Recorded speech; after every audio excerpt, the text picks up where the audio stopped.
The kingdom of Rondon, seen unremarkable at a glance, it shares so many similarities to its neighbors and other kingdoms around it, like the Eastern Sanctuaries or Odengard in the north.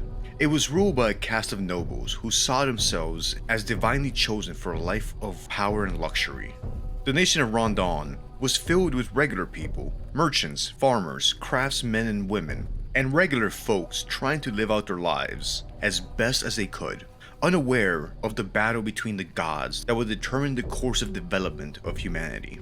Far from the cities of Rondon laid something that would make the events in the kingdom resonate throughout the entire world. You see, there was an ancient and deep dungeon controlled by the kingdom. Parts of this dungeon were new, built by the kingdom when they converted it into a prison, somewhere they could send the truly undesirables to disappear. A dungeon so deep that very few knew the secrets of its lower levels. Even less knew the secrets of the ancient deities that were stored down there. It was a dungeon filled with secrets that humanity was probably better off leaving alone and never knowing about. It was in this dungeon that a god would be born. A birth that would trigger a new era for humanity. A half millennium of calamity and tragedy. The start of the cruel era. The dungeon was the dungeon of fear and hunger. Just a disclaimer, the events and tone of Fear and Hunger are very mature and meant for adults, so just a disclaimer, there are some dark themes and material in this game that we will be talking about. Hi, hello and welcome, my name is John and this is my channel Tacobanana. Thank you very much for joining me for my video essay on the world of the Dungeon of Fear and Horror. Let's get to it. Fear and Hunger is set in a world very similar to our own, but still being separate. The events of the first game, Fear and Hunger, takes place in the 1600s Europa, a medieval setting. The main kingdom mentioned in the events is the Kingdom of Rondon, which is a feudal monarchy that frequently relies on mercenary bands to bolster its own military. The origins of the dungeon are unclear, but the beginning of the game is known for being the darkest and the harshest dungeon in the kingdom, where only the worst or the most hated prisoners are sent. Any prisoner sent to the Dungeon of Fear and Hunger is best off saying goodbye to the surface and the sun once they descend into the dark prison cells. What we do know is that shortly before the events of the game, chaos broke out in the dungeons. Order disappeared as something was let loose from the bottom of the dungeon. One by one, the guards either fell sick, were murdered, driven insane, or mutated due to some ancestral power. The surviving dungeon guards and the prison warden did their best to contain the breakout of disease and violence, but eventually had to request backup from the kingdom, asking for brave knights to help them control the situation. Exploring the dungeon, you find horrifying traces of what happened to them. The lucky ones weren't turned into abominations and simply passed on. Something from the bottom of the dungeon was seeping out and infecting the dungeon floor by floor, traveling upwards. Something ancient and primordial. The inhabitants and the guards of the dungeon have been caught in a power struggle in between the new gods and the old gods. Some ancient horror that weakened the mind and bodies of regular men and women, making them lose their minds and deteriorating their bodies over time as the darkness bored deeper and deeper into their bodies and minds. At the beginning of the narrative, we learn of a charming, beautiful, charismatic, and capable young mercenary leader, Lagarde, and his mercenary band, the Knights of the Midnight Sun, having started as one of many small upstart mercenary bands, hoping to strike it big and become rich off of royal mercenary contracts. Old prophecies talked about a golden-haired leader that would be able to join the common folk of the nation in a peaceful revolution and lead them to a golden era without war or famine. Lagarde had interested himself in studying these prophecies and gradually started believing them, which then also led him to become interested in the occult and the stories of ancient horrors that dwelled in the dungeon. Little by little, he became an obsessed man, losing interest in the plight of everyday men and women of the kingdom that he had set out to help at first. He lost interest in the people that the prophecies said he was supposed to shepherd into a golden era. Becoming more interested in the works and the stories of so many men and women that came before him that had sought power greater than that of kings and queens, power beyond the grasp and understanding of our human experience. He became interested in the stories of men and women who had had the audacity and the gall to stand up and try to take some of the power of the old gods and take it for themselves. The stories of men and women that used this power in a doomed attempt to strike back at the old gods. Legard started seeing himself as a prophesized one that would unite the land and the people. He started to believe that he must seek power for himself at all cost. That it was his birthright to ascend and become a god. His studies into the occult would cause him to lead an assault and invade Aldergrad to the north, baffling most of his closest advisors. In particular, one of his lead and loyal knights, Darcy Catalyst, who had protested his launching this expedition up north. Ironically, it's this final deployment that finally made the rulers of Rondon think that Legard was too much of a risk for them to ignore him and let him pursue his goals in control of his mercenary band. Thus, the kingdom of Rondon attacked the Knights of the Midnight Sun, whom they had so often contracted into mercenary work previously. Darcy and Legard fought hard and bravely, but eventually the mercenary band was overpowered by the larger army of Rondon. Legard is captured, and it is decided that an example must be made of him. He was sent to a place reserved for those that truly invoked the anger of the Rondon ruling class. A place that was hoped would lead to him being forgotten in the waves of time. They sent him to the Dungeon of Fear and Hunger. At the start of the events of the game, 4 different brave souls would hear of this, but each for their own, separate, but worthwhile reason, made their way to the dungeon one by one, to find Legard, captain of the Knights of the Midnight Sun. Let's talk about these 4 brave souls. Disclaimer, I did take some of the character histories from the wiki, so thank you to the community and the mods running the wiki. Remember, it's cheating in school, but it's collaboration in the workplace. The community was able to put together backstories for the character far beyond anything I could have done. Kahara. He originates from the Eastern Sanctuaries, a bastard child left on his own at a very young age. Somehow, this poor soul found his way to these dungeons. The new gods, when asked about Kahara. Kahara was born with the soul of the endless, a force that drove him to constantly yearn for freedom and explore the depths of his creativity. Unfortunately, life in the capital of the Eastern Sanctuaries, Jataya, proved to be a harsh and unforgiving environment for Kahara, as he was abandoned by his parents as soon as he was born and left to fend for himself. From a young age, Kahara was faced with a difficult decision: to become a pickpocket, a burglar, or to struggle by leading an honest life as a merchant. But an endless soul craved more than a mundane existence. As he grew older, Kahara joined various mercenary armies, mastering the dirtiest tricks to stay alive. Eventually, he was taken in by a notorious veteran highwayman and became a member of a small band of criminals and ex-soldiers. Together, they traveled the lands, raiding and pillaging, until Kahara found himself settling down in the kingdom of Rondon. The promise of money and opportunities to use his skill proved too tempting to resist, and Kahara soon found himself knee-deep in the city's underworld, willing to do whatever to get ahead. He would find a source of comfort by becoming romantically involved with Celeste, a sex worker who was trapped in indentured servitude at one of the kingdom's brothels. Despite her circumstances, they developed a strong bond, and her pregnancy might have strengthened his determination to earn enough money to buy her freedom. One fateful day, Kahara received a daunting assignment from the kingdom's officials. He was promised a handsome reward if he could extract Legard, the enigmatic leader of the infamous Knights of the Midnight Sun, from the dreaded Dungeons of Fear and Hunger. Despite feeling a sense of unease about the task from the onset, Kahara's need for coin overruled his reservations. The mission's peculiarity left him feeling nauseated, but he resolved to carry it out nonetheless. Having heard rumors about the perilous dungeon and the possibility of great treasures hidden within its ancient ruins, he is well aware that this mission is a make or break moment for him. Among the playable characters, Kahara appears to be the most normal, with no strong connections to the Dungeon of Fear and Hunger or any of its otherworldly powers. he is simply a mercenary hired to find somebody, oblivious to the grander scheme unfolding around him. Due to his upbringing, Kahara is a ruthless, opportunistic man who is more than willing to use cheap tricks to survive and gain the upper hand. As a true thief at heart, Kahara is consumed by a relentless obsession for treasure.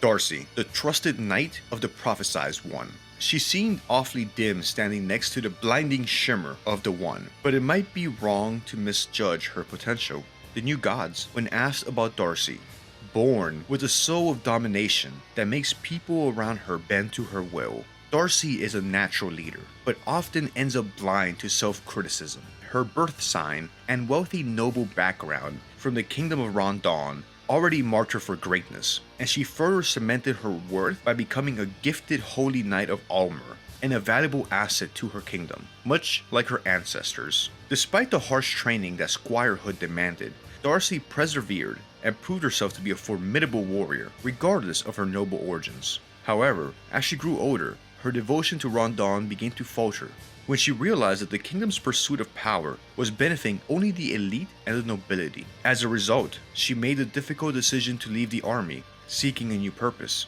Darcy would come to know the Knights of the Midnight Sun, the Guard's band of mercenaries, who shared her disdain for Rondon's actions and the elite. Darcy observed that Legard's leadership success came from his visionary outlook of a united kingdom, achieved through non-violent means. His ability to connect with common people, having originated from humble beginnings himself, made him a natural leader that the people could relate to. Recognizing Darcy's potential, Legard warmly convinced her to join the band, almost seducing her with his persuasive words. It was during her time with the group that she fell deeply in love with Legard, despite only being seen as a valuable subordinate by him. The Knights of the Midnight Sun would eventually grow and attract the attention of Rondon, initially as warriors available for hire, but eventually as a force to be dealt with for being a possible threat to the reign. Darcy keenly observed that Legard's personal development mirrored the growth of his army. He became reclusive, dedicating his time to ancient texts and the occult. His fixation on relics and artifacts eventually drove him to invade Aldegard in search for the Cube of the Depths. Darcy couldn't fully comprehend the reasoning behind this expanding campaign, as it seemed to have the potential to negatively impact her reputation. Her observations would end up being proven to be correct, as Legard's willingness to employ violence and kill those that opposed him in his pursuit of the relic provided Rondon with the justification it needed to turn public opinion against Legard and have him arrested. Despite being a skilled fighter, capable of leading both defensive and offensive maneuvers, Darcy was unable to prevent the Knights of the Midnight Sun from being defeated by Rondon's forces. Nevertheless, she managed to escape with her life. She then attempted to rescue her captain Legard once she heard he was being held in the dungeons of fear and hunger. Darcy's love for Legard runs deep, and she firmly believes in his connection to the prophecies. Her unwavering devotion to her captain is evident in her fearless charge into the dungeons. She is even prepared to take upon herself the task of achieving the ultimate goal of unifying the warring lands if she were to find him dead in the dungeons. Enki, one of the more notorious dark priests of the modern age. We would not be surprised if he was to rise and become a new enlightened one, the new gods, when asked about Enki. Enki was born with the soul of the enlightened, driving him to endlessly pursue new knowledge and uncover secrets beyond the reach of the ordinary. The fact that Enki and his twin sister were born from a lineage that had generations-long connections to the occult only cemented his connection to the enlightened soul. Enki's innate desire for knowledge became even more apparent at a young age when he was selected to become a dark priest.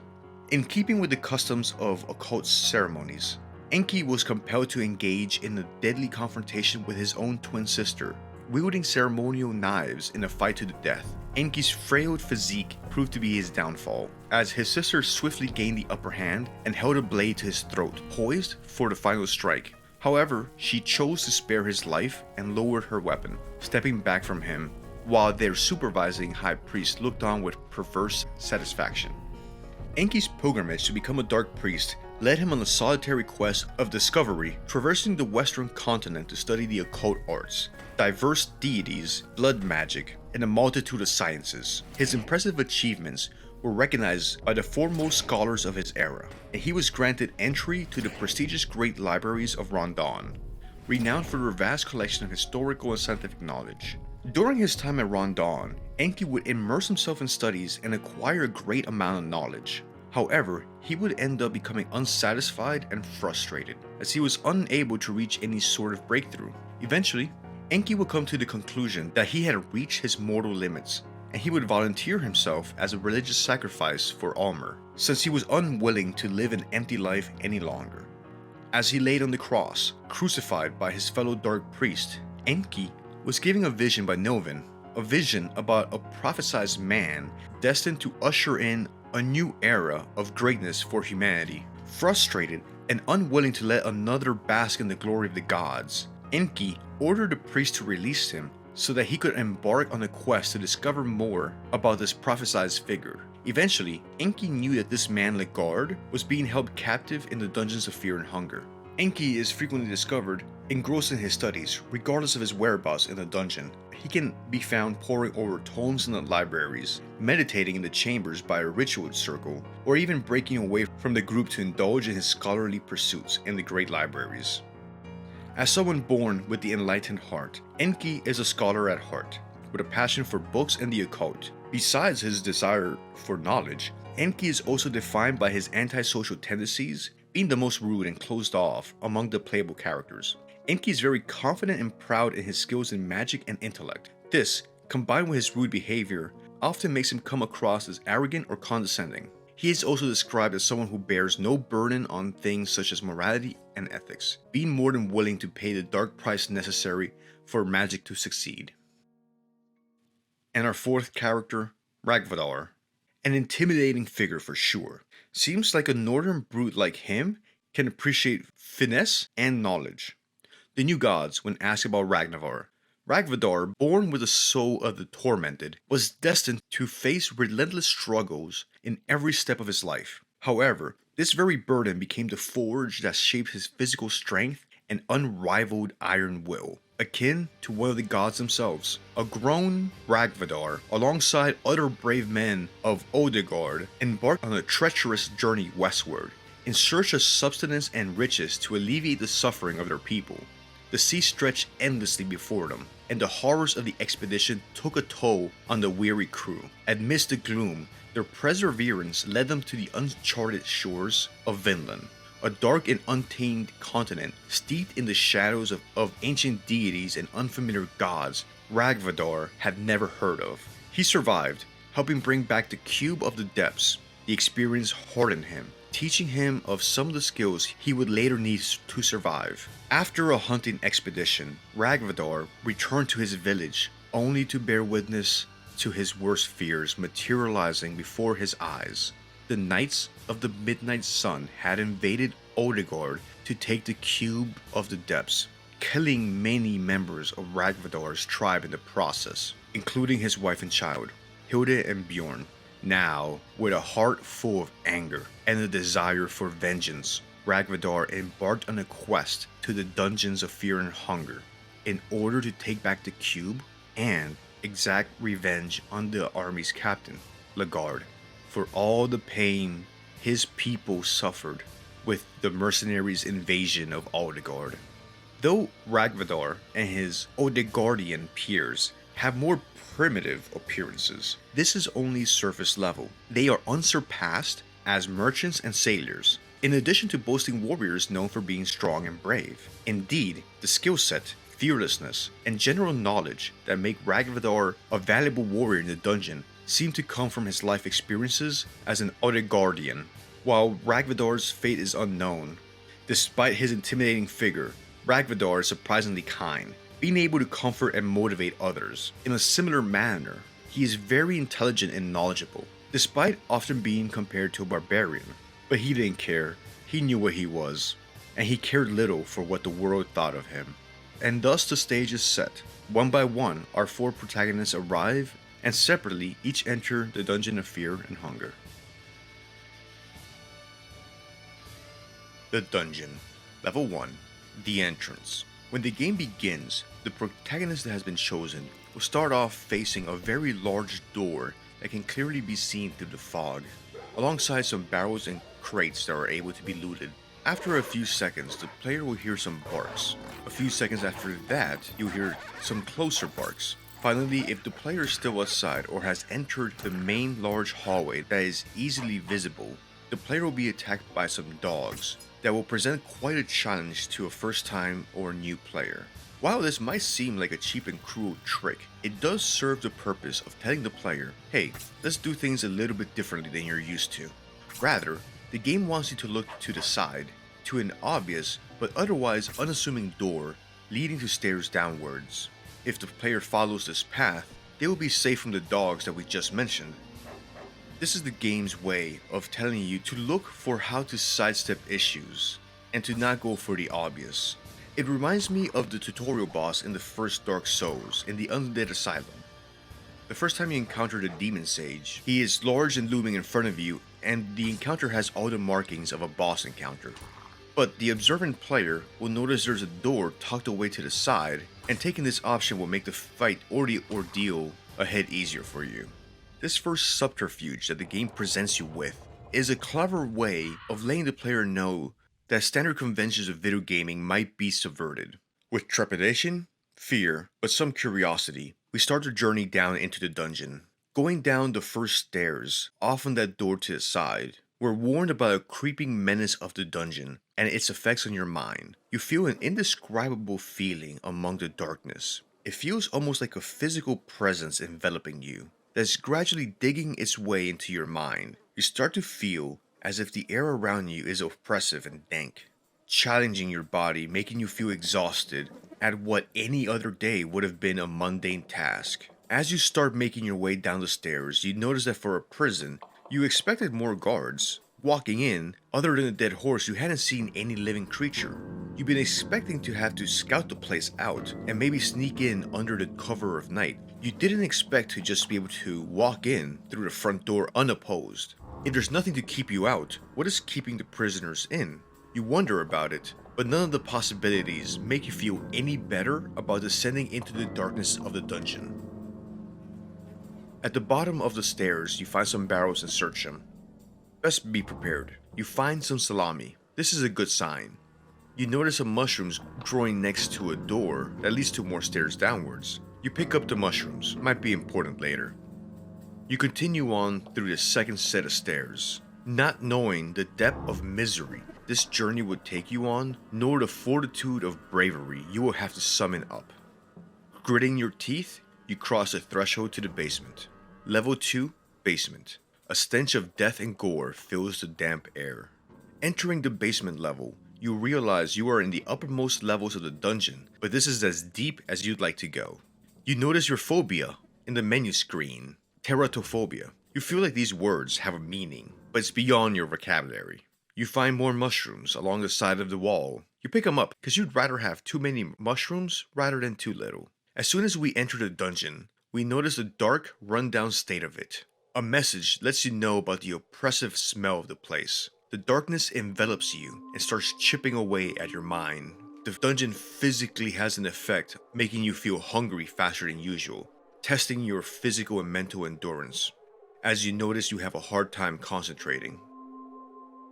You notice the ominous buzzing of flesh-eating flies filling the stone halls. The smell of rotting flesh permeates this place, smelling like a long-abandoned butcher shop. You wonder to yourself if you've brought enough food to nurture you, medicine for your wounds, and alcohol to calm your nerves. Stepping into the main hall of this level, you notice a corpse and the ritual circle with the sigil of Rare, the old god. Yet another sign that entering this dungeon is a horrible idea. That a life of ignorance might be better than knowing what's down there. But curiosity gets the best of you. You press on.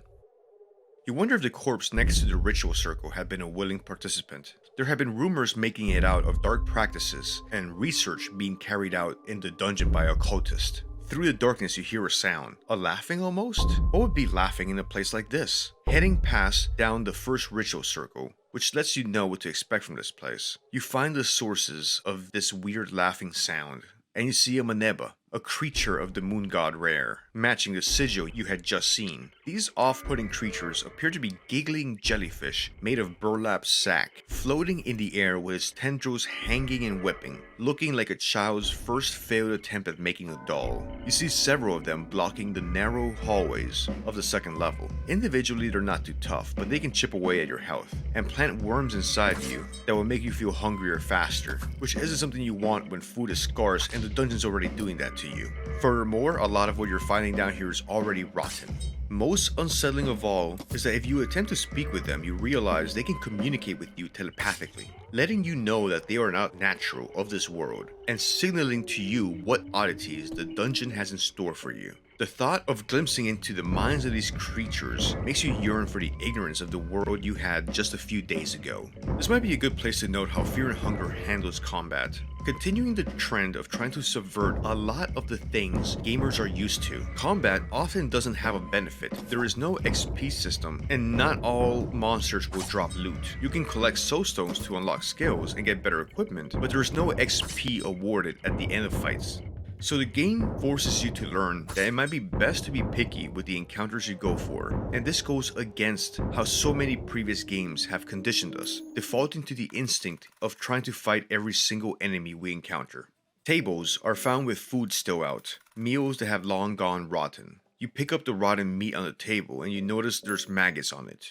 This will keep you safe, you tell yourself. Before leaving this hall, you see a skeleton just sitting next to the exit. How long had that been there? Was a standard operation of the prison to leave such macabre scenes out like this? You take the stairs down to the next level. Level 3.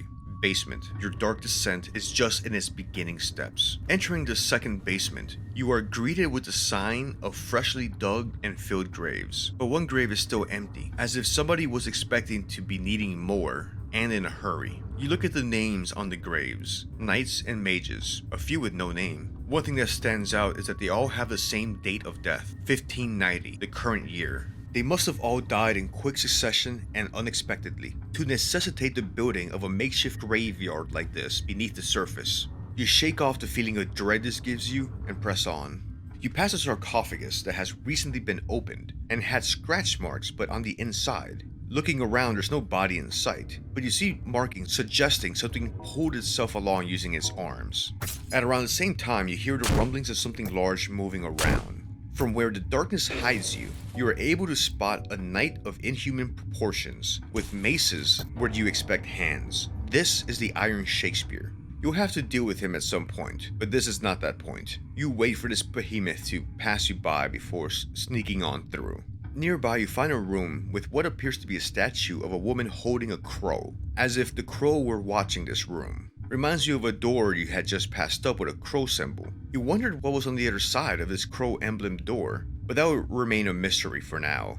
Across the main hall of this floor, you find a scarab, a hybrid insect creature with fresh blood spilled next to it. Following the blood trail, you're startled to find one of the first other humans you've seen in this dungeon, Sir Seymour, a knight in heavy armor, appearing to take refuge at the far side of the room. He mentions that he was part of the rescue mission that answered the warden of the prison's call for help, a rescue expedition that from the looks of it didn't end very well. Sir Seymour tells you how he was separated from everybody else, John and Sir Cyril, and they must be stuck further underneath in the dungeon. And that now he's looking for his liege, Prince Ludwig Buckman, his regent. You wish Sir Seymour well and carry on. Level 4. Prison. The darkness feels even heavier in this hall. You already feel your thoughts jumping when you notice how your muscles seem to struggle with every step. You notice yourself craving something to drink, a spirit to reinforce your courage, and numb some of this fear that you're feeling. You enter a prison level, and you step on an elevated catwalk that is overlooked by massive statues, reminding you of the small part that you play in all of this, and how small a regular human life can seem from the perspective of gods. You look down over the edge and see an endless darkness. Why was everything so looming with foreboding down here? In one of the prison cells, you find a ghoul, a walking dead in one of the prison cells. Could he have been the one that was trapped in the sarcophagus and left those scratch marks? You take its head off with one fell swoop of your weapon. it doesn't seem to deter it. You pull away thinking you're best off putting some distance between it and you. You notice squeaks in the air. Bats, maybe? You encounter a metallic barred door that seems to lead to a spiral staircase from where a draft comes from. It's locked, so you won't be going down this way yet. Movement out of the corner of your eye alerts you to the presence of a prison guard, or an abomination that looked like a perversion of a prison guard. A deformed mass of muscle carrying a pretty mean looking meat cleaver, armed with other things as well. These must be the new keepers of the prison now.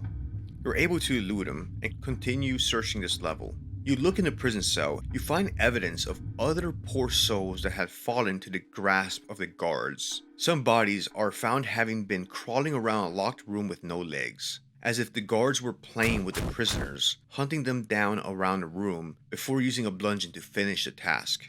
Guards here must take a particularly dark delight in their work. You're troubled by the thought of the guards playing with their prey like that. In another cell, you find another surviving human, Kahara. Thinking about what you just saw, you don't wish that fate on anybody. So you open the prison door with a key you managed to swipe when the guards weren't looking. You release him, and you both agree that the last remaining sane people in this prison should stick together.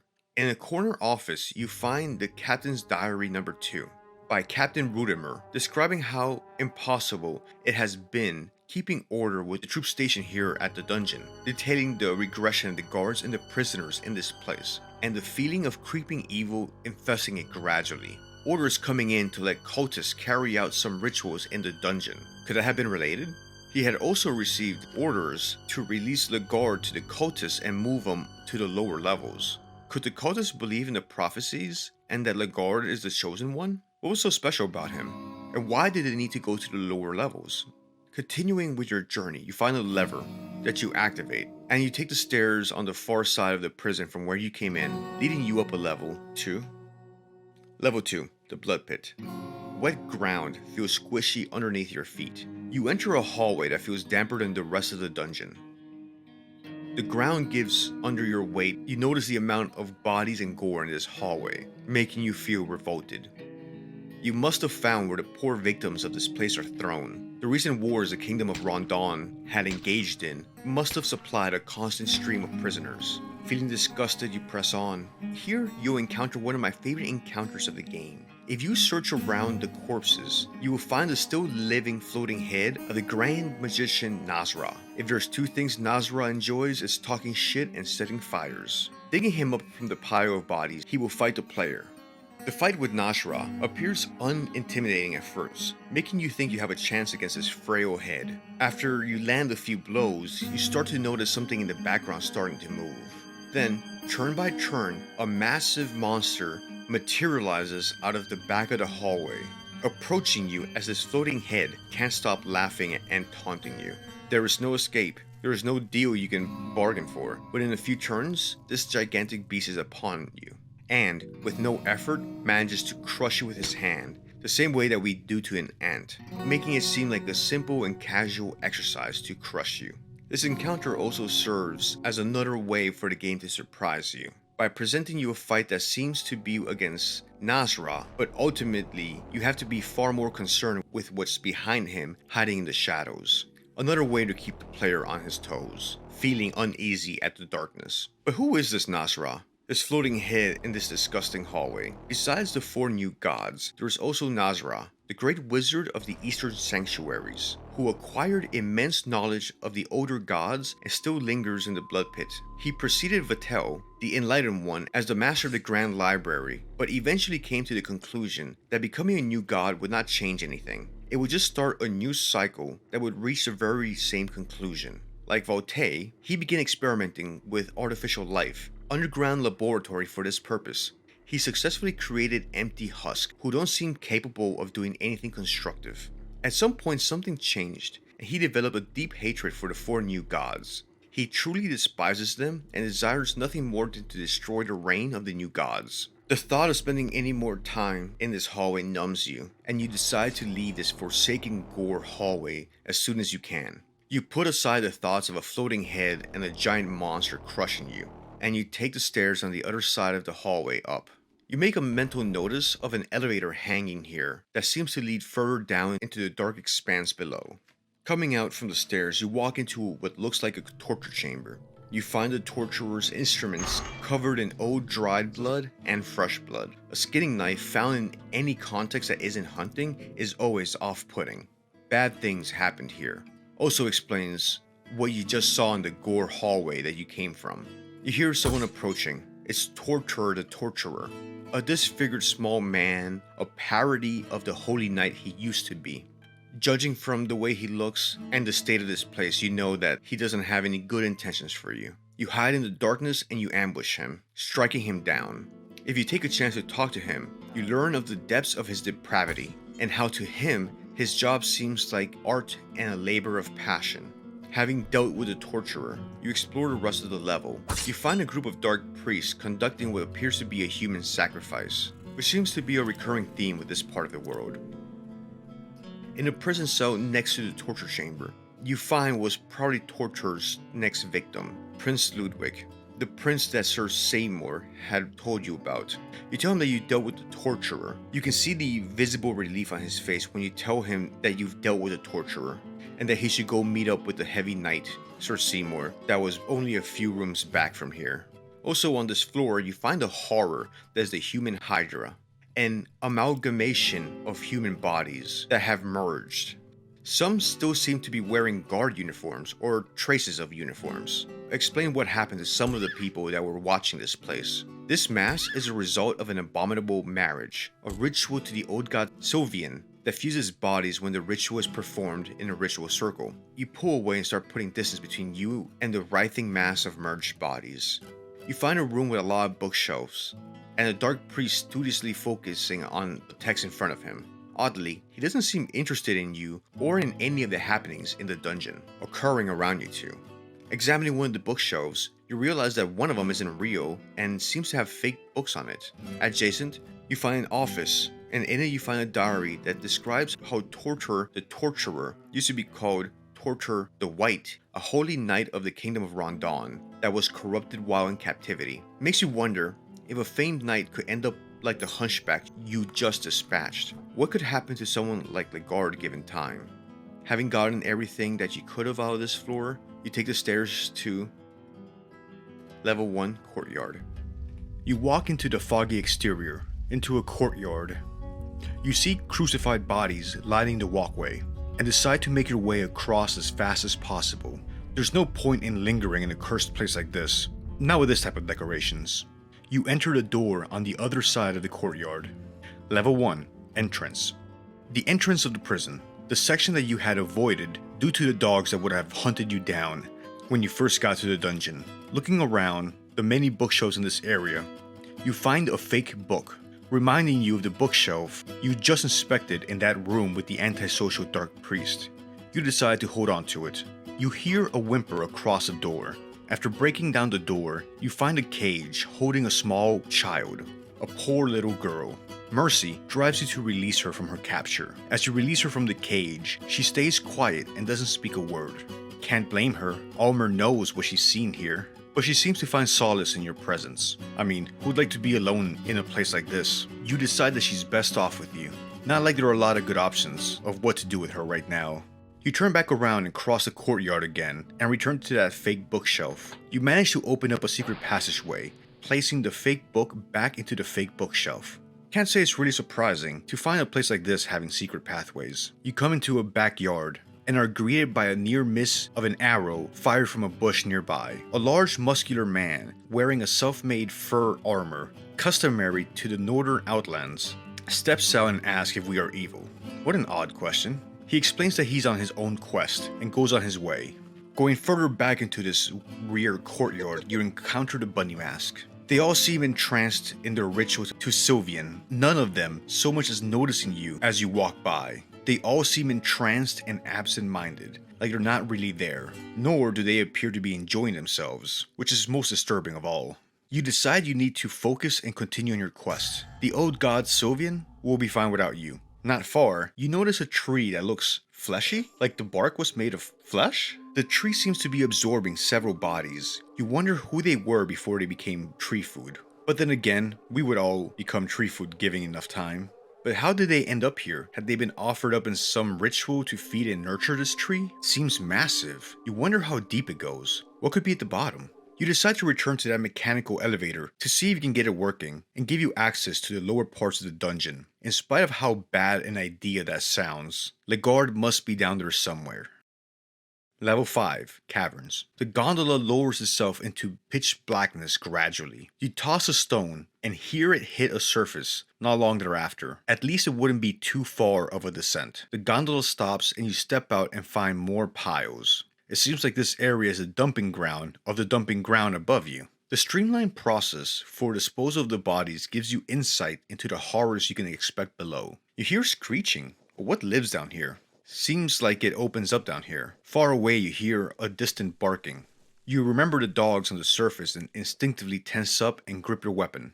In the darkness, next to some crates, you notice a man in a purple vest in the distance, in front of a statue of some sort. Wait, is that a man or a cat man? He seems to be wearing this poorly carved wooden cat mask. He looks really interested in the child who had just stepped behind you to hide from the stranger. The creature identifies himself as Pocket Cat. The way he speaks is completely out of place. His polite, almost aristocratic way of speaking throws you off.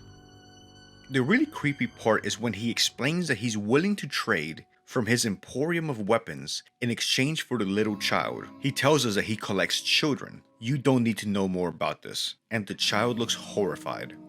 Pocket Cat is a creature dreamt into existence by Rare, the Trickster Moon God. While specific details of his origin remain elusive, it is known that Rare, a jealous god who opposes humanity's ascension, created Pocket Cat with the intention of preventing children with divine parentage from ascending. Despite engaging in heinous acts, Pocket Cat displays likable behavior, expressing sentiments and emotions openly. He conducts himself with respect, thoughtfulness, and gentlemanly behavior, at least in the way in which he speaks. During the events of Fear and Hunger in 1590, the Kingdom of Rondon faces not only a deadly plague, but also the mysterious disappearance of numerous children. Pocket Cat's involvement in these disappearances is evident, and followed by his venturing into the Dungeon of Fear and Hunger.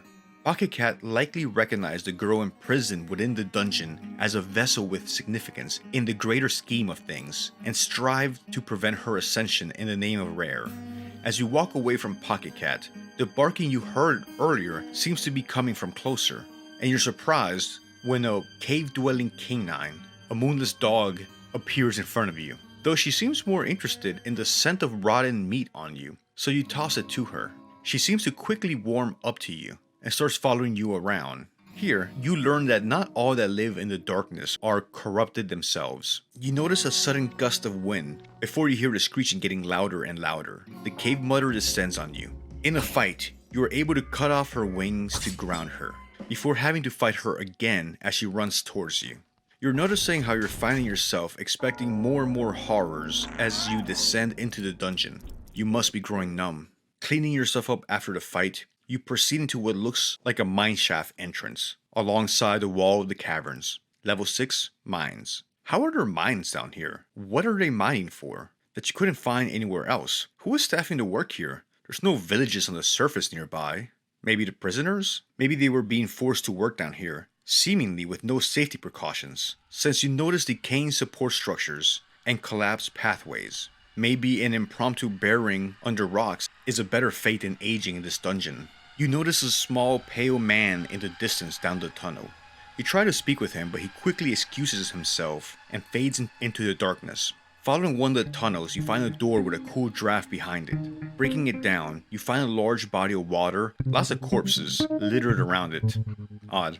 Suddenly, a salmon snake jumps out of the water and swipes at you with one of its claws. With some luck and skillful use of your weapons, you manage to blind it and put it down. Is this a natural creation or some sort of distortion to the natural order?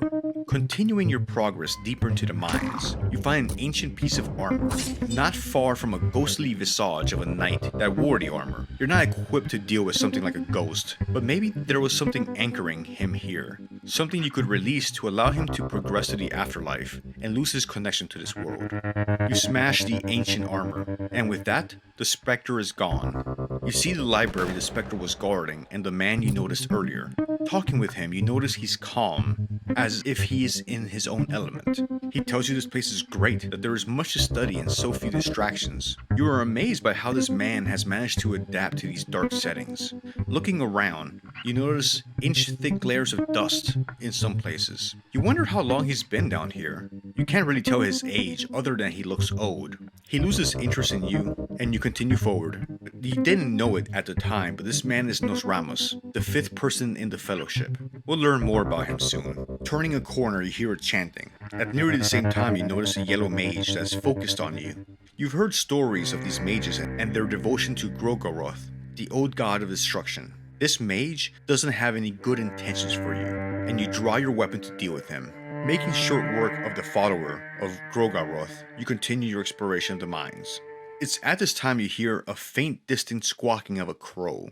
Reminds you of the crow imagery you saw on the first floor. A feeling of dread rises in you. You feel you are being watched. No, followed? You don't like it. A terrifying presence has entered the room. You sally forth and descend deeper into the mines. Level 7, Mines. At the next level under, you encounter a gruesome ritual of the Wolf Mask, as they indulge in a ritual honoring Grogaroth. In horror, you press on and get away from this chilling display. Were they enjoying that? You hear a woman's voice, someone screaming. You run to approach and you find a blue thing, humanoid. This blue thing was bashing a knight with a rock, and the knight is screaming for help. You draw your weapon and you strike the villager, saving the knight. She stands up looking like she's lived the worst day of her life. She introduces herself as Darcy. She's trying to find her missing captain down these mines. A little further past where Darcy was being attacked, you notice a village of more of the blue people. You either fight or sneak your way past them and find what appears to be the most important part of the village, the altar of darkness, which holds the cube of darkness. You decide to appropriate this treasure of the village for yourself. Something draws you to this cube. With the cube in hand, you continue down to the next level in the dungeon. Here, you encounter the monstrosity that has been following you all this time, the Crow Mauler. Before he became the Crow Mauler, he was Captain Rudimer. We had been finding and reading his notes back up on the upper levels. He had recognized that there were powerful forces at play that were beyond his ability to fight as a mere mortal, so he would become jaded to the unholy practices of the dungeon. His initial revulsion was especially directed towards Torture the Torturer, and the bizarre order he had received, permitting the Dark Priest to conduct sinister rituals in the dungeon. When warped prisoner Legard of the Midnight Sun was brought to the dungeon, Rudimer felt sorry for the man at first. At the request of the High Priestess, Rudimer had Legard transferred to the lower levels below the mines. As darkness and madness spread in the dungeon, Captain Rudimer set out to purify the dungeon of the filth and depravity infesting the halls. Little did he know how much of an impossible task this would be. As order among the troops crumbled, he sent an emergency message to his brother, Sir Cero, which led Rondon to dispatch a rescue party led by Lord Buckman, whom you had saved from the torturer. As more and more troops fell, Rudimer eventually joined them, losing his mind to the darkness. He ran deep into the dungeons, wearing nothing but a sheet of cloth and having a nightmare of crows. Now, he's wandering the halls as the Crow Mauler. Captain Rudimer had fought hard against the darkness. He had earned some rest. Level 8, the Catacombs. You must be getting close. You've been descending for how long? How deep does this place go? You notice masonry and architecture again. Looks like the first levels of the dungeon rather than the mines you just came from. You notice this purple pulsating mass covering parts of this floor. The continual movement of the walls and the floor unnerve you at a very basic instinctual level. Down the hall, you notice a plant-looking room. Getting closer, you recognize the similarities to the flesh-consuming tree you had seen on the surface. The tree extended further underground than it did above ground. Nearby, you deal with a night lurker, wondering how the hell did something like that come into existence. And then you slip past another prison guard. In a nondescript cell, you find the reason you came here. Legard, chained up and looking like he's barely holding on to life. Once released, he rests up and confesses that he has amnesia. He doesn't remember why he's there, why he'd been locked up. All he could remember is that there is a door, an ancient door, behind which lies true power. He had to get to this door. It wasn't far at all. A door at the bottom of the dungeon? What could it possibly lead to? What could be a source of power this far underneath the earth? It's not far, you humor him. You go down the one hallway you didn't explore on this level. You find an ancient door. Something that doesn't look like any other type of masonry or architecture you've noticed in this place. As old and alien as the door looked, it appears to have been used recently, or maybe time passed differently here? It was hard to tell. This entire ordeal has been an assault on your senses and sanity. It was hard to keep thoughts straight. Opening the door with the cube, you found the cave dweller village above. You enter a grand passageway that looked neither of this land nor this time. At this point, you are numb to the fear and driven by the need to know what are the mysteries of this dungeon. Crossing a massive second stone doorway, you feel momentarily deafened and confused by a sudden change in the air, a draft, a sudden change in pressure as the area opens up. Through the second door, it opened up to a second sky underneath the dungeon, with a vast vista of a massive ancient city spreading out in front of you. Had you blacked out? How is there a city this far underneath the dungeon? You look at the sky, but notice that trying to gauge distances far away left you with an even greater headache and feeling more lost and confused. It left you feeling smaller than before compared to this place. You realize this city doesn't live by the same rules and shouldn't exist. Welcome to Mahabra, the ancient city of the gods, where mortals came to get wisp of the power of the gods. When you had thought you reached the bottom of the dungeon, you learn there's a whole new world down here, the ancient city. Mahabra is a city that the Fellowship had traveled to when they wanted to ascend. A book you found in the basement told you about the new gods. The Fellowship, Chapter 1.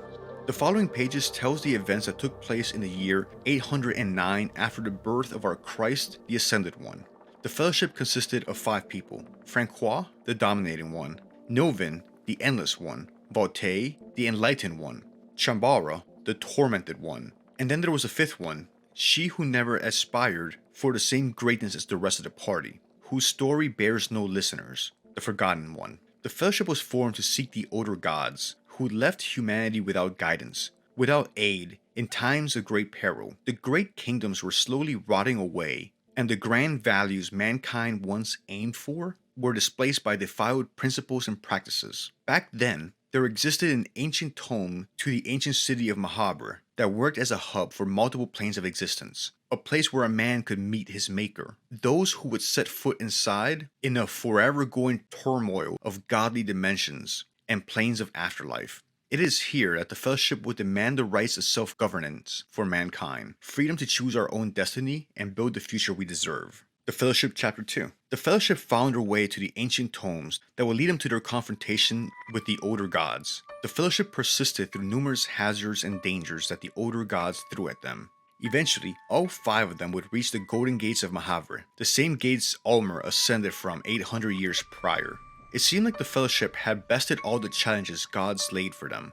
But at the most crucial moment, a seed of doubt was planted into the mind of the 5th one, the Forgotten One.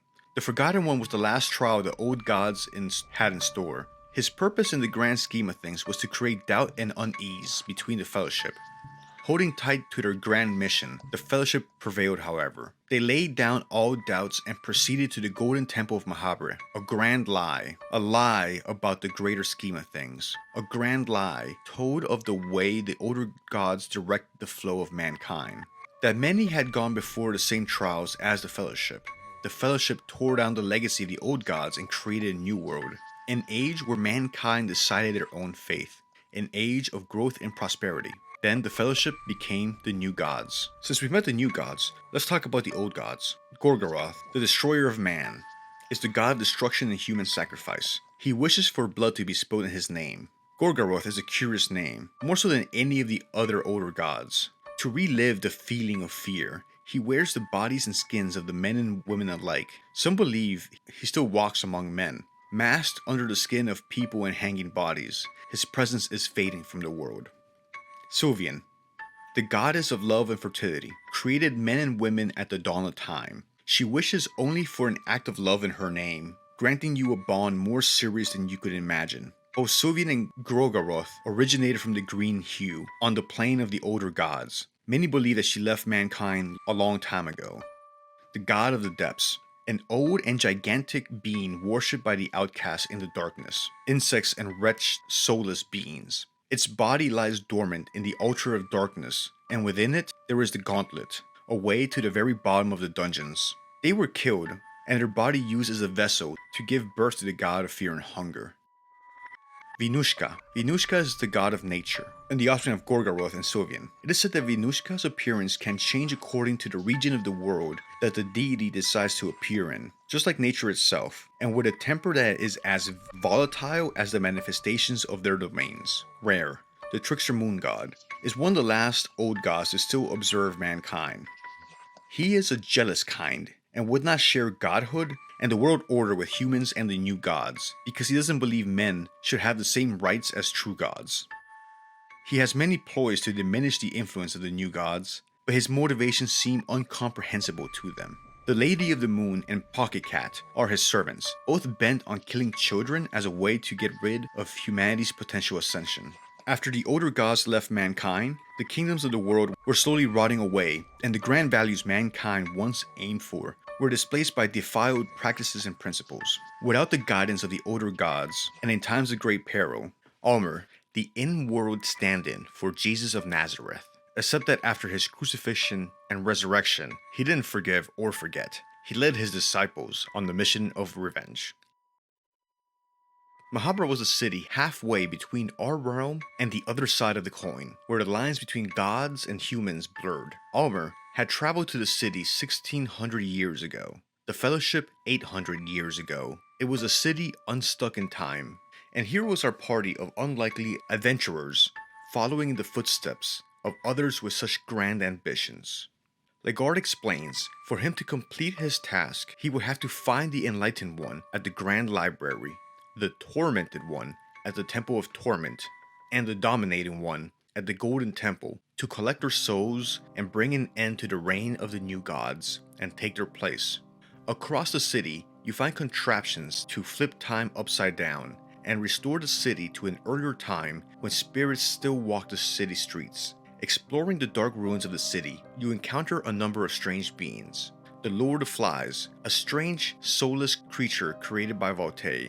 It resembles a monstrous humanoid covered in shaggy hair and empty sockets in place of eyes that only barely remembers being created. It wanders the desolate streets of Mahabharata, looking for any potential victims to snatch and take away for their masters. The Lord of Flies exudes a foul stench from its grimy fur, likely stemming from the presence of maggots beneath its surface. The Harvestmen.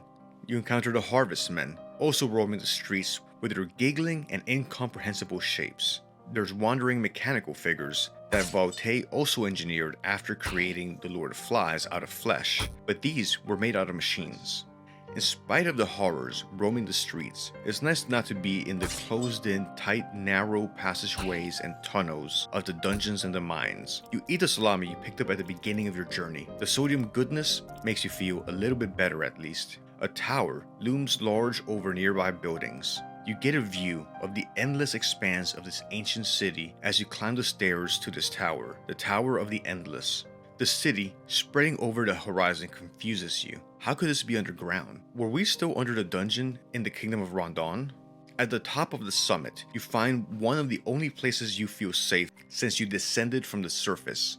You lay down, but not even in sleep can you find rest in this cursed place. You have flashbacks, or relive the memories of some of the people you've met on your journey. You have a dream. It's nighttime and raining back in Rondon. Kahar is talking to his partner Celeste in a brothel about how he had a way to finally get some silver to provide for the little one they were expecting. Another vision. One of a dark priest being sacrificed. He is crucified, surrounded by other dark priests. You see how he hears an ethereal voice that seems to come from all directions, and he realizes that it is not his fate to die crucified today, but rather he still has an important part to play in the cosmic struggles between the gods, where humans are used as pawns on the chessboard we cannot see. Another flash. You're looking at the ravaged village in the aftermath of a battle. Rag discovering what the mercenaries had done and living out the worst day of his life. Rag swears vengeance in the name of his lost wife and child and sets off for the south. Another flash. You'd feel disoriented, but that would imply some notion of orientation. You see a vision of Legard and Darcy talking about a prophecy of a chosen knight that would unite the people and usher in a golden era. Darcy questions Legard if he really thinks he is the man in those prophecies. Lagarde, without hesitation, says that he is. He explains that he needs power to rework the world in his image, but not the power of kings or mayors, but something greater. He had been researching the occult to find a way to ascend even higher and drink from the power of the gods, and for that, he needed to lead a campaign north. In spite of how it appeared to be complete lunacy, if he wanted to save the world by making himself a god, he needed to attack the northern villages to find the Cube of the Depths. Darcy, with doubt and trepidation, follows this man that she believes and hopes will be able to wipe away the suffering of the land that she served and fought for. Darcy loves this man and the promise for humanity that he represents. The light in the sky becomes brighter, and you see an image of a woman materializing in the air above you, Novin, one of the new gods. You learn of the plot she has hatched to birth a new god fathered by Lagarde, a new god that would be able to rise and stand against the might of the old gods. She asks you to carry this child and her soul to her ultimate destiny. Without fully understanding the implications, you agree. Novin gives you the Endless Soul.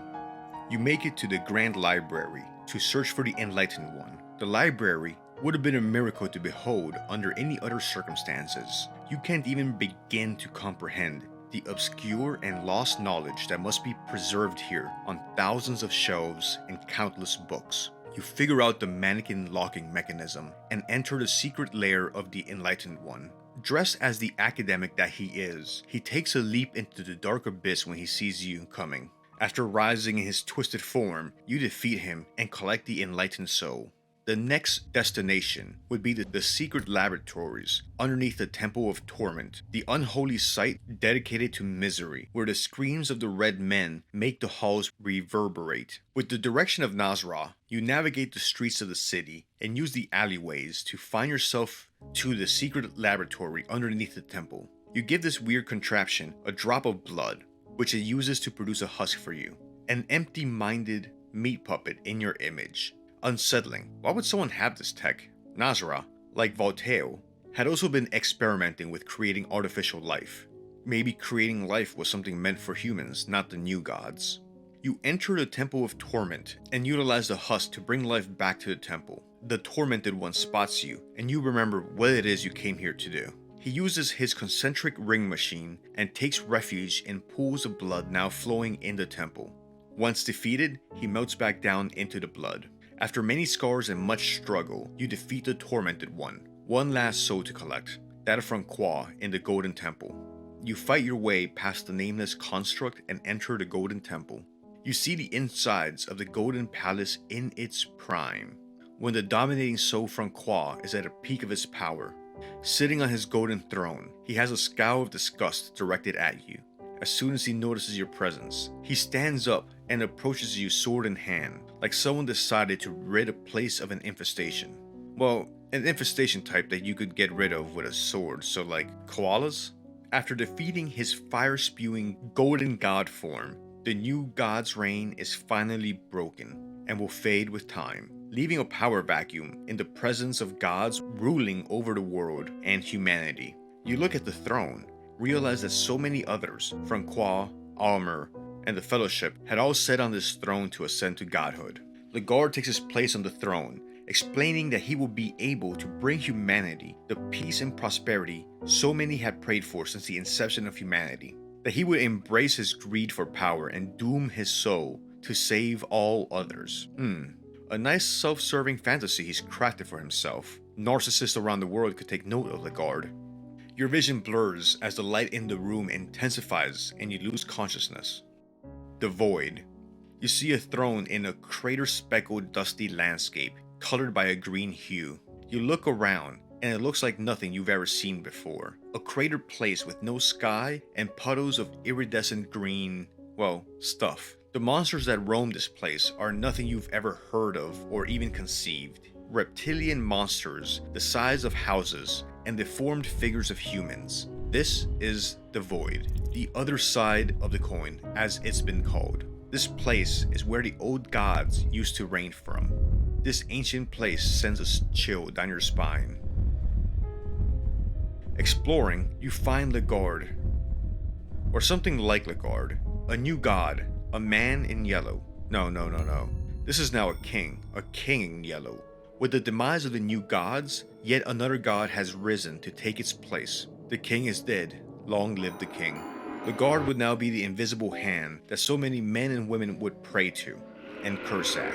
Somewhere else, nearby, another set of intertwining events are playing out that are no less significant than what is happening here in the void. Underneath the cave dweller village rests something old, something vestigial of a more primal era, the god of the depths. Through this passage, we enter the gauntlet, a place you'll be happy to never hear about nor experience. The god of the depths opens its mouth and you enter.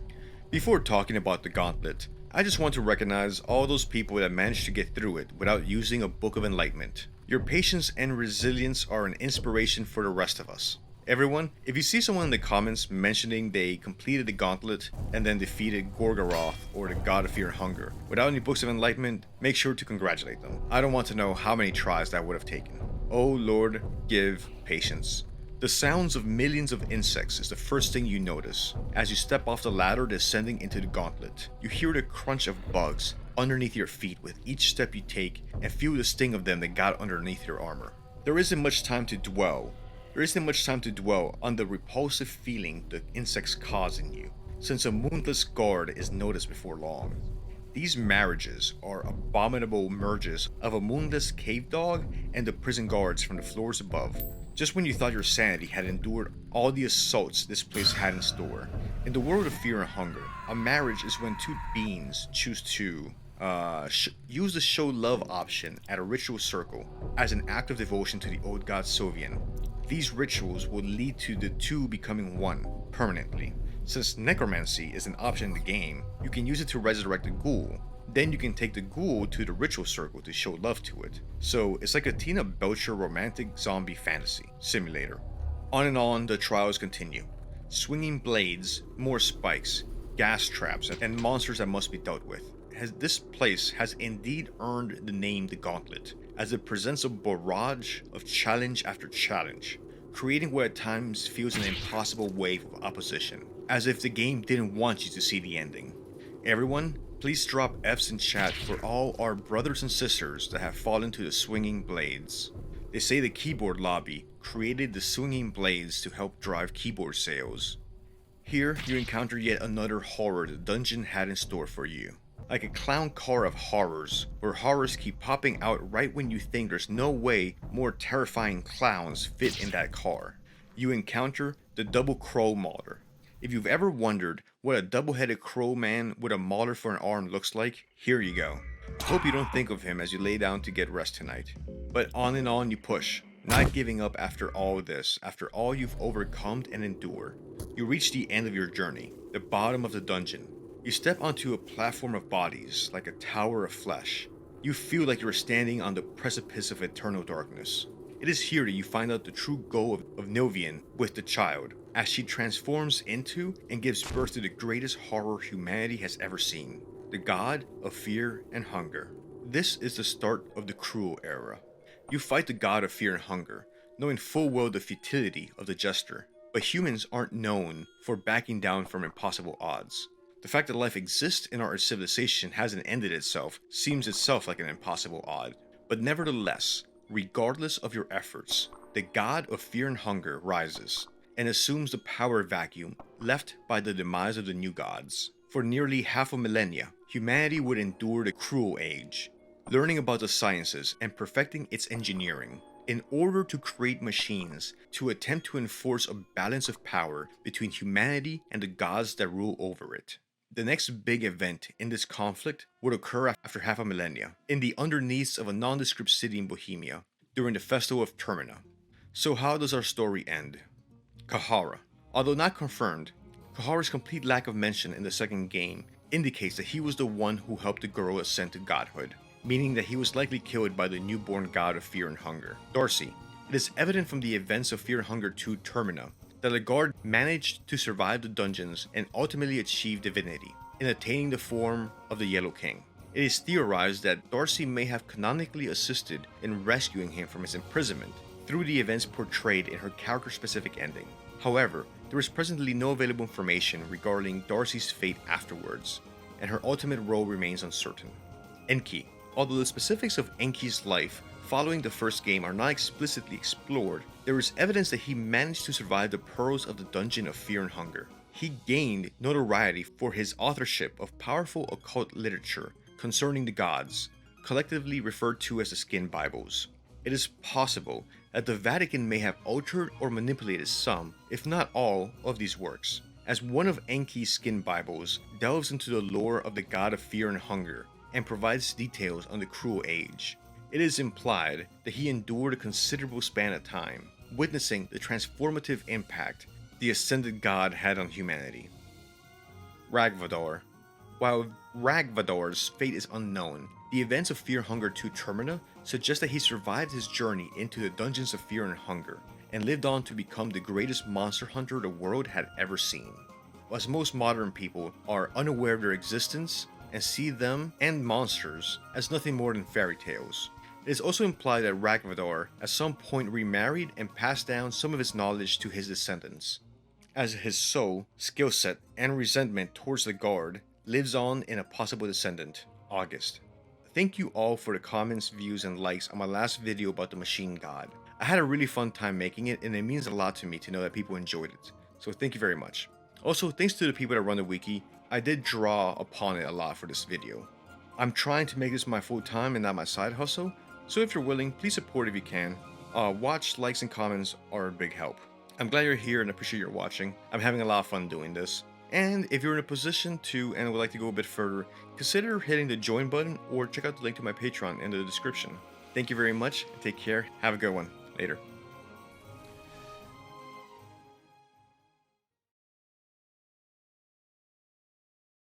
Quick content and spoiler warning for Fear and Hunger. We do talk about some endgame plot points and bosses. Also, we'll be talking about a few icky and nasty things that we can find in the game. But of course, you clicked on this so you know what you're getting into.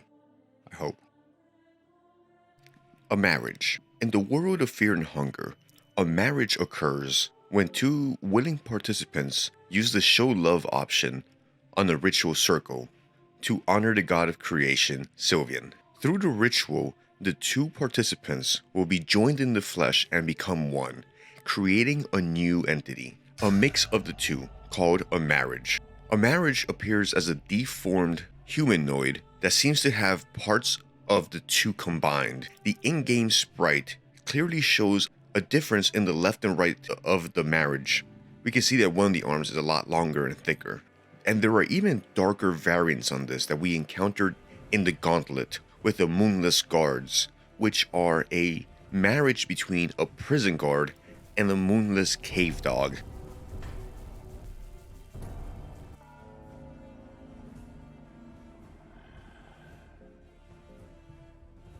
And I think that's all I really need to know about that. There is even a nastier variant on the marriage called an abominable marriage. If someone that has already performed a marriage tries to perform one again, merging with a third person or creature, it would lead to this abominable marriage, which is a merger of three different entities in a frame that cannot hold it, and being an affront to nature and the human form. While some may want to pursue this option to get greater physical strength and improve their chances in survival in the dungeon, you have to ask the question, is it worth it to give up your human form to become this deformed parody of the human form?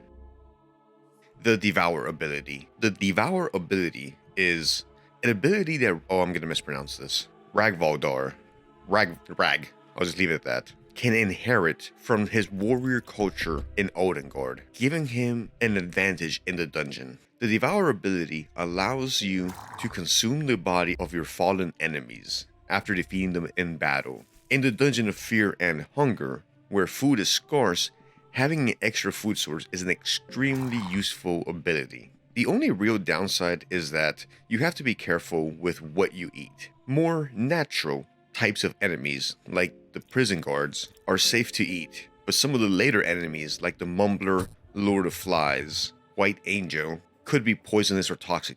There is no greater way to demonstrate victory over an enemy than to eat your enemies. But considering all the other things that would be seen in the Dungeon of Fear and Hunger, devouring your enemies I guess really isn't that bad, all things considered. The Wolf Mask Orgy. Down in the mines, the protagonist of our story, going deeper into the dungeon, might hear moaning and groaning coming down from a deeper section of the mine. Descending, you can see the Wolf Mask ritual, which will probably have to be censored due to YouTube's monetization policies. Encountering the Wolf Mask, we can see and discuss what is this ritual to honor Grogaroth, as the participants eat each other and themselves while still awake and alive.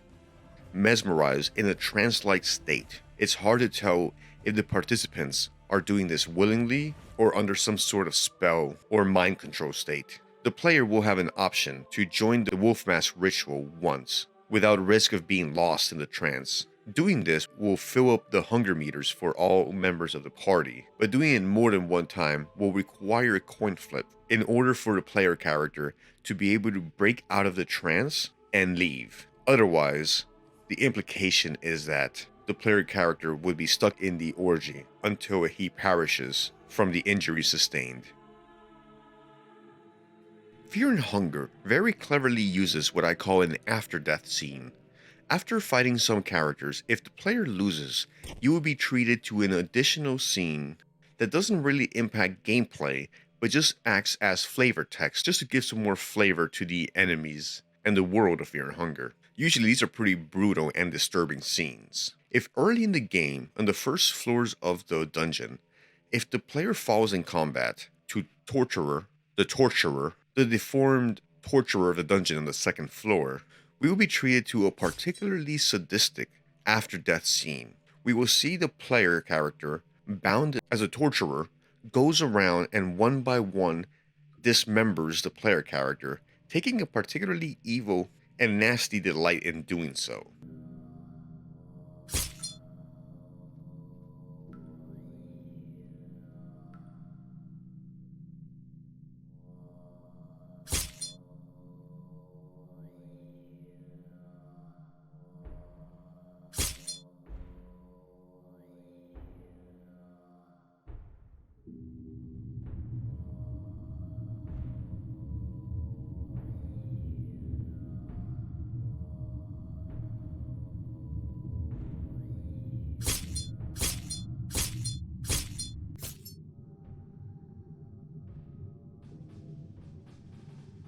On the topic of disturbing after-death scenes, if the player dies to an elite guard, there is a chance of triggering a scene where the player character will wake up in a locked room with the elite guard with both their legs dismembered. You can try to get away, but once you get to either of the two doors, you find out that they're locked. So the implication here is that the elite guard wanted to play with you and chase you around before bashing your head in.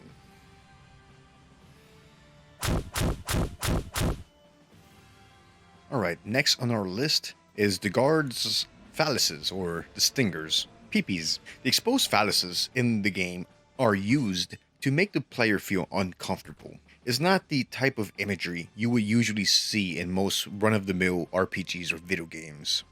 So their presence might make some players feel off balance or off put, making you wonder what else is there to come. Is there anything else unexpected that the game will throw at you?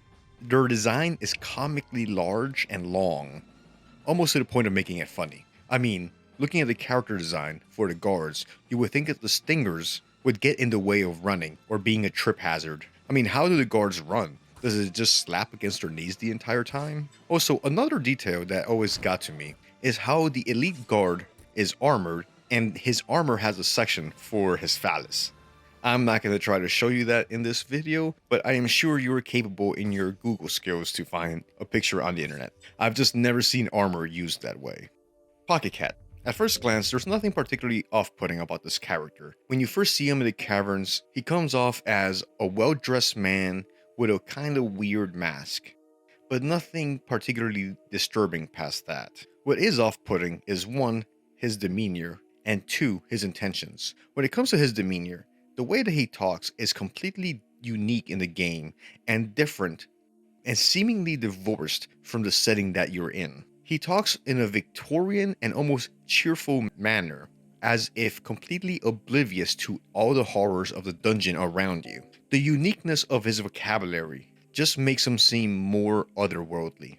But where he really gets disturbing is in his intentions. His goal is to collect children, and he's happy to trade from his stockpile of books and claymores for any children. That by itself is disturbing and unnerving. But what takes it a step further is that if you actually complete the trade with him, he starts doing this hand movement in his pocket, which, well, you can see it on screen. I don't really need to elaborate more on that. It just gets under my skin on a very primordial level. Moving on. The Human Hydra. A very popular early game monster you encounter. A further perversion of the marriage ritual that we had talked about earlier in the video.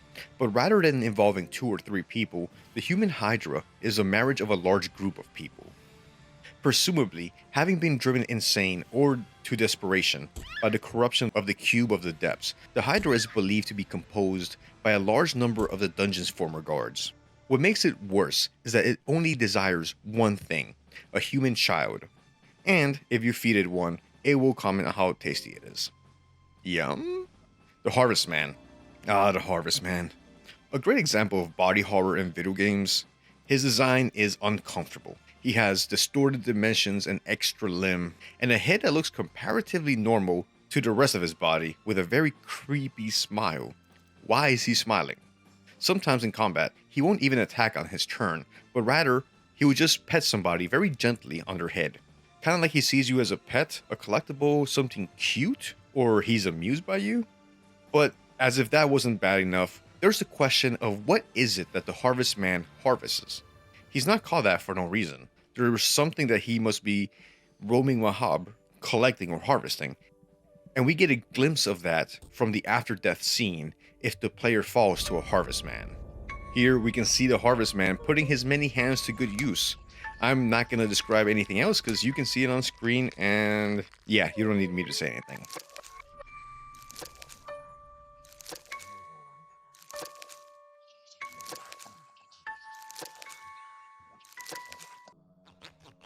Self-dismemberment. Now, this is something that's gonna instinctually unnerve anybody. Fear and hunger likes to push you into desperate situations and force you to think your way out. More than once, I've ended up taking a hit that gets one of my party members an infected limb, or stepped on one of those fucking rusty nails. Since the game drops are RNG dependent, you might get very few herb drops. There are a few guaranteed green herbs that spawn on the very early levels, and then again in the modern version of Mahabra at the end game. So that means with some bad luck, you might end up in a situation where you might be getting infected limbs, but without enough green herbs to cure the infections, leaving you with one last remedy: amputation. A decision not taken lightly, but there are times when it does become the most viable option, especially if the limb in question is a leg from one of your party members. Since losing a leg from a character that's not your main character won't affect your overworld travel speed, sometimes the best thing you can do is whip out the old bone saw to take care of an infection.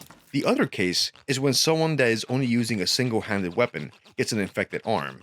You might reach the conclusion that it's better to amputate rather than reload the game, or lose the character to the infection, but doing so will prevent your character from being able to hold dual-handed weapons or shields. But some characters can't do that anyway. In my playthrough, where I beat the god of fear and hunger for the first time, I had to use the bone saw on the little girl to keep her alive. Since she doesn't really attack too much, and can't hold a shield or dual-handed weapon, there wasn't an immediate loss for my party. Besides, she wouldn't need the arm once we got to the bottom of the dungeon. Rotten meat and the maggot running up your arm. Something I thought that was cool about Fear and Hunger is how at first you are presented with an item that appears to be useless, rotten meat. But once you play a bit more, you realize there is a very real and practical use for carrying rotten meat, which is to recruit Moonless early in the game. Her multiple attacks per turn, and having another party member in the early game can be a huge help in navigating the dungeon. So that means that the player is incentivized to collect rotten meat in the early stages of the dungeon for use in the caverns. That means that each time you play the game and want to recruit Moonless, you have to collect rotten meat, and get the message that plays every time about a maggot running up your arm. The first time I read this, I was left wondering if the maggot would come back and affect my character later on in the game, but it never does. It's just flavor text. The developer of the game decided that the game would make you think of a maggot running up your arm every time you picked up a piece of rotten meat, just to burn that image of a maggot running up your arm into your mind. So no thank you, no maggots for me. Well, unless I'm recruiting Moonless, that is. Next on our list, the human husk. If Nazra is in your party when you arrive at Mahabre, he'll mention that he knows these streets and alleyways very well, and that underneath the city you'll find his secret laboratory. Like Valte, he'd been researching how to create artificial life. Dropping rocks in modern Mahabre and listening for their sound, or lack of, you are able to find the secret entrance to his lab. In his lab, you'll find a prototype life imitation machine. By feeding it some of your blood, you are able to manufacture a human husk of yourself. A human husk is physically like a person, but dead or empty on the inside. They're able to drift around aimlessly, but have no conscience or thought. They are just empty husk of a human. Looking into the eyes of a human husk, you would notice the complete lack of thought or presence in them. But as simple as a human husk may appear, they do serve a very specific function in the Tower of Torment, where Chambara, the Tormented One, roams. Next on our list, Chambara and the Tower of Torment. Investigating the Tower of Torment, the player will very quickly find a machine that is meant to hoist up a person on two mechanical hooks connected to two different winces.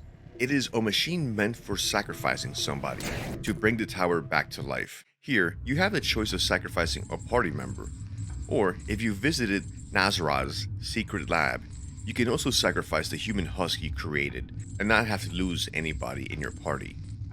After hoisting the human husk up on the sacrificial machine, the player will have their first encounter with Chambara, the Tormented One. Even looking at him makes me feel uncomfortable. You can tell of his suffering since he lacks skin, nose, and ears. His eyes, like the human husk, are empty black portals. No evidence of the poet that was originally Chambara is still outwardly visible anymore. He's a strong and dangerous enemy that is happy to beat your party with his fist. Sacrificing the human husk and tearing it apart will reactivate the tower and let the rivers of blood start flowing again. Attempting to leave the Tower of Torment, the player will have to cross this large pool of blood, and approaching it, the player will have a second encounter with Chambara, where he rises out of the pool of blood in a protective ring machine with three outer layers that are spinning around and able to crush anybody that gets close to it. After doing combat with him, he will recede into the pool of blood and you will get the soul of the tormented. When we ask the new gods about the Tormented One, they tell us, also known as Ron Chambara, when he was still walking among men as a mere mortal. Once a poet, he believes no great art can be achieved without pain and suffering. He now continues the same principles as a new god. From the wiki, Ron Chambara was once a mortal poet who believed that great art could only be born out of pain and suffering. Upon entering Mahabre, the Fellowship became the new gods, with Ron taking the role of the Tormented One. He transformed into a skinless being with chains that inflict unending torture upon him for hundreds of years. In turn, he extended his pain and suffering to other creatures within the shrines of Mahabre, including the Red Men, which leads us to the next item on our list, the Red Man. He who suffered the torture of the Tormented One for hundreds of years. With every passing year, its pain grows stronger. The new gods, when asked about the Red Man, the Red Men have been tortured for hundreds of years by Ron Chambara, the Tormented One. They can be found crawling and wandering the empty halls of the Temple of Torment in Mahabre, and a second one can be found in the Tomb of the Gods in the past timeline. Their design resembles Chambara in that they appear to be a flayed man with his skin removed. We find them chained up, looking miserable and sad, simply sitting there accepting their fate. But more than anything else, their screeches are blood-curdling and can be heard echoing through the halls of torment. They are truly one of the most pitiful creatures we will encounter in the Dungeon of Fear and Hunger. Next, the Penance Armor. The in-game book titled Penance Knights reads, "The Penance Knights are a special unit of the Vatican City that wear tailor-made armors. The Penance Knights are used in the most perilous tasks and missions where the chances of survival are especially low. Thus, the armor has been designed only to be put on.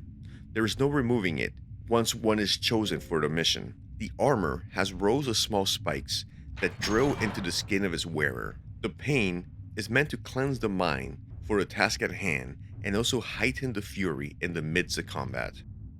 Because of the nature of the penance knights and the penance armor, only convicts with life and death sentences are recruited to the unit.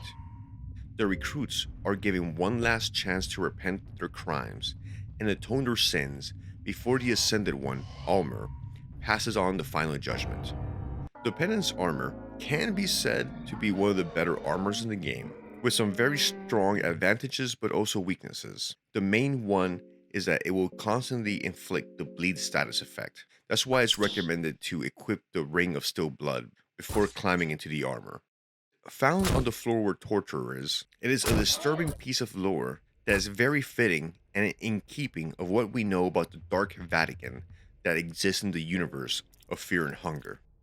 Once a poor victim steps into the penance armor, they will never step out. It is a one-way trip. There is no surviving the armor once its spikes have clawed its way into your body, and each step causes agonizing pain to the wearer.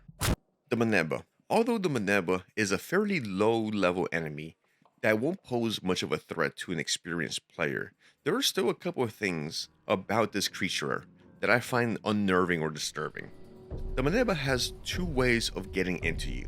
One telepathically into your thoughts, and one by the injection.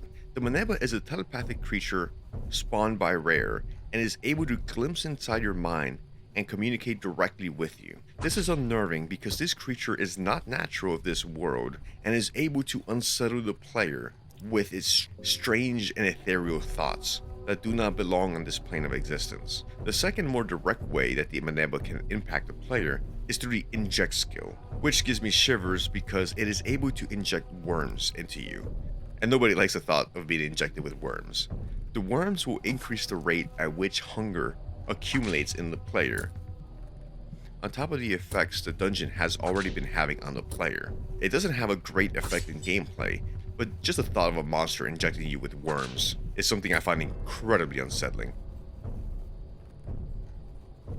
Next on our list of nasty things from Fear and Hunger, blood golems. These skinless blood golems can be summoned for a fight as they rise out of a pool of blood. They are extremely useful and tend to be great for endgame bosses that leave you with only 3 party members, such as going up against the god of Fear and Hunger, or Grogoroth if you had Nazra in your party. Extremely powerful, with double the regular HP of a character, and high attack considering that they are unarmed. They are a brick of hardened, skinless muscle that seems to be constantly bleeding. They are great tanks. It's a frequent strategy to summon a blood golem and then use pheromones on him to make him the party's tank and draw aggro, which puts his 200 HP to great use. Blood golems only last one fight, unlike skeletons and ghouls, and will dissipate after the fight is over. They are intrinsically nasty if for no other reason that they don't seem to have any skin, and they are magically born out of a puddle of blood. The Uterus Monster, yet another great example of the use of body horror in Fear and Hunger.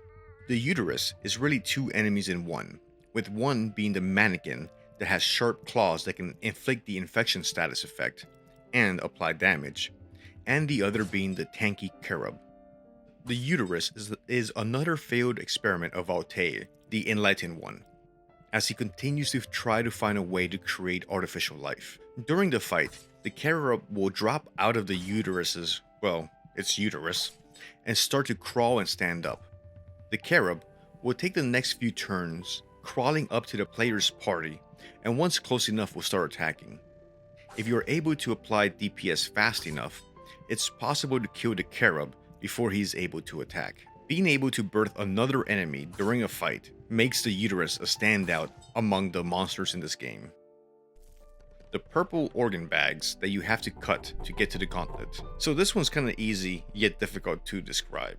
Throughout the dungeon, You will find 3 big purple pulsating wet bags of organs that need to be cut open to get access to the final endgame area, the Gauntlet. Cutting open all 3 of them will grant the player access to the Gauntlet, where the traces of Gorgoroth, or the God of Fear and Hunger, can be found. The player will know if they have cut them all open because they will receive a message that the gigantic organic mass around it has stopped pulsating after cutting the last one.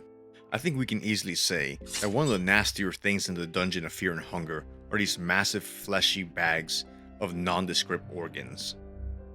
And the last one for today's video, the God of Fear and Hunger. The God of Fear and Hunger is considered to be one of the true final bosses, at least narratively. Although there are other bosses that might be more difficult or tougher, the God of Fear and Hunger wraps up the story. This is a unique boss fight. First, you have to escort the girl to the bottom of the dungeon and through the gauntlet, all the while she's taking up a slot in your party. If you reach the mound of bodies at the very end of the game, you will trigger her transformation into the God of Fear and Hunger that ushers in the Cruel era. And this will trigger the final boss fight needed to get ending A. Here we have a 5-stage boss fight, as we will see the little girl gradually evolve into her final form. Each transformation seemed painful, and the in-game text describing how cold the little girl feels. Each stage being more monstrous and disturbing than the previous, little by little becoming more of a distorted female figure, culminating in her true final form of the God of Fear and Hunger. In her final form, she will only execute self-mutilation attacks, as she needs to harness the pain. After a few self-mutilation actions, she will use her gaze upon the party, which is possible to instill such horror as to instantly kill the party if the coin flip is failed. And with that, I'm wrapping up this list of 20 nasty things found in the Dungeon of Fear and Hunger. Let me know in the comments what got to you in Fear and Hunger that I missed out on this list. And let me know if you'd like to see another one of these videos. I still have plenty more on my list, and there's still Fear and Hunger 2 Termina to do. Thank you very much for watching. Please like and subscribe if you'd like to support my work and the channel. Thank you very much. Take care, and later.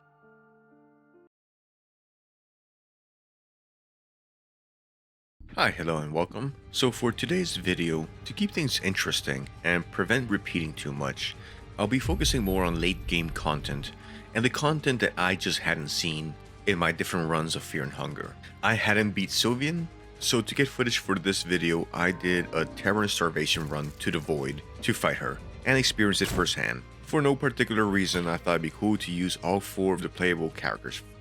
Thanks to the subreddit and the wiki.gg, as always, for being a resource. So let's get started on today's list of 20 more nasty things in Fear and Hunger 1.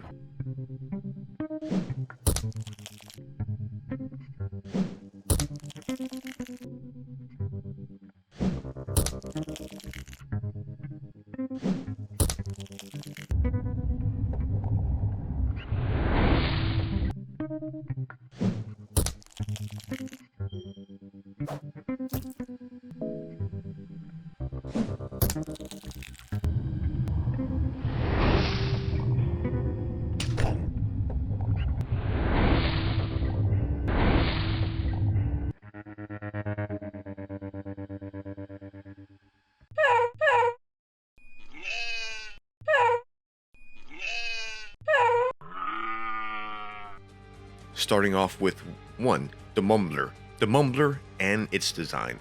Continuing the theme of Fear and Hunger's experimentation with horror that draws on body horror, let's talk about the Mumbler. I don't think I need to censor these guys, but where the design draws inspiration from is pretty obvious. Another example of transposing genital imagery onto the denizens of the dungeon. Another layer of horror that is the Fear and Hunger experience.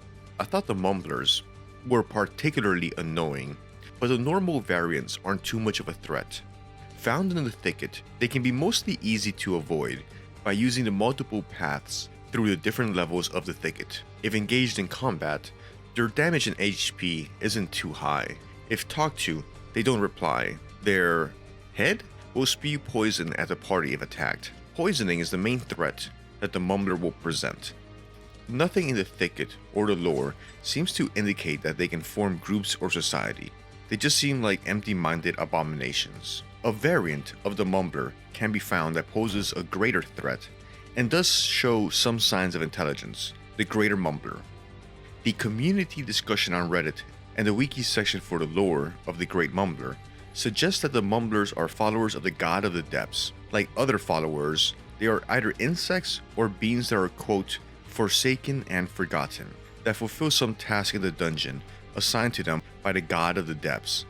The Greater Mumbler poses a more serious threat and can be easily identified by the ringing of the bells that they are carrying. In one hand, they carry a bell that, if rung, will drain mind, and a green sacky thing that the Mumbler can use to burn you.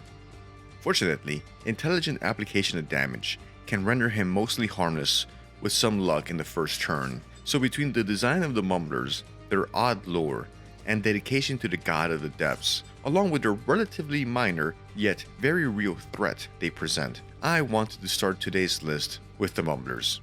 Moving on to the Cave Mother. One of the only early game creatures on today's list, we have the Cave Mother. She can be found fairly early on in the game by taking the elevator down to the level 4 caverns. She is what has spawned all the little cave gnomes flying around the last 2 levels of the dungeon. If the player approaches a certain ledge on this level, they'll hear the flapping of wings descending and approaching the party, prompting phase 1 of the fight against her. Taking out her wings, she'll start to fall and give the impression that the fight is over. Before the party is able to walk far from the Cave Mother encounter, the party will be charged by the now wingless Cave Mother, triggering the second phase of the encounter. Finishing the fight with the Cave Mother gives the option of searching her body, from which the party can retrieve the gnome egg. Not far from this encounter, a second Cave Mother can be found chained to the cavern walls. We don't know why or get any indication how she ended up there, but seeing how she's chained up and secreting yellow ooze, it's a safe guess that someone is harvesting her. Number 3, the Skin Granny. Making it to Mahabre, ascending the long stairs up to the Tower of the Endless. If the player attempts to rest and save, the flashback sequences will be triggered. These flashbacks flesh out the motivations and the history of the main characters. The last one we see is the tragic events that befell Rag and his village in Odengard. Entering the only visible structure that we are led to by a trail of blood and bodies, the party will encounter the Skin Granny.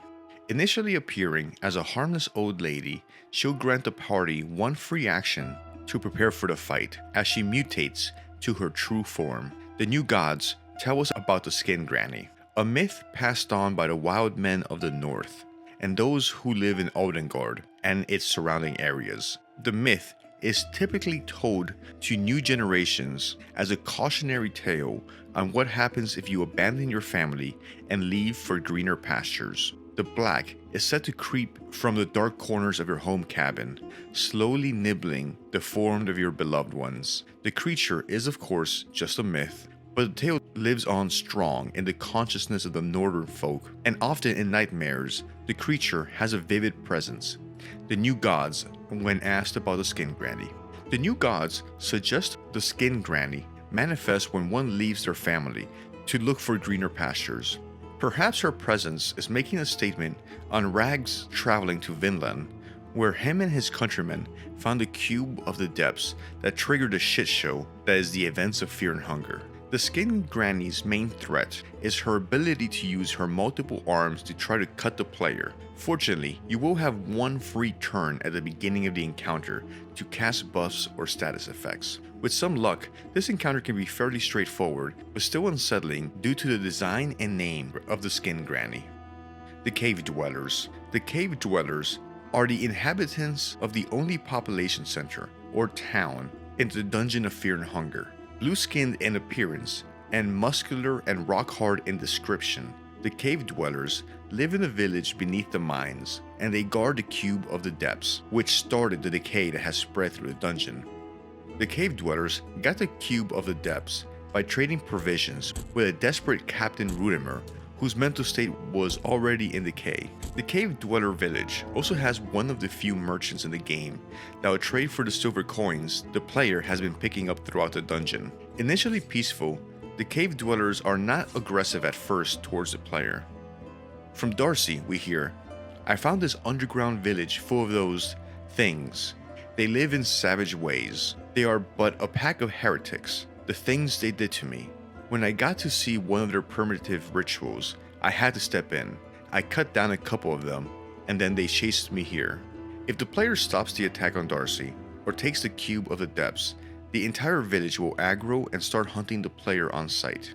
Though they are strong and muscular, fortunately they are unarmored. Taking out their arm that is holding a weapon will usually render them harmless in a fight, making it easy to run in and grab the cube and then fight your way out of the village. Another way of triggering an aggressive response from the cave dwellers is to interrupt this couple from, well, interrupt them from what they are currently doing. Not sure why you want to, but hey. According to the wiki, on any playthrough, there is a 10% chance that the player will find the village of cave dwellers massacred and the village will be patrolled by moonless guards instead. If the player is traveling to Mahabra, you should be sure to grab the rope and use it to descend to Wolfmask Orgy, and then to level 7 of the catacombs, where you can find the ancient door. Number 5. The Cockroach King. A little known servant of the God of the Depths can be found hidden in the thicket. If on the first level, the player pushes their way into a series of secret doors in the walls, they'll be able to drop down a level and have an audience with the Cockroach King. You are able to speak with him if you have the mastery over insect skills. He'll call you a filthy human and demand that you kneel before him. If you play along, he'll give you an opportunity to serve him and move up in the ranks, and he gives you the title of peasant. The Cockroach King gives you the task of going to the surface and killing the butterfly at his request. He mentions that they cannot allow him to finish his metamorphosis and fly away with butterfly wings. Completing this task moves the player up in rank to a noble and increases affinity with the God of the Depths. Completing the second task, to kill a visitor to the dungeon who has long hair and is a priest of destruction, will move the player further up into the ranks of whatever the Cockroach King is king of, and will increase affinity with the God of the Depths once more. The Cockroach King then mentions that his people have always wanted a new flesh of a home that has magical powers. I don't think Enki would approve. Alright, next on our list is our Lord and Savior, Almer. One of the things I like in games is when secrets hold further secrets, waiting for a curious player to come by and find them. In the tunnel area that leads from the bottom of the dungeon to Mahabra, there is a 3-part puzzle that I call the push blue statues onto gold square puzzle. Clever, I know.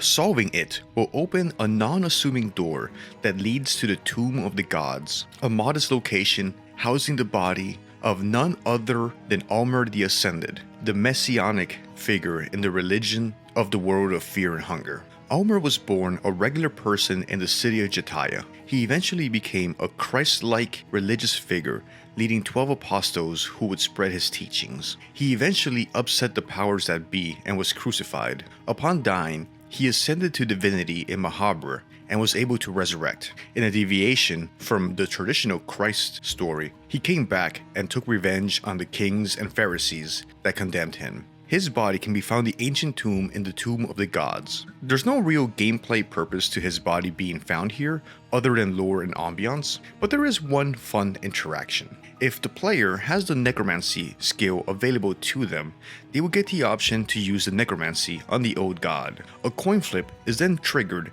to see if the spell is successful. As always, it's whenever I'm recording that I get crazy odds and never get the coin flip that I need. But nevertheless, I persisted until the necromancy spell was cast, and several bottles of vodka and ale have been consumed. Not a bad time, I guess. The only effect that the necromancy spell has is to revive a part of Almer, his equipment or package after casting the spell. It seems like Almer is happy to see you, or he has something in his pocket. So yeah, that's in the game. Unique if nothing else. I've never seen a game where you can get a god erect. Let me know in the comments if you can think of any other games that lets you get god hard. The Lady of the Moon. Next door to where Almer can be found, in the Tomb of the Gods, there is a door behind which we'll find several manebas. servants of the moon god rare, the jellyfish-like creatures that are encountered in the first levels of the dungeon. Past these moon servants, we find another type of moon-loving jellyfish, the Lady of the Moon.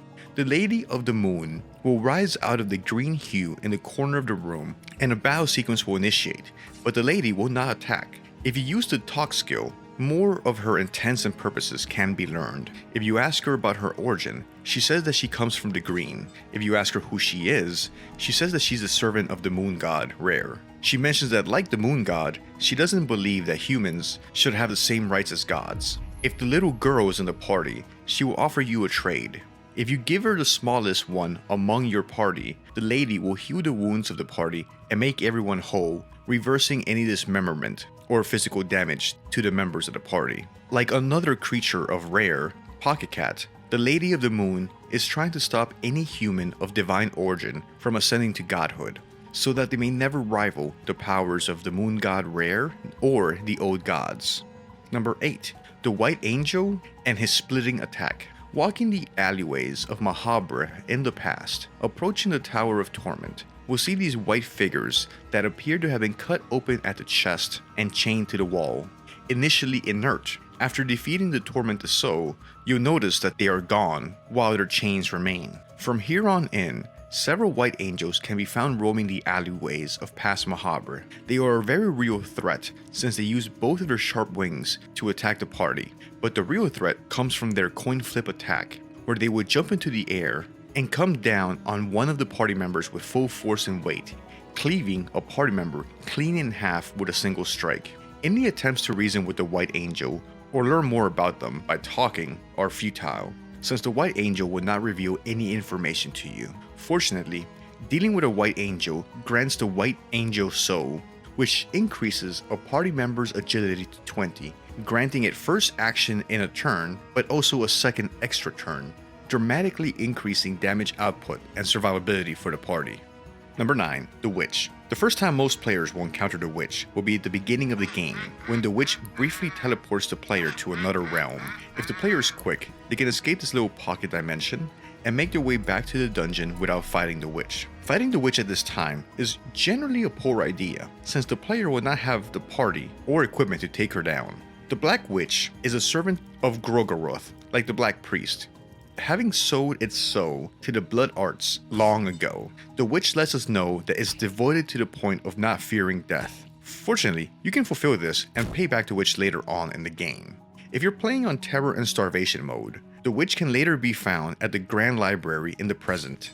But now, the party should have a fuller party and better equipment. If the player approaches one of the red ritual circles, the Witch will appear and charge the party, triggering a fight. With some luck and good gear, here, the player can take revenge on the Witch for every time the Witch taunted you as you started a new run and entered the dungeon and were teleported to the Witch's pocket dimension. The Lizard Mages. The Lizard Mage is one of the last threats the player will face on their journey to the God of Fear and Hunger. Only found in the Gauntlet, they will attack the player and their party as they make their way through the final floor of the dungeon. The new gods tell us an act of love between the Lizard Man and the Yellow Mage. The being that came from the act seems to share the intelligence of both worlds. However, it does not know for certain which tribe it belongs to. Thus, it wanders the darkness alone. The Lizard Mage will appear in combat armed with a sword that can slash and dismember the party members, and a staff that can use to cast Locust Swarm on the party. I think the Lizard Mage belongs on the list of nasty things, if for no other reason than the thought of a marriage ritual between the Yellow Mage and the Lizard Man. But each their own, I guess. Lizard love, what can I say? The Double Crow Mauler. In my last video of Fear and Hunger, we covered the Crow Mauler, so for the follow-up, I thought we should talk about the Double Crow Mauler. Like the regular Crow Mauler, he is an intimidating sight. Armed with a mauler, like the original, but now with two heads that can potentially deal out twice as many peck attacks. He is found if you fall down through a hole in the floor while navigating the traps in the gauntlet. Defeating him gives us the Crow Emblem key, which is redundant at this point since you can't leave the gauntlet, and also the Captain's Diary number 3, which details Captain Rudimer's descent into madness as he kept seeing visions of crows and started slipping more and more into the darkness. As far as I can tell, there's no real lore reason as to why there'd be a double-headed crow mauler in the bottom of the dungeon, but hey, it does make for a cool endgame enemy. As you can see on screen, the two biggest threats to the crow mauler, its ability to do a one-hit kill using the peck attack, and the ability to blind the player using the swarm of crow attacks. Since we're already talking about the gauntlet, number 12 on our list is the traps in the gauntlet. So this one might just be me wanting to rant, but either way, I don't think it's a stretch to say that the traps in the gauntlet are nasty, especially if you imagine how they would operate in real life. I mean, swinging blades, spikes rising from the floor, farting statues are all menacing and gruesome in their own right. In particular, the swinging blades gave me trouble at first. For some reason my brain just farted out trying to get the timing right, but practice a few times and it's simple enough. Also, it seems to be a trend that the last areas in a Fear and Hunger game will have insta-death traps, kind of like the flaming Bremen soldiers in Termina. Another factor in the ickiness of the gauntlet is the insect-covered floors, similar to Indiana Jones and the Temple of Doom, which scarred me psychologically as a child. As you move around the level, you'll hear the chittering of the insects and take small bits of damage from the floor that's completely covered in a swarm of bugs. For some reason, that thought just really stays with me and gets under my skin anytime I'm playing through the gauntlet. Now, moving on to the other endgame area in Fear and Hunger 1, the Void. Starting off with number 13, the Molded. From the New Gods, we get the miserable creation that is but a mockery of human beings. It is a simple being created by a new god that once existed who was trying to achieve the power of the older gods with limited understanding. A nasty inhabitant of the Void.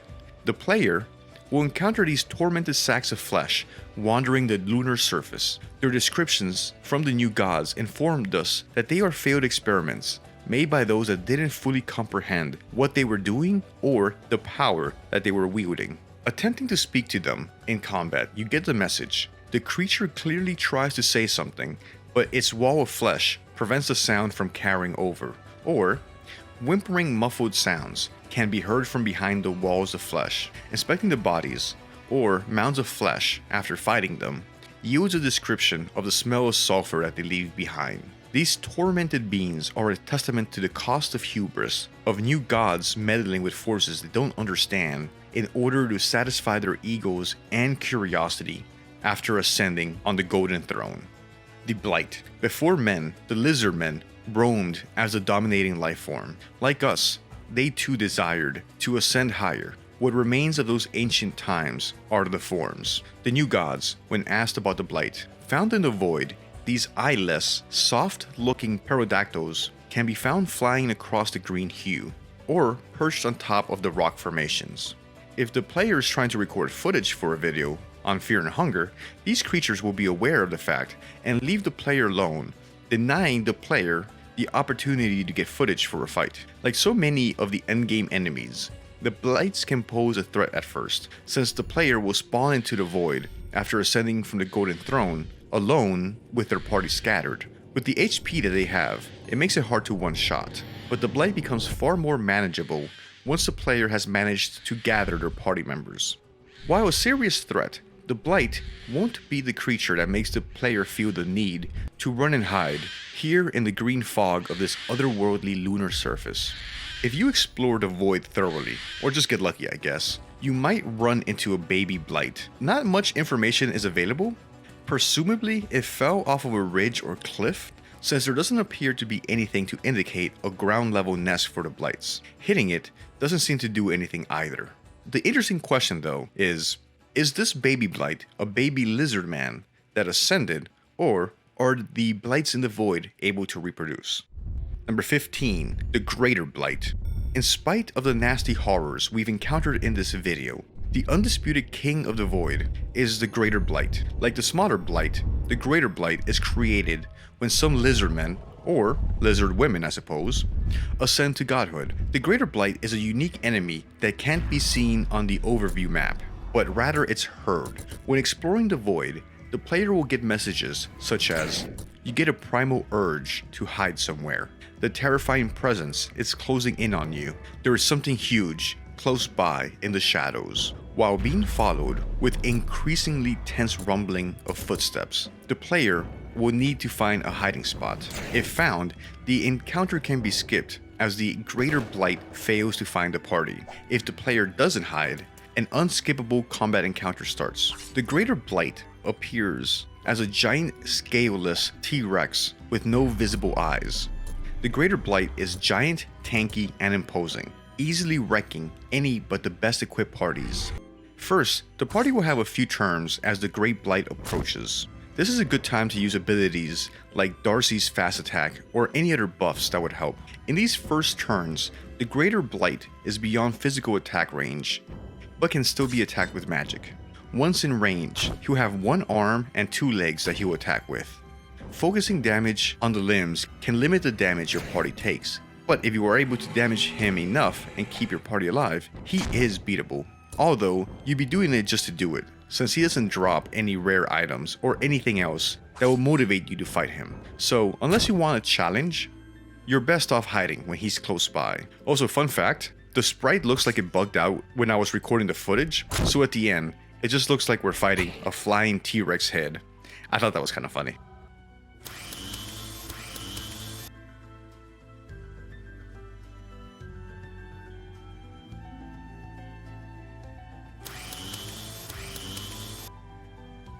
Sylvian, the biggest threat in the void, only found dwelling in the green hue of this area.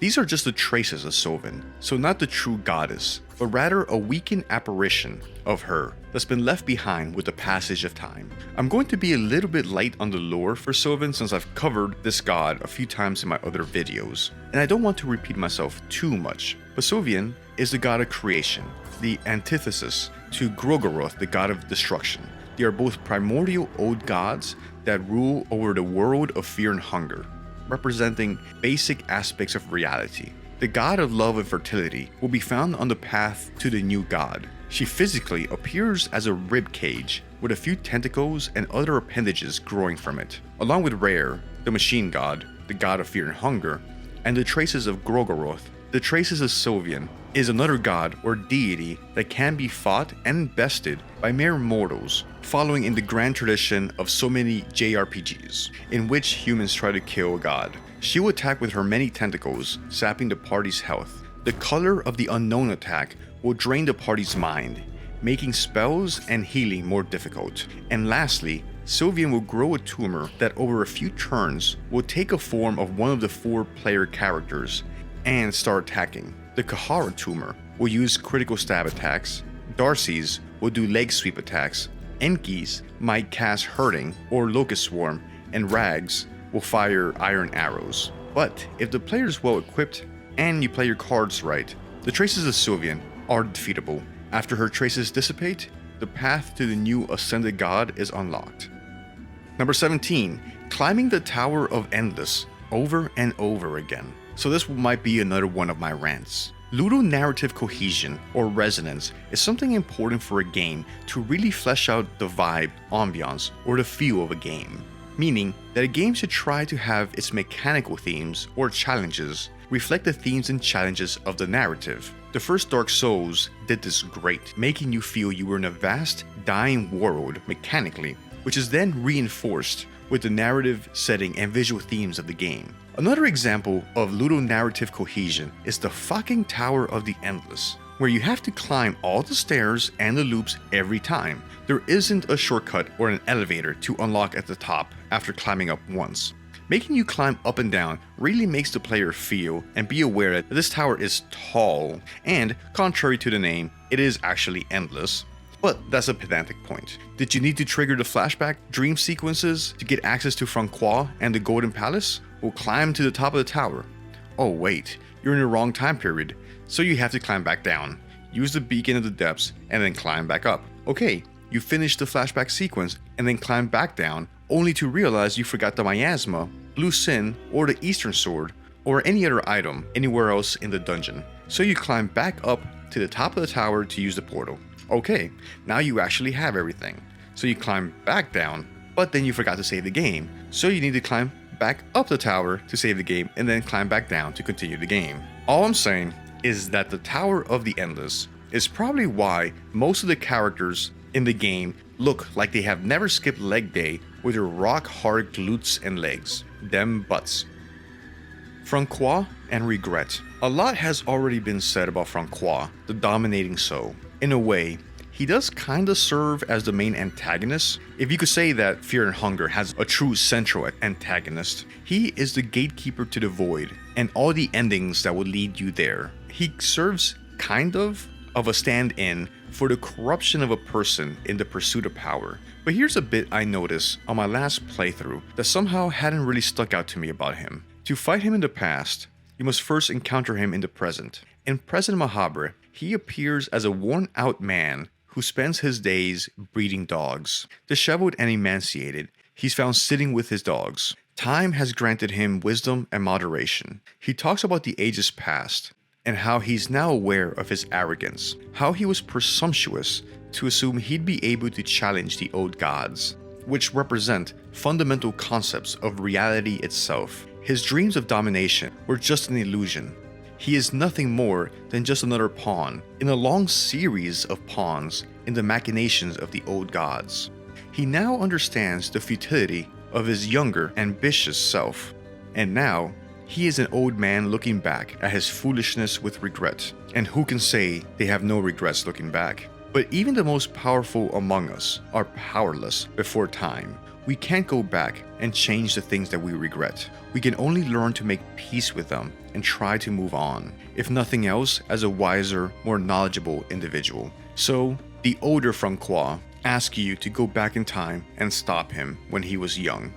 When we encounter him when he's younger, he talks that he only needs a few hundred years to complete his supremacy, but we already know how this plays out. How do you teach something when it seems that only time and experience can do that? I mean, how much did you listen when you were younger? I know I didn't. How much did you have to learn on your own, in spite of well-intentioned warnings from others? I know I had to run face first into the wall a few dozen times before I realized I should really start listening to others more. But alas, we know that young Francois' mission and ambitions are futile. Aren't most quests for total domination doomed to fail eventually?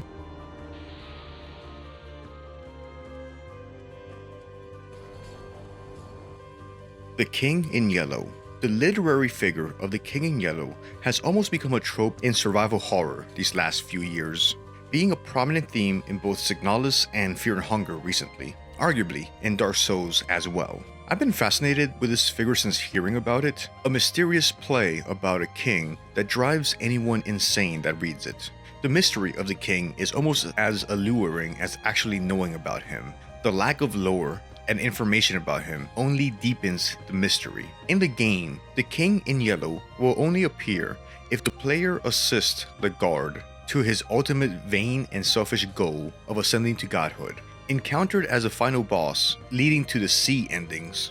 Canonically, we know that Legard does in fact ascend to godhood and survives the events of Fear and Hunger 1. He then proceeds to spend hundreds of years working in the shadows on his next plan of attack to take out the old gods, to free humanity from their grasp. In combat, he's notable for being one of the opponents with the greatest ability to heal himself, with both the asterisk he can summon and the snake having healing abilities. He will attack with his sword, and every few turns, he'll use the salvation coin flip attack, which will blind the player if failed. Either way the fight goes, the guard ascends to godhood, fulfilling his ambitions and plans, and setting the stage for Fear and Hunger 2 Termina. 20. The Gods of the Depth. The Gods of the Depth is found in the Cave Dweller village, near where the Cube of the Depths is found. The God of the Depths serves as a gate to the Gauntlet, the bottommost level of the dungeon. To get access, you'll need to cut the 3 purple organ bags throughout the dungeon. At a glance, the appearance of the God of the Depths appears to be like a primordial and colossal fish standing upright, with a path leading up to its mouth. But it seems like the design of the God of the Depths has a real-world inspiration. Apparently, the god was inspired by this picture of the sunken USS Saratoga. Here's a few interesting facts about the USS Saratoga, mostly from the Wikipedia article. The USS Saratoga was a Lexington-class aircraft carrier built for the United States Navy during the 1920s. She was converted into one of the Navy's first aircraft carriers. The Saratoga was assigned to the Pacific Fleet for her entire career and for the duration of World War II. In mid-1946, the ship was a target for a nuclear weapons test in Bikini Atoll. So, Godzilla connection confirmed, maybe? Anyway, that's the video for today. As always, I appreciate your time. Please don't forget to like, comment, and all that if you'd like to help the video with the algorithm, which I would appreciate. But anyways, thank you very much, take care, have a good one, and later.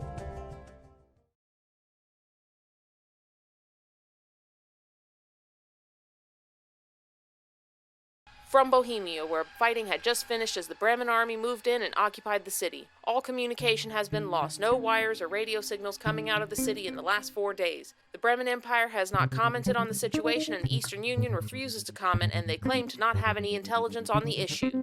Attempts have been made to use the railway telegram connections to hail the last train known to have departed the city, but the crew of the train has been unable to be reached. The Midnight Gazette is reporting their journalist in the field, Corinne Sauer, is past due to report in. Passenger manifest shows that 14 people were on the train traveling to the city. The fate of those on the train is also unknown at the moment. Initial reports coming out of the area describe a mass casualties event, possibly due to radiation or chemical poisoning, but reports are conflicting and unclear. The first people known to have escaped the area are referring to this event as the Termina of Bohemia, the cataclysm of Preheville.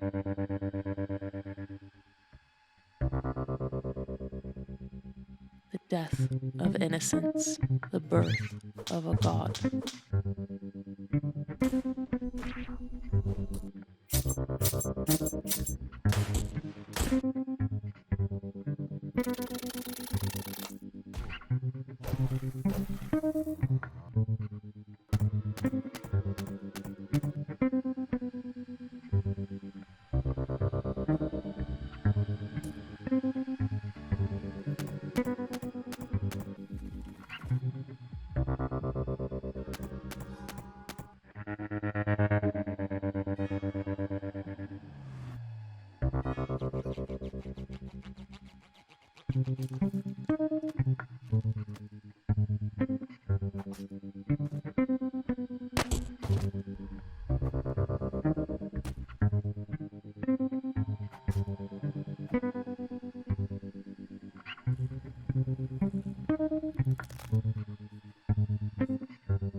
Hi, I'm John, and thanks for checking out my video. Quick disclaimer, this game does have some dark and very adult themes and topics, so viewer beware if that's not something you're into right now. Also, a spoiler warning for all of Fear Hunger 1 and 2, we will be talking about some of the secrets and the endings. Shout out to the wiki.gg and the community that maintains it for notes, info, and a really helpful map. Fear and Hunger 2 is a PC indie survival horror RPG taking place in the city of Preheville in 1942 on the fictional continent of Europa. The Second Great War has been ravaging the continent and has just come to a ceasefire as the Bremen army wrestled the city of Preheville from the Eastern Union. Not long thereafter, 14 unrelated people on the same train heading to Preheville had a vision from the messenger of the Moon God, telling them that they are participating in the Festival of Termina and that only one of them will be alive in 3 days. The 14 participants wake up from their shared dream and realize the train is stopped and has been abandoned on the outskirts of the city, which has been covered in a deep fog, and the Bremen army has recently invaded. One by one, they head into the city to try to find out what's going on. These are their stories. Dan, the doctor, the blank soul. Dan grew up in the kingdom of Rondon. His parents were followers of Sylvian, having joined the Bunny Mask cult. As they traveled to different cities in Europa, he would often see him donning bunny mask and heading off to the meadows naked with others for the rituals of Sylvan. Dan hated that his parents would be more focused on their religion than caring for him, always choosing their forest rituals rather than spending time with him. They even tried to pass on the healing gift of Sylvian to him. One day, his parents never came back after spending too much time in the meadows and finally succumbing to the ritual, lost in the trance. At a young age, Dan would eventually build up to becoming the apprentice of a butler, which led Dan to start working for Baron Einar von Dutch, learning to appreciate the finer things in life, and also learning about how upper crust society lives. Over time, he became acquainted and grew closer to the Baron's daughter Elise. Elise was sympathetic and helped Dan process his childhood and his trauma from his parents' neglect and their having chosen an old god over him. The Baron had a growing interest in the occult and how Sylvian's gift of healing worked. The Baron took great interest in Dan when he learned that in his upbringing, he had been exposed to the Sylvian cult and the gift of healing. In exchange for his knowledge on Sylvian, Einher, a doctor himself, would teach Dan about the modern scientific ways of medicine, thereby combining ancient knowledge and modern science. Though he would never get an official doctor's diploma, Dan would become a natural healer and learn thoroughly about the biological mechanisms of life. In adulthood, Dan and Elise were able to finally be together, with the Baron's blessing. But it wouldn't be too long into this happy union before the drums of war started. The Eastern Union and the Bremen Empire would soon be at war, along with all their allies. Conscription and draft orders were sent out, and all able-bodied men would be conscripted for the war effort. Dan chose to serve as a medic attached to the infantry, and he saw the unspeakable horrors of war firsthand. Letters from home kept his sanity intact, but before long, these would stop. After the Kingdom of Rondon withdrew from the war, he rushed back home only to find the dark tragedy that was waiting for him. In the basement of the manor, his fiancée Elise and Baron Einher von Dutch, the occult had completely taken over the manor, and Elise and the Baron had sacrificed themselves in order to please the old gods with a sacrificial ritual. Out of desperation, Dan attempted to resurrect his fiancée by sacrificing his left eye in an old ritual. Unfortunately, his attempts to save her were unsuccessful. Dan was shattered, understandably, as he tried to find a reason why they all died, other than the whims of uncaring gods. He started searching through the Baron's papers and documents in his home and desk, trying to understand what drove him to do this. He kept finding references and documents from a town called Preheville. He didn't know why, but he put together that the ritual the Baron had attempted originated from this town. Determined to find out why he lost the love of his life, he set off to Preheville to discover what was the purpose of the ritual that took so much from him. Dan is fairly independent, quickly setting off on his own to investigate Preheville. He tries to help those around him. For example, it's only natural for him to offer to mix drinks to the other participants in the Preheville Bop. Dan can also be found caring for townspeople, trying to study what happened to the Moonscorch. He is often polite and even caring towards the other contestants, showing his compassionate side. But despite all this, Dan can also be callous, such as when he refuses to put a dying man out of his misery because he is bound by the Hippocratic Oath. In spite of his outwardly friendliness, he suffers from severe depression stemming from the mysterious and tragic death of his wife, Elise. It is also possible that he has been suffering for a long time considering his traumatic childhood. At various points, Dan makes reference to the stress that he faced in his childhood, as well as he is shown being protective towards younger contestants like Marina and Levi, possibly a way for him to help other children avoid the same situations. It's speculated that Dan got interested in the occult after studying the sigil in the ritual that claimed his fiancée and father-in-law, a ritual to the sulfur god, or possibly Rare. It's possible that Rare sent Pocket Cat to investigate or interfere with Dan's learning about the sulfur god, to prevent the human from learning and gaining esoteric power, while also preventing the sulfur god from gaining power, since he had been weakened with obscurity. If Dan moonscorches, he would take on the vest and mask of Pocket Cat, and from there on he would be found in the museum. During the festival, he would put his medical knowledge to use, studying the monstrosities they encounter, in an attempt to understand them scientifically, and harvesting useful organs from them. He would use this knowledge to be able to bring monsters down more effectively. Fighting Dan as Pocket Cat is an interesting encounter. Pocket Cat is a creature from Rare, so he promised not to interfere with the festival or the contestants. So he states that he can only hurt you by following your orders. So during the fight, he will continually ask you what limb he wants you to sever. So you'll have to pick between arms and legs as the fight continues. Man, or Catman, has a code, I suppose. But what if Pocket Cat had a Pocket Cat? Abella, the engineer, caressing soul. Abella grew up in Odegrad, having a peaceful and serene childhood. She didn't have a chance to grow much, nor Odengard have a chance to rebuild after the Great War, before rumors of another war started spreading in Europa. It wasn't long after that, before the Second Great War broke out. Abella was too young to officially sign up and serve in the war, so she did what she could on the home front, utilizing her tinkering skills and natural talent with equipment. Helping repair equipment, this is when she started learning how to improvise weapons. Eventually, her propensity for tinkering led her to study mechanics and electronics. As an adult, Abella's expertise in engineering made her an essential contributor to the home front. With the men now dying on battlefields, someone had to step up and cover for them. She would shoulder the burden and the increasing workload. It's what she could do to help on the home front, helping source and repair material for the front.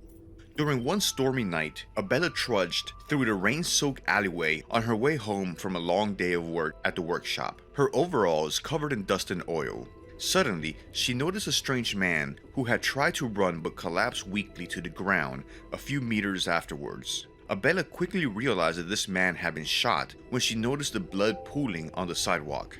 Searching his possessions, she found documents indicating that he was from Rondon, one of Odengard's allied countries. Abella would later discover that this man was a member of the underground resistance group, the Nameless Liberty Union, NLU. The organization had been quietly brewing beneath the surface these last few decades, since the beginning of the First Great War, and was working across Europa to resist both the Bremen Empire and the Eastern Union. She would eventually meet with a member of the NLU and join the organization. Abella's engineering expertise was greatly valued by the Nameless Liberty Underground, which was struggling to maintain membership.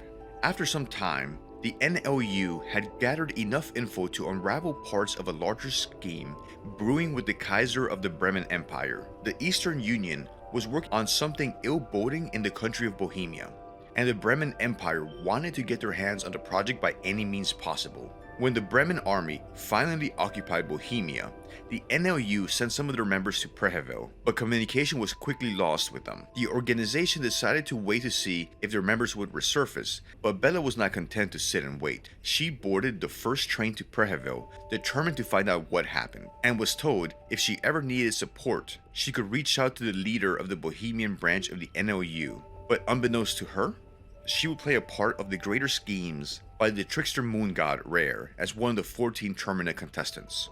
During the festival, she'd be able to use her knowledge of electronics to surpass locked doors.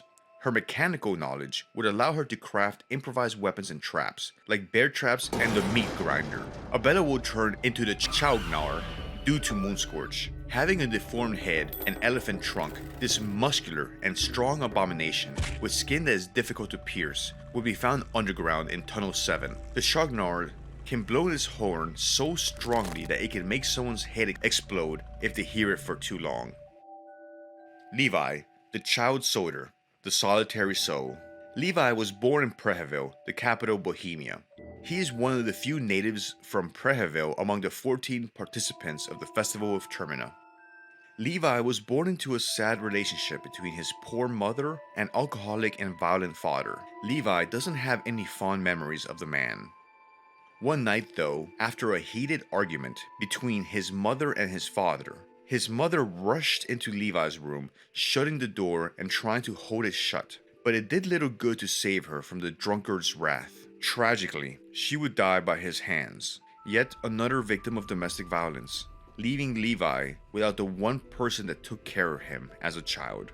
Levi's drunken father would continue to waste away under his alcoholism, indulging in the bottle, unable and unwilling to care for poor young Levi, leaving the young boy all alone in the world. Such a horrible way for a child to grow up. He would always remember his mother at the piano, playing jazz. In a different life, he would have liked to have learned how to play the piano. After being taken away from his father, Levi was sent to St. Dolmec's orphanage. However, it didn't do him much better considering the staff there treated kids awfully, and there were rumors circulating around the place regarding the occasional disappearance of orphans, leaving no trace on why they disappeared.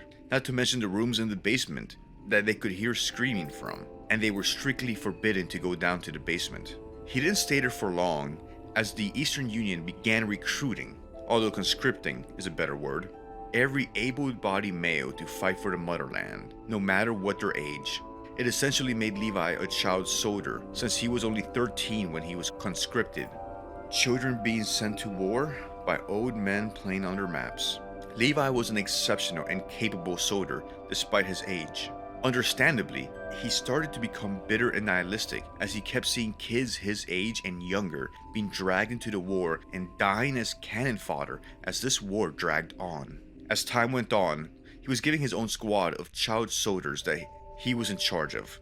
They were assigned to what amounted to a suicide mission with little chance of success, as the upper echelons of the military didn't seem to think that they were more than chattel or meat to throw at the grinder, just faceless boys seen as expendable bodies. This mission was a turning point for Levi.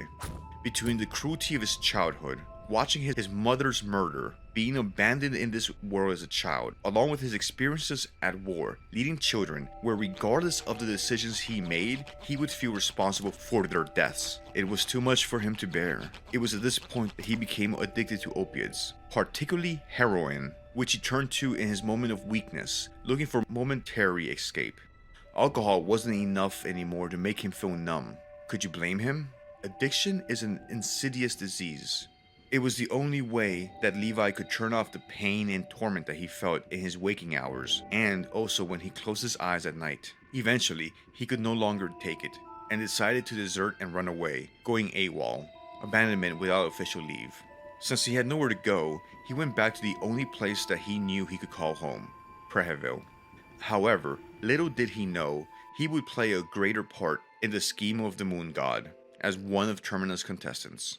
Levi puts his combat training to good use during the festival, being the most skilled participant with guns and rifles. His sharpshooting skills would be useful to put down some of the horrors he'd encounter. In spite of his skills with firearms, when he first encounters anyone, his first instinct is to run and put some distance between him and the stranger. Can you blame him? Later on, he would be found at the restaurant coping with his withdrawals. His moon-scorched form is the Weeping Scope, which will run away to the orphanage when you encounter him. Perhaps it's the remains of Levi running home to a place that was familiar. The orphanage might have been the closest he got to feeling like he belonged and was safe in this world. His moon-scorched form seems like a mockery of his skills at firearms, relying on a high rate of fire rather than the accuracy Levi was known for. He seems to easily form a bond with another Preheville native, Marina. Maybe they find solace in each other since they share the loss of their hometown.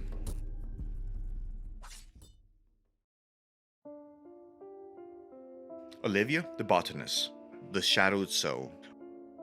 Olivia is a botanist looking to find the whereabouts of her sister in the town of Preheville. Olivia is a reserved, yet sometimes outgoing woman, being one of the only people in the train with openly friendly mannerisms and a caring personality. She seems like the type of person you'd like to have around on a difficult day. Olivia spent most of her childhood cooped up inside her parents' overbearingly religious household, finding escapism in books about botany and nature, along with the company of her twin sister Rayla, who preferred to go outside and make friends, while also dedicating herself to studying engineering and electronics. Olivia suffered multiple strokes in high school and was bedridden. Her parents turned to religious and faith healers, but her sister wanted them to seek modern medicine backed by science. By the time they were convinced, it was far too late. Olivia was diagnosed with an abnormality in her spinal cord that affected her blood flow. Even after going through extensive operations and several medical treatments, she would be bound to a wheelchair. Later in life, Olivia and her sister enrolled in the same university in Bremen, both relieved to finally be away from their parents' religious control. During her time in university, Olivia was great at making friends in college, but nevertheless was one of the best students in her class and excelled in her field. The same could be said for her sister, who got to participate in an exchange program between the Bremen Empire and the Eastern Union, much to Olivia's jealousy. Eventually, Olivia graduated and got to start on her own botany research in the biggest greenhouse in Bremen. Yet, she still felt like her sister outclassed her in every regard. Rayla would travel all over the world, keeping contact and telling Olivia about her work through letters. But one day, those letters came to a halt. After 6 months, Olivia's parents got information that her sister was supposedly accused of treason against the Bremen Empire, being kept in an undisclosed Bremen prison. Olivia was powerless about it. The only time she heard of her sister again was when news of a terrorist group called the Nameless Liberty Underground broke her sister out of prison. Olivia recognized the name of the organization, recalling that she had heard the Professor Rayla was seen over the years mentioning them in a passing conversation. She investigated where the professor had gone to, only to find out that he had been executed months ago, suspiciously enough also for treason. Riffling through his office, Olivia found several letters between the professor and Rayla, sent long after she graduated. In her last letter, Rayla had sent cryptic writings about a cube and how the Eastern Union was desperately trying to replicate the cube. Her last words, voicing concern that the Kaiser of the Bremen Empire was after the operation in Preheville, and how she still had time to act by heading there herself. Olivia would rush there without delay. Olivia uses her scientific knowledge to her advantage. By utilizing local flora and extracting powerful substances from flowers and herbs, she can coat weapons with powerful poisons and craft herbal mixtures to help her heal injuries. Once day 3 starts, Olivia is no longer at the train, having been taken to the museum by a moon-scorched Dan, or having gone there by her own initiative. Her own moon-scorched form, the mechanical dance, will be roaming the insides of this location. Instead of legs, her form features a massive vent system, while her hands take on the shape of 2 blade-like appendages, appearing fused to her wheelchair. Despite the power and strength conveyed by her new form, the mechanical dance appears visibly distressed, weeping and lamenting that she has been this way forever. This might more so be a manifestation of her jealous fear of living in the shadow of her sister Rayla. This being reinforced by the fact that Olivia has the shadowed soul, as opposed to Rayla's radiating soul. She fears that the others will perceive her as solely through the lens of her disability, rather than recognizing her true capabilities and who she really is. It is possible the mechanical dance gravitated towards the museum due to its close proximity to the logic. The mechanized nature of the mechanical dance may be due to influence of the logic, the machine god, as Olivia had very strong ties to her sister Rayla. The logic has been shown to be able to interfere with the workings of rare, so it might be possible that the logic is capable of tainting the moon-scorched forms of contestants. Osa, the Yellow Mage, the Enlightened Soul. Osa grew up in chaotic Abyssonia, where endless conflict and warring factions were the norm. He disliked those who fought over ancient disputes and over grudges passed down by their ancestors. Osa found no solace in such beliefs, and knew that Europa, to the north, was no better. In Europa, they worshipped ancient cruel deities, and their disputes spilled across borders in endless cycles of great wars. And in some parts of Europa, there were rumors that human sacrifices were still practiced. He decided to leave his family and head to the City of the Sun, Ammon, to pursue an education in spiritualism and religion, determined not to be a pawn in the North's quest for the country's resources. There, he excelled as an apprentice. He sought to learn as much as possible before leaving the continent. At the Temple of Ammon, he had his choice of various spiritual schools to study from. He quickly excelled at the temple, surpassing even the older priest. However, he soon realized that religion was being used to control the masses, and he didn't want to serve the ruling class. Discovering an ancient scroll about the Yellow Mages, who harnessed the power of the gods for personal gain and believed in chaos, Osa left the temple to find them in the eastern sanctuaries.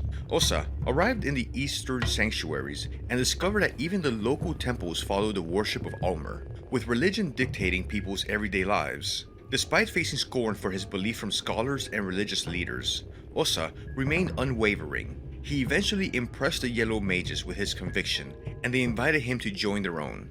They had been reduced to a small group of traveling mages who studied various fields of the otherworldly. Osa joined them to further his personal growth and agenda using the force of the gods, continuing his path of learning and self-growth.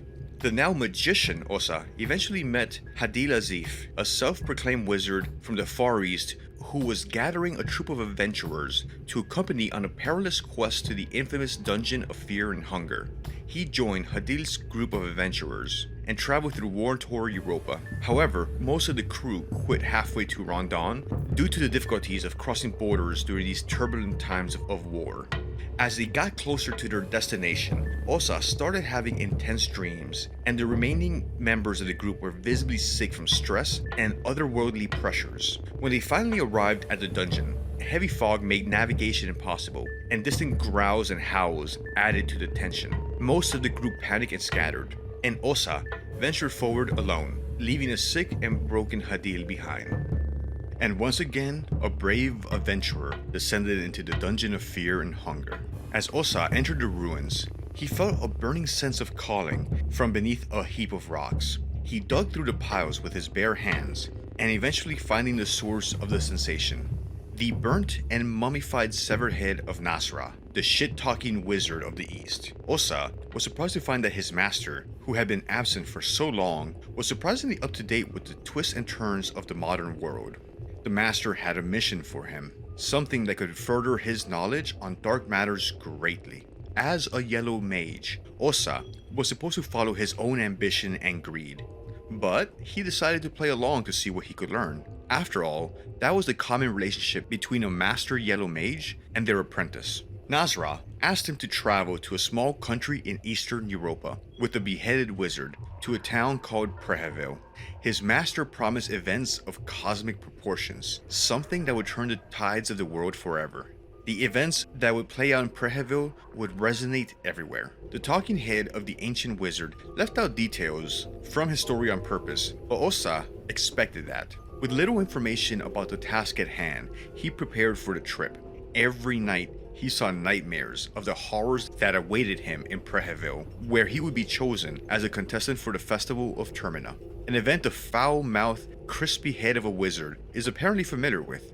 Osa is an experienced magical practitioner whose time as a yellow mage has shaped the way that he views the world. He is very knowledgeable about both old and new gods, and will happily use their magic for his own benefit. Osa prefers to act alone and is distrustful of others, to the point of attacking those that he sees as a threat. Even after being placed in a vulnerable situation, he will still question those who offered help to him, only reluctantly offering to join them. He acts dismissive towards the other contestants and expresses hatred towards many aspects of the Western world. He is also not above making fun of other characters' religious beliefs and superstitions. I mean, the whole confession prank is pretty dick. No, don't pretend to be clergy and take people's confessions. That ain't cool. People tend to open up and say some very personal things in confession. Marco, the boxer, the tainted soul. Marco's earliest memories involved spending time with his parents, but he was suddenly left without them. It happened at such an early age he couldn't remember what happened, but he and his sister had to fend for themselves from there on in. At the tender age of 10 years old, he had to find a way to make a living, while raising his younger sister. In a dark world and alone, at least they had each other, and blood ran thicker than water. Marco had always known the streets to be harsh, having been bullied relentlessly as a young boy. He was never naive to how the world worked. However, as he grew older and filled out, he found that he could hold his own in a fight, often towering over his former tormentors. Despite his size and fighting ability, he never joined any local street gangs, nor became a thug for hire. Unfortunately, refusing to work for these small-time criminals only seemed to draw more trouble his way, with street fights becoming a regular occurrence. Marco's perspective began to shift when he realized that he was making more money from fighting than any other job, using his fist where he failed using tools. His reputation as a skilled fighter led to his participation in underground boxing matches, where the pay was better and the danger of knives was lower. Besides, it could be fun sometimes. Marco did at times enjoy the feeling of winning a match, hearing people cheering him on, and collecting some cash, making sure that he and his sister had food and shelter for another day.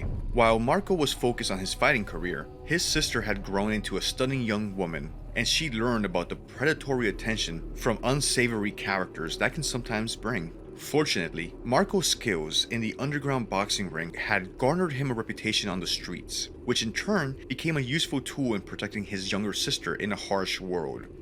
Nobody wanted to be the guy that crossed Marco's sister. However, his sister would fall in love with Ricardo Accardo, a mobster and heir to the family crime syndicate in the Vatican. Ricardo Accardo took an interest in Marco's talents in violence and tried to recruit him, but Marco would always politely decline. Ricardo persisted, offering to hook Marco up with a real boxing trainer. and after some persuasion from his sister, Marco reluctantly agreed. Upon entering the gym for the first time, Marco felt a sense of professionalism that he had not experienced before. The elderly and experienced trainer, who had an impressive track record, was impressed with Marco's natural abilities and raw skill. Under the trainer's guidance, Marco's skills improved and he started to win bigger and bigger matches. Ricardo was able to organize more and more fights, and Marco found himself spending more time with the Accardo family, without realizing that he was slowly being pulled into the criminal world. Eventually, Ricardo revealed his true colors and demanded that Marco kill an opponent in a boxing match. Marco refused, never wanting to cross that line and take a life. But Ricardo threatened his sister's safety, leaving Marco with no choice but to comply. During the fight, Marco managed to knock out his opponent, but he didn't stop there. Under Ricardo's orders, he continued to pummel the man, even after he had hit the ground. The things he would do to protect his beloved sister, the only family he had left in this world. Looking at the blood on his hands, Marco realized he had killed the man. Marco bottled up how he felt, but he knew that things had to change. Ricardo had plenty more dirty work for him to do, and his sister's safety was always on the line.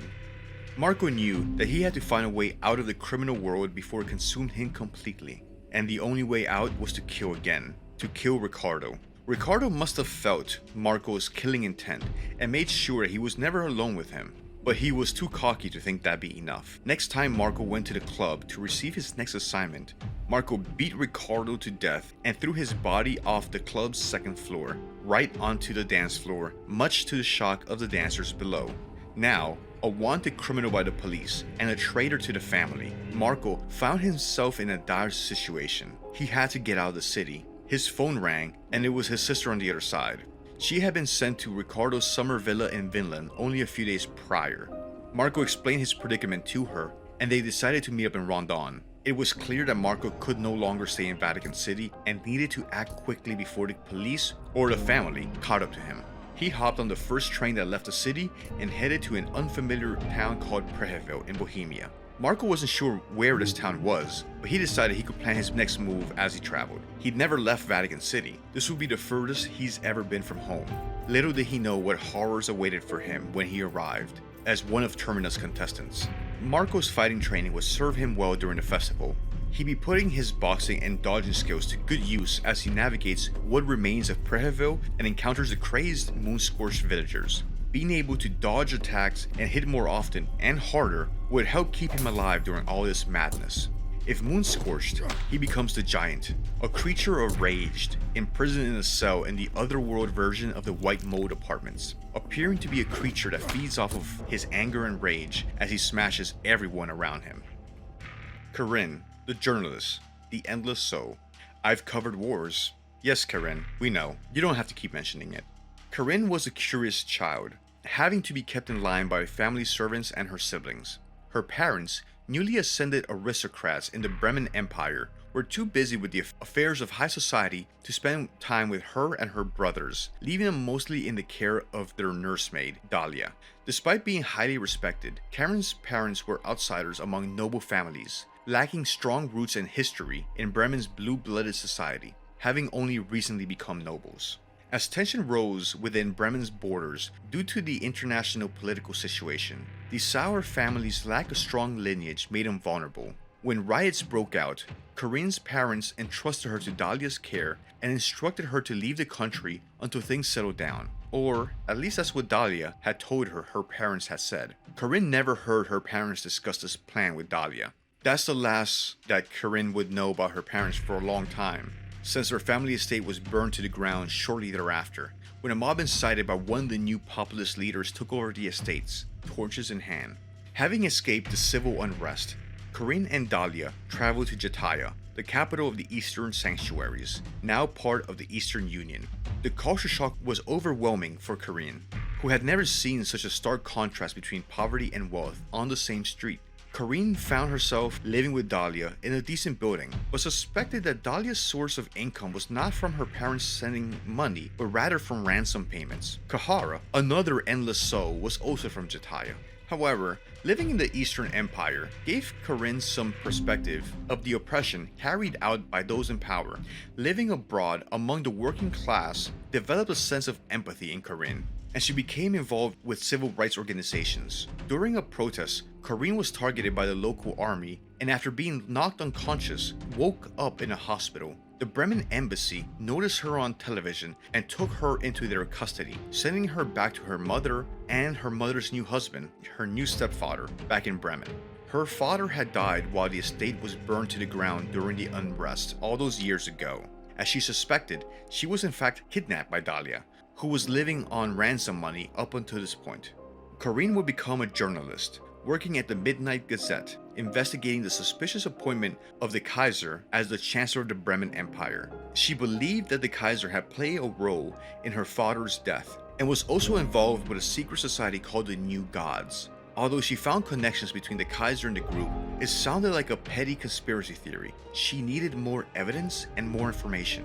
The New Gods were known for controlling different nations from behind the scenes, and it was rumored that several people in modern global politics were linked to the shadowy cabal.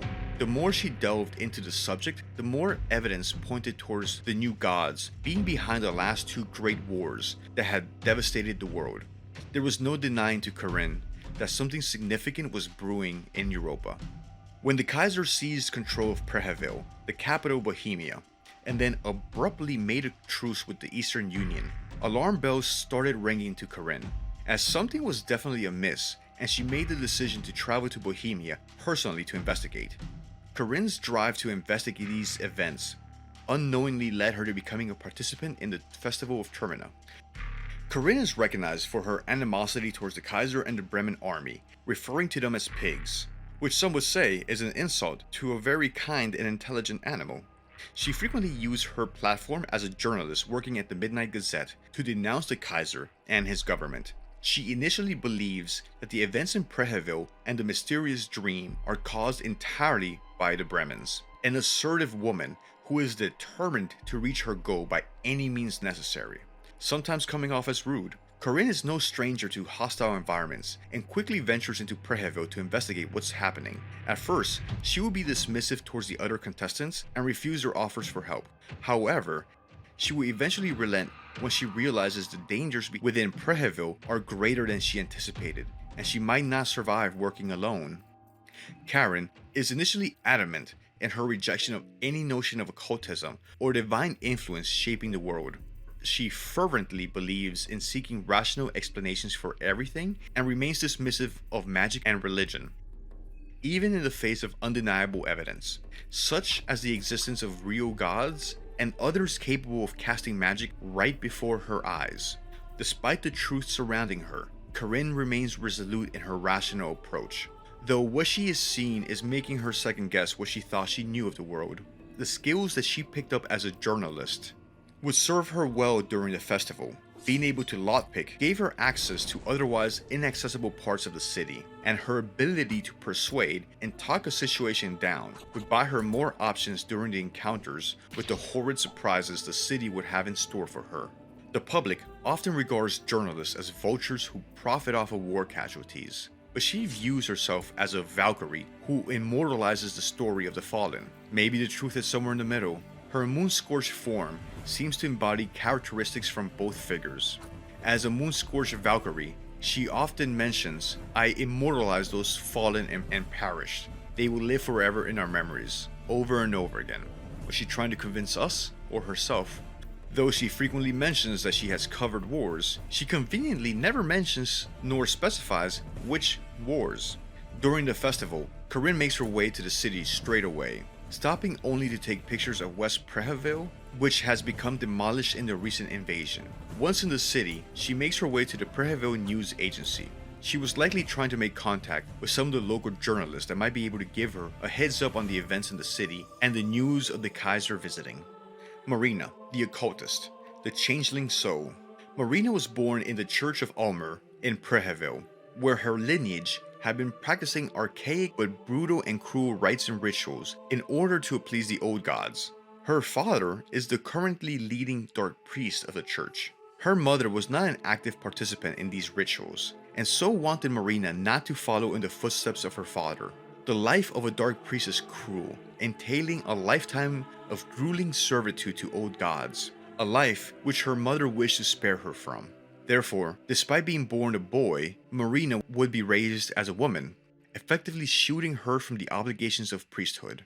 She would grow up in the Church of Preheville and would go off into an unorthodox path different from that of the Dark Priest. From here, her skills being a talented occultist would be noticed by the Vatican and their Ministry of Darkness. They even offered her to come and study at the Vatican, a scholarship of sorts, to learn more about her dark arts. She would take this chance to leave Preheville, much in part due to her father's apparent disdain for her. Marina's mother would however be proud of her, as she always was. From there in the Vatican, she would learn and continue to refine her understanding of the occult. After some time studying the dark arts at the Vatican, she had to go back to that forsaken place because she was sent a letter from her father, informing her of her mother's sudden death. And from the tone of the letter, it seemed like he didn't care. It was suspicious as the two didn't have any sort of connection since Marina left for the Vatican. Marina did think something was wrong because her father was so obsessed with blood magic, and some blood magic techniques often demanded the blood of loved ones. She would go back, preparing herself to find out what has happened to her family in Preheville. Little did she know about the bigger scheme that was going on and that she would play a part in as one of Termina's contestants. Marina was a curious young woman who speaks very informally. She often seems ready to speak her mind about any given situation and seems comfortable in most places. As a former resident of Preheville, Marina was knowledgeable about different parts of the city and will freely share what she knows with others. She has an intense distaste for her hometown and does not seem disturbed by the disaster that has afflicted it. Despite the resentment she holds for her father and his status as the Dark Priest, she has stated that she would be glad if his lineage ended. During the festival, she would be kidnapped by the gentleman and held in the mayor's mansion. Once freed, she'd make her way to the bookstore and ultimately to the Church of Almer to confront her father.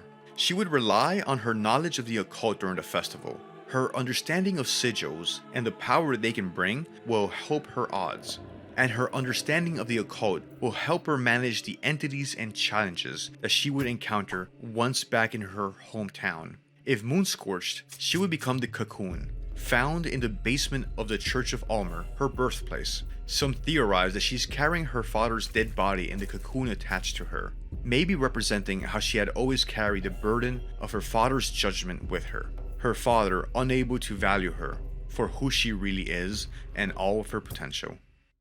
Samari, the Radiating Soul.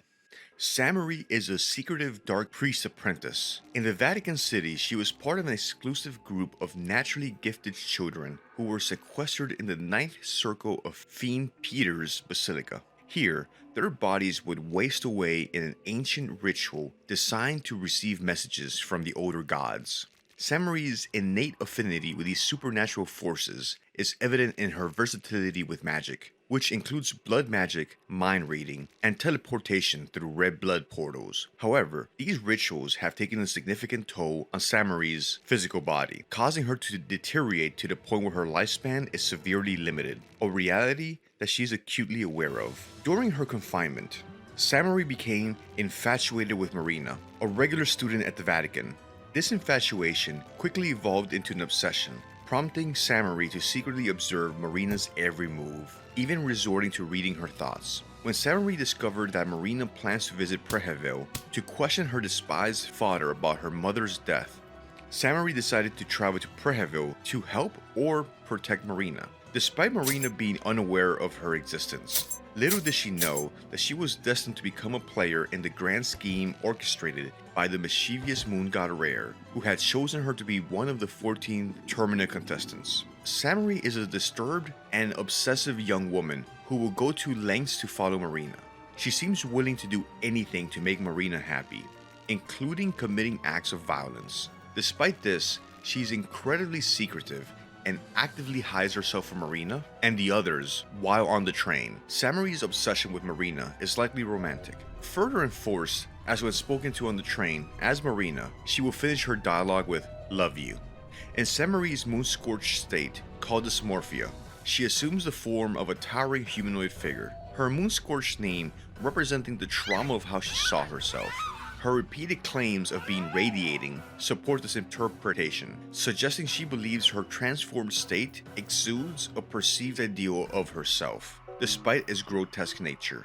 During the festival, she makes her way to the Church of Almer to take vengeance on Marina's father in her name, stabbing him and then running away. She can be found later through the portal to Rare's otherworld dimension in the basement of the church. Tanaka, the salaryman, latent soul.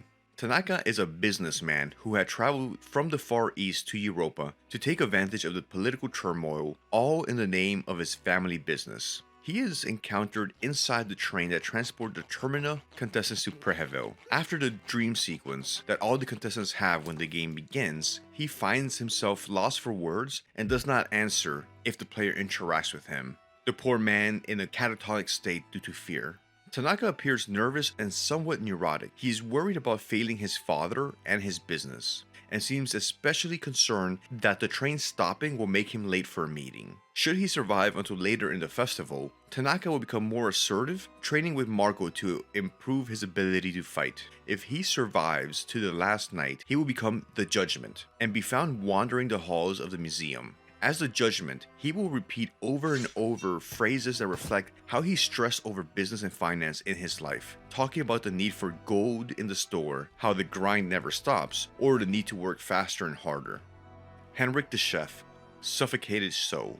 Henrik is a 32-year-old chef from the Kingdom of Rondon with an acute taste for ingredients. Not much is known about his past, and seems adamant about keeping his life secret if prompted to speak up about it. Henrik's parents ran a tavern called Klimikov's, where he also worked but was always dreaming about becoming someone more important, capable of creating such as an artist or musician. He eventually dipped his toes into everything, but did not take well to rejection, and in the end gave up those plans. In his younger years, he would also be a bartender for some time, having had a fling with a female pianist that worked at the same place that he did.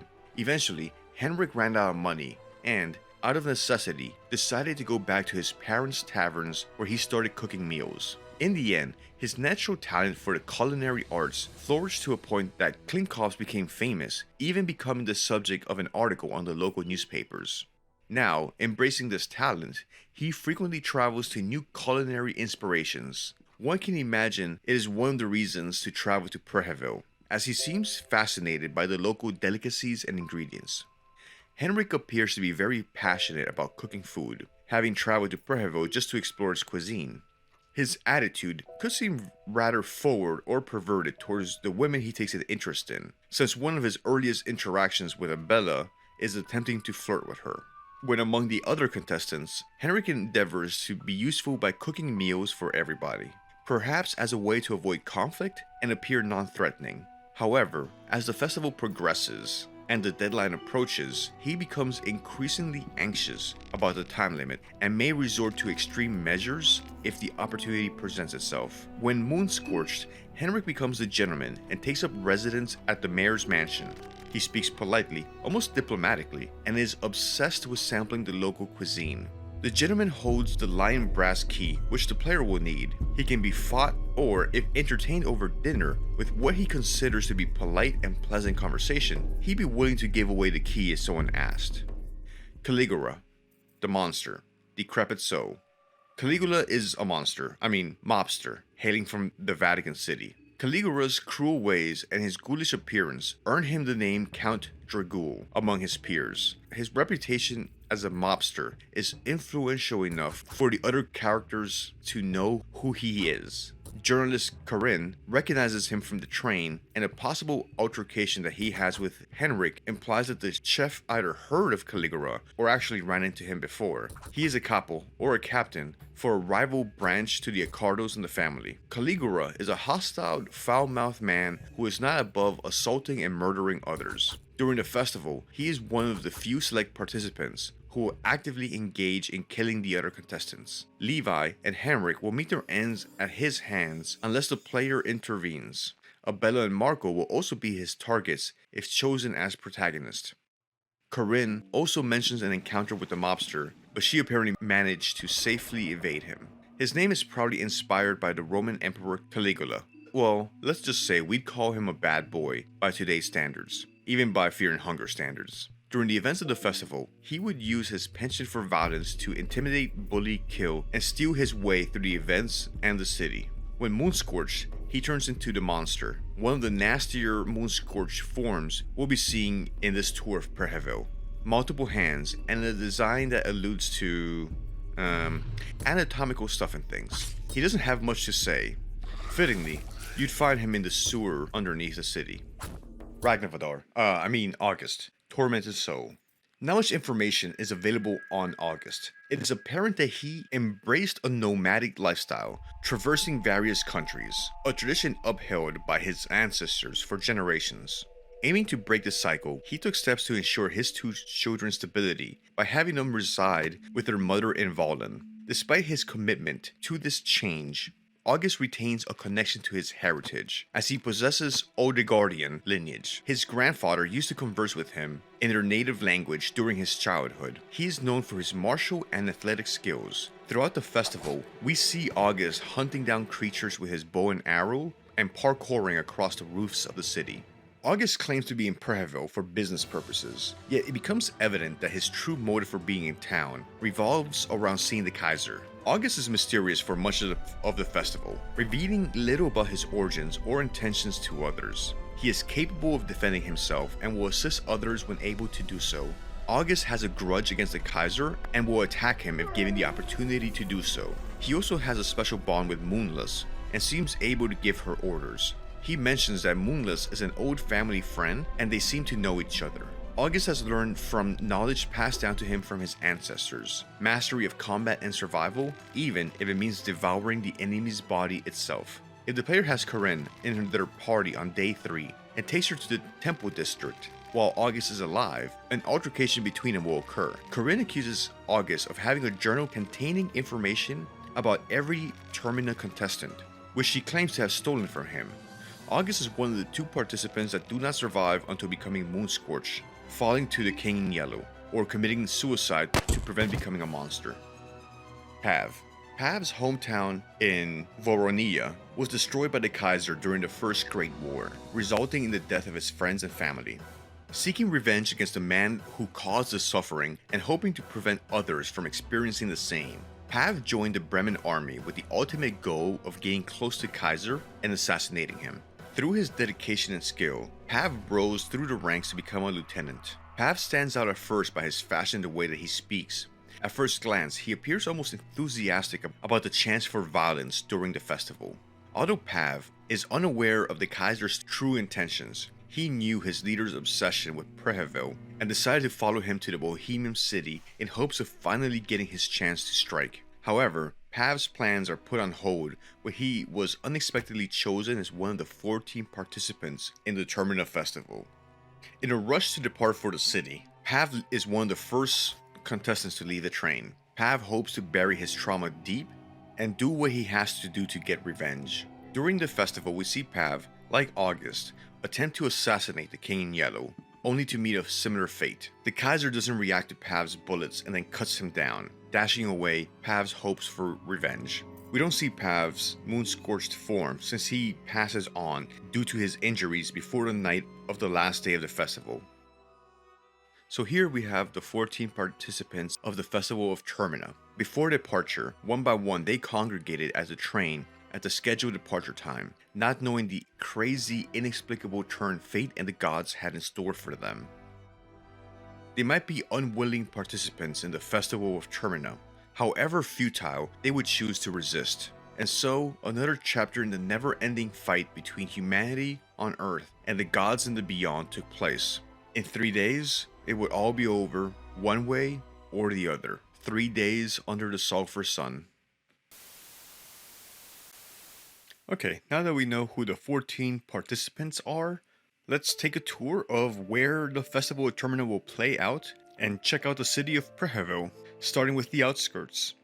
All the contestants start the Festival of Termina at the train, which stop at the outskirts of the city. All the contestants will have fallen asleep, had the dream with Perkele, and then woke up to find the train stopped outside the city and abandoned by the crew. An ominous fog covers everything, hiding anything more than a few meters away, but at least it's daytime for now. In the nearby areas, you find some old residences, now abandoned or worse. The local flora is flourishing with a diverse spread of trees and herbs growing everywhere. Nearby, one of the first things we'll encounter is the Woodman's home.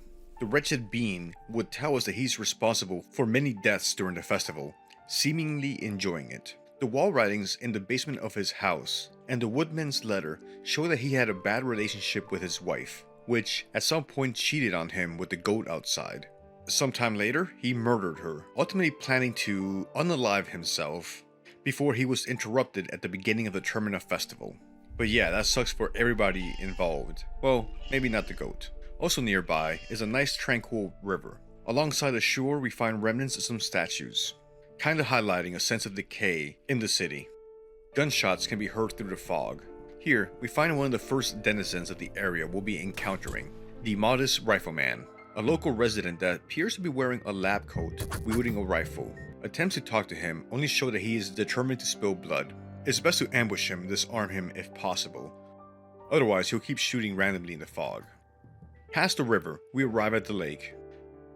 It would be a charming lakefront any other day. Well, at least as long as the locals weren't doing any of their esoteric ancient rituals involving human sacrifices to the water. A bit further up in the lakefront, we get the first signs of what happened to the locals. We see moon-scorched locals mesmerized, talking about the moon and a green hue, all the while peeling flesh off of their arms and faces. Moon scorching is what happens when one is exposed to the corrupting effect of rare's brilliant green radiation. In one of the makeshift residences in the slums, we find a wretched being who recently has taken to collecting heads as a hobby, as evidenced by the decorations on the wall. He is on the search for 2 more heads to round out his collection. The woodman's head, since he went on a rampage and took out half the slums, and the decrepit priest Father Oscar's head. We won't find out why Father Oscar, but we learn about the priest of the region. It's not hard to imagine why.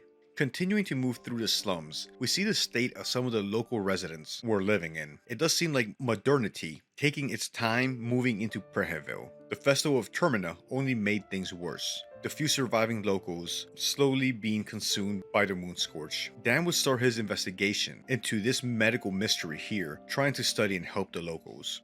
In one of the shacks, we find a hidden latch that leads to the underground bunkers, but we'll be visiting those later. At the far end of the slums, we make it to the Old Town. As the name implies, it's the oldest part of the city. Simple, modest, traditional residences, now ransacked or abandoned. Livestock, and the mayor's manor. No roads, cars, shopping districts, nor restaurants here in Old Town. This area preserved older and simpler lifestyle than what we know of now in our modern capitalistic cities. This part of the city has resisted time better than the newer parts of the city.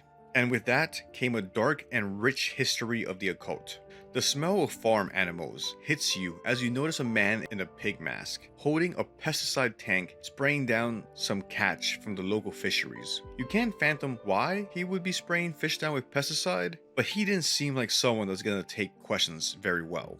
People wearing pig masks tend to not respond well to questions. I mean, has anybody ever put on a pig mask with good intentions for their community? If you inspect his body after fighting him, you would discover that the mask has fused with this person's flesh, becoming attached, a part of his head. A crude crucifixion in the middle of the Old Town Square reminds you of the old dark ways are alive and well here in Preheville. You wonder if the inhabitants of the slum crucify their own folk, or do they catch someone from outside the community, or a different part of town. A nearby shack used to be a neighborhood store in better days. The store owner's head is completely covered in bandages, and he's holding a doll, treating it like a real baby. The moonscorch had done some real damage to him. Levi mentions that the children from the orphanage would frequently shoplift candy from his store, until the bandaged man caught one of them in the act and hammered a nail through their palm. The major landmark of Old Town is the mayor's manor, which must have an open doors policy since the gate and the front door are open and unlocked. In any other situation, this would be an endearing trait of a small town. A mayor whose door is always open and the residents can just walk up and talk to the mayor. But we are in the Festival of Termina, in the old region of Earth with secrets of dark powers. Today, the open door and gate were spine-tingling. The old gods have a way of twisting things on you. You enter the manor and you see Jeeves. You can't tell what's wrong with him, but you know he ain't right. He politely lets you know that the mayor is waiting for you upstairs. It's easy to appreciate his politeness. I'd rather be horrified by someone that's polite rather than be horrified by someone that's rude. We find a mayor on the second floor indulging what he describes as a selection of local cuisine. When you see what he's eating, it's easy to determine that you and the mayor have different taste. But here you have the option to fight him or sit through dinner with him. Unclear which is the easier option. But once you resolve the encounter, you get one of the two keys needed to enter the city. If you explore the rest of the second floor, after dinner, you'll find a bedroom that locks from the outside, great for the less than willing house guests. A bit further down from this locked door, there is the dark priest that the wretched being mentioned, Father Oscar. His head was one of the most sought after in the city these days. Beneath the mayor's manor, we find the food stores. For some reason, the mayor has been stockpiling food here. We also find a chainmail, a bit old-fashioned, but it gets the job done. Entering the city, we see the restaurant Billy Vu. I have no idea how you pronounce that. This restaurant would have been a great place to meet friends for lunch and then go walking downtown to the plaza for a beer on better days. Today, it's a target for scavenging for old food and finding shelter from the horrors that roam the street. Levi would at some point try to find comfort and shelter here, as his withdrawals kick in. He was doing his best to manage them, but they were awful. A bit further down, you find evidence of the Bremen's army cruelty towards the locals, as you see some of the locals executed against the wall. War is hell. It's in this part of the city where the Bobbies are on patrol. They are perversions of former civil servants who had suffered being moonscorched. There was a time where they served the local town, now they serve the local Trickster Moon Rare. They patrol in their old uniforms and immediately attack any survivor that they see in the name of justice. Their heads move in unnatural ways, make your neck hurt just by looking. It's hard not to notice all the coffins in the city. I guess it's not surprising. What is surprising is that some of them appear to be chained shut. Why would you need to chain a coffin? Are people so desperate they're turning to the departed for food? Or is it to keep something in the coffin?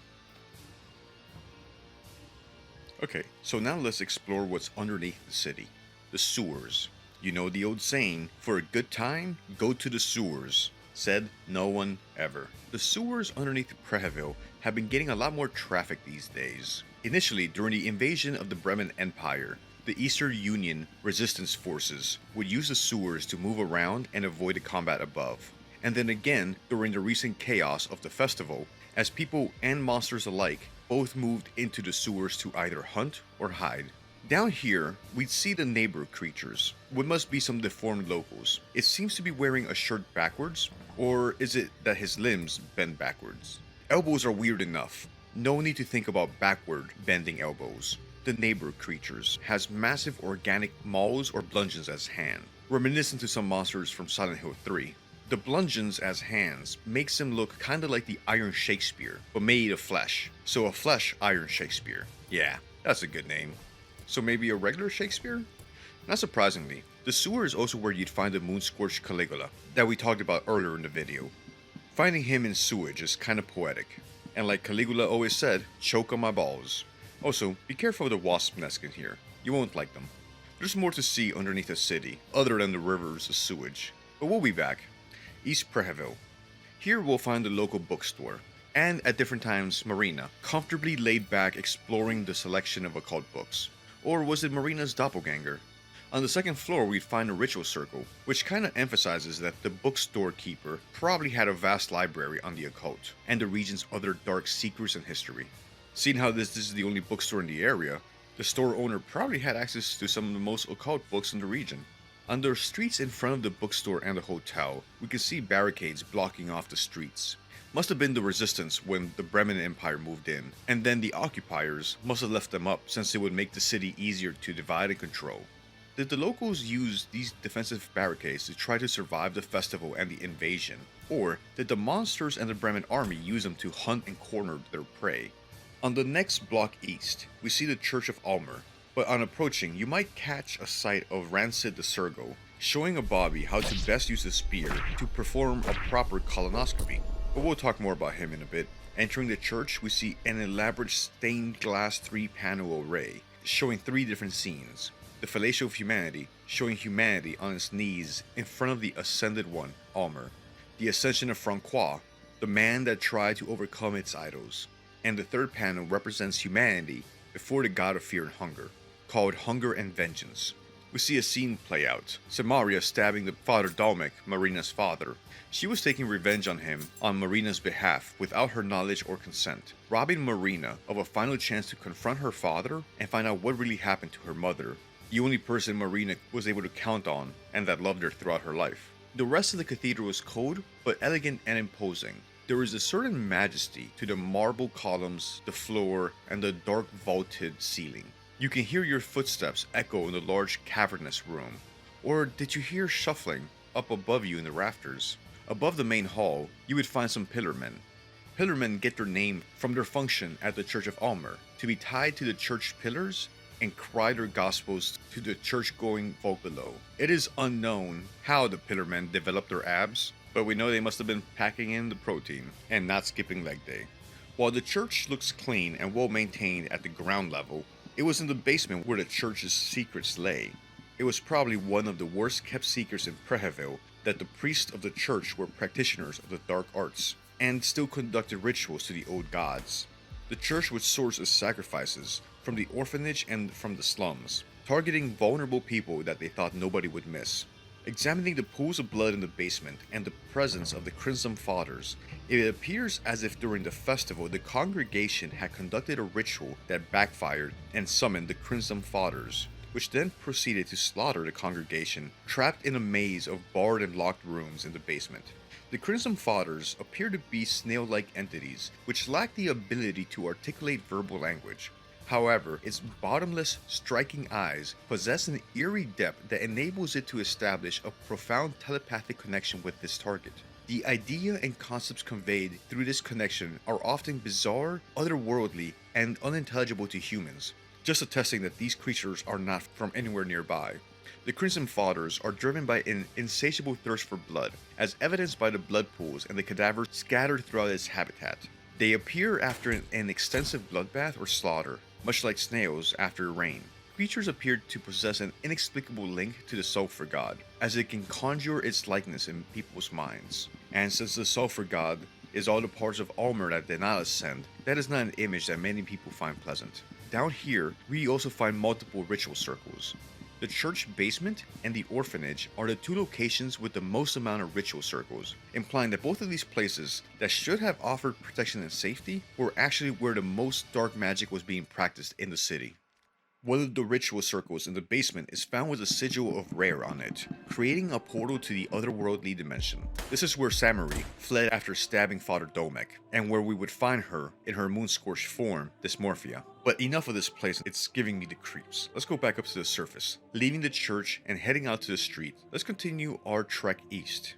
More coffins, made of scrap wood, improvised. The town must have run out of stock of coffins pretty fast, and then they had to start making makeshift ones. The sounds of active gunfire ring through the alleys of the cobblestone street. One of the few sounds you've heard on the streets that wasn't groaning or the shuffling of some creature. And the first loud sounds you've heard since you've entered the city, other than August doing parkour across the rooftops. Descending the stairway, you find a Bremen elite doing the work that the Bremen army had been doing on the locals. Shacks and shanties can be found here again, suggesting that those that lived here were destitute. With the population moon-scorching, it seemed that the Bremen army is playing it safe and eradicating the population, as evidenced by the piles of bodies you see in this lakeside area of the city. Why do the poor always have to be the ones that suffer the worst during any catastrophe? Noticing the smell of rotting fish in the barrows, we head back to the center of the city, West Preheville. Heading further into West Preheville, we'll find the white mold apartments. Entering the apartments initially seems like a good idea, since the building seems so well preserved and is eerily quiet. Taking a few more steps in makes it easy to see why this is not so. Going through the rooms, you see glimpses of the lives that used to be and used to fill these halls. An apartment filled with plants, which the owner must have put in a lot of work to take care of them. An apartment filled with puppets. A new tenant that just moved in that must have been excited to live in the heart of the city. The apartment of a woman that loved to sing. And another apartment of an avid star watcher with telescopes pointing at the sky. The telescopes were pointing at the sky, right? You find notes of a serial killer that also lived in this building. He would need sacrifices of all the apartments mentioned to complete his nameless ritual, kind of reminiscent of the antagonist in Silent Hill 4, taking his prey from an apartment building. You try not to think about how the serial killer must have gone upon his grisly business in this place.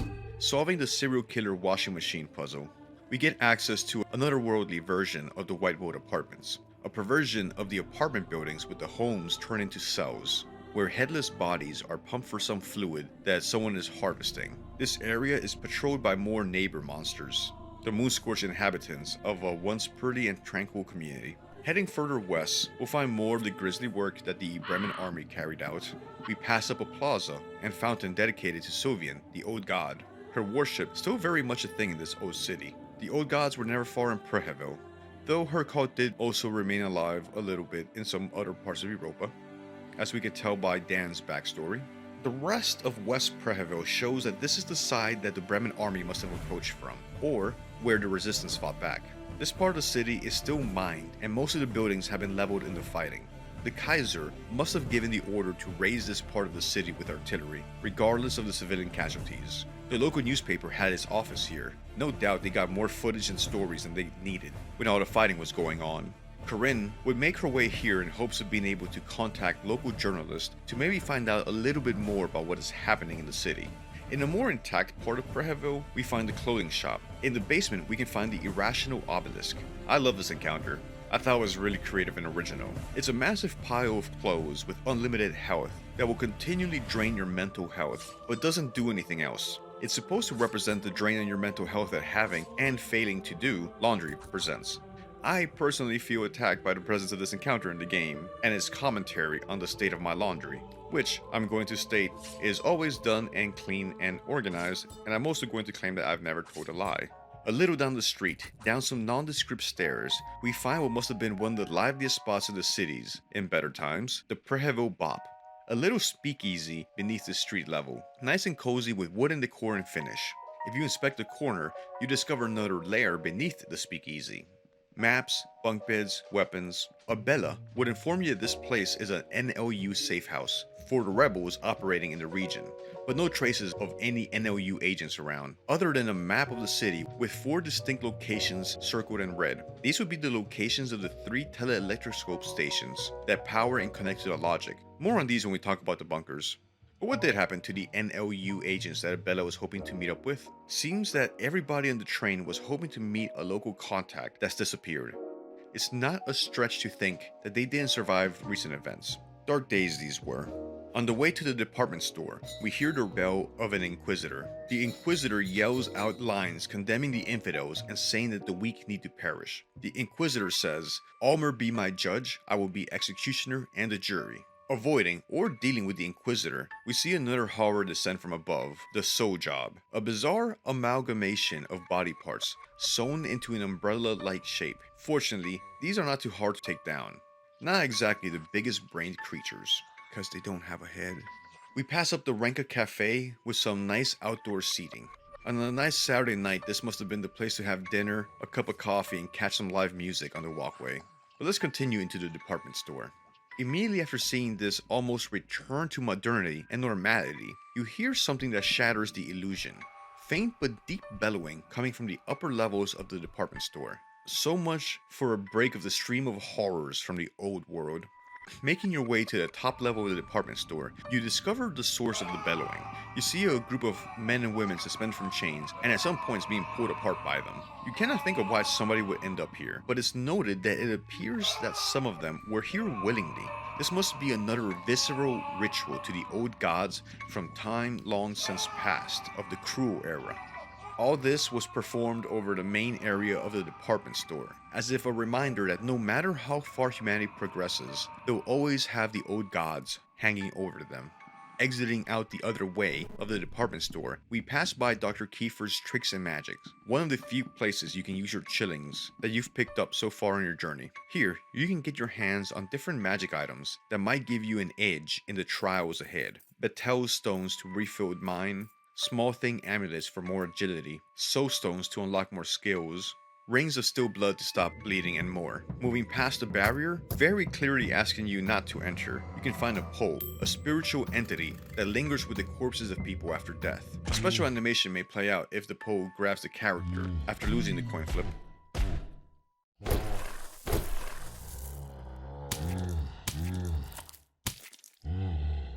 We are close to the orphanage now. The orphanage is a distinct place in Preheville, a place of innocence and where innocence is lost. The music is eerie and peaceful, as if it played to the lost dreams of the children that ended up here. Shadow of lost children roam the halls, probably looking for the shelter in the afterlife that they didn't find in this one. Everyone here must have been moon-scorched, since there are so many fallen cherubs and decrepit priests here. These children had deserved better than what St. Domic's orphanage had given them. Founded by Father Domic, Marina's late father, the monsters here do not pose much of a threat, but appear to be more of a reflection of the violence these poor young souls faced in real life. The orphanage feels like the most somber and tragic part of the entire city. The orphanage was the center of extreme abuses levied at the orphans by the priest. Not only were the students treated badly by the staff, there are rumors that some of the orphans disappeared without a trace. Children's skeletons can be found in the building's basement, suggesting that these orphans were murdered or sacrificed. One of the head priests, Father Hugo, was rumored to be a vampire due to his apparent affinity for blood, which was likely used in rituals to the old gods. Even children who avoided being sacrificed and left his care did not escape the watchful eyes of the priest, who kept extensive, intrusive documentations about their lives. The other world in the orphanage shows what it must have been the fate of so many children, like Levi, that were conscripted and sent off to war as child soldiers. The other world here imitates a series of trenches where the child soldiers would have languished in mud before meeting their violent ends. Here, we find a lot of Rontrells, an enigmatic entity with a hollow form, delving within the shadows and bearing no resemblance to any earthly life. Myths of Rontael have traversed countless generations, each tale different from the other. Legend has it, Rontael emerged initially within the realms of nightmares, using the fear it evokes to manifest its presence in the physical world. The orphanage and its unique brand of darkness lingers over you even as you leave the location, much like it did for the orphans. Let's go back out to nature. The deep forest. Approaching the deep forest, West Preheville opens up. In the fog of the forest, we find evidence of some of the old history of this region. Weird owl cultists live in this part of the woods. They are very in tune to the spirits of their ancestors and will use them against you. Here in this old forest, we find ruins of an older Preheville before roads, hotels, and restaurants were built. Tucked further into the forest, past a centaur, we find another entrance to the underground. Another bunker that the armies that fought over this region must have built, but we'll be back soon enough. Returning to another region of the underground and going back to the sewers. If you make your way past the sewage treatment plant puzzle, you'll find a way down to the tunnels underneath the city that are lit up by green and blue hues or glow. Vast amount of herbs and mushrooms can be found growing down here. The skittering of the ratkin echo down the halls. These rat creatures were probably like this well before the start of the festival. Following the caverns, you see a series of eyes light up in the darkness and start approaching you. Out of the shadows, you see a massive cave-dwelling dog. It's Moonless, from when the god of fear and hunger was born. Moonless attacks. You notice the swords embedded in his hide. One of them is a legendary cursed sword, the Miasma. No word on how the Miasma ended up in Moonless, but it's better that it's contained there, rather than the Miasma being out tempting people to use it. After exchanging some blows with Moonless, August appears out of the darkness in the side of the cavern, getting Moonless to calm down and stop attacking.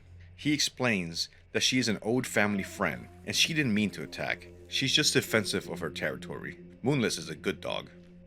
Moving on to one of the last stops of our tour, we activate the tunnel in the Church of Almer and descend into the tunnel that will lead to the Alley of the Mausoleums. Entering a large open room with a massive statue, we see Rancid the Sergo again. Rancid hails from Vinland and introduces himself as Mataneko Kone Magnificat.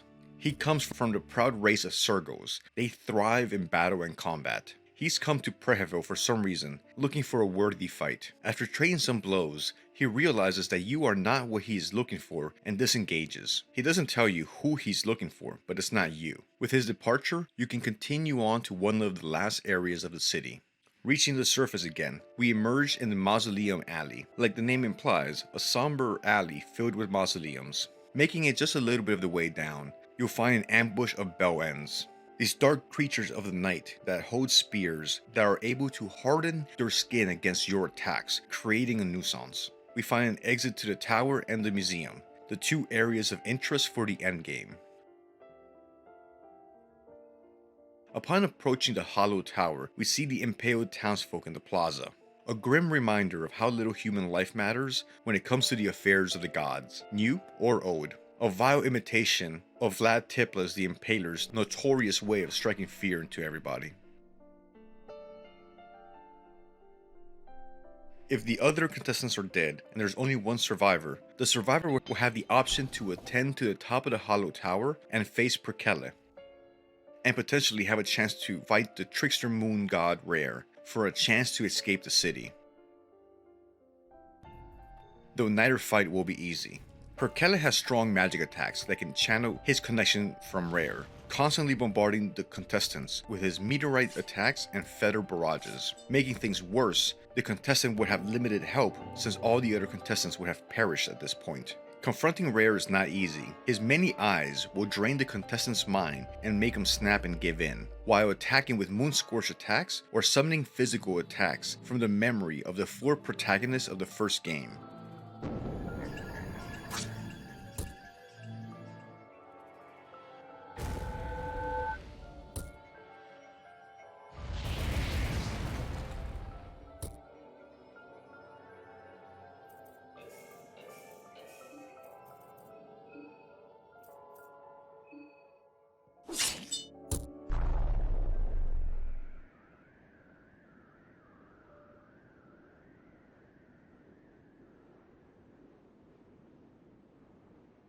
If the contestant is able to look this old god in the face and best him in combat, the contestant will have won his freedom and be the sole survivor of the Festival of Termina, able to live out the rest of their natural lives with any sense of peace that they are able to muster after everything they have witnessed here in Preheville, and knowledge of the existence and scheming of the new and the old gods.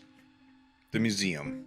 Next to the Hollow Tower is the Preheville Museum. As you approach, you see Pocket Cat with a wheelchair. Wonder what he's up to. Entering, you see an enchanted and cursed ball going on. Everyone is dressed in their finest and wearing elegant Venetian masks. Talking to the guests doesn't cause a reaction in them.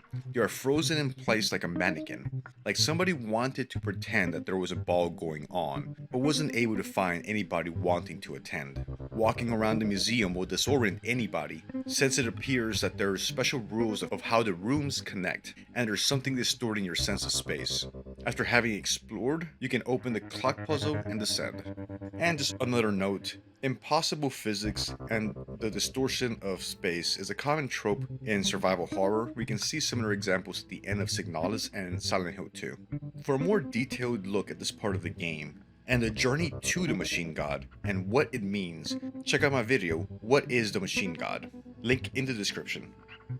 I don't want to repeat myself too much, so go check out the video, I think you'll like it. And it will give you a good overview of Legard's plan and what he was planning to do with Rayla and the Machine God, or the logic.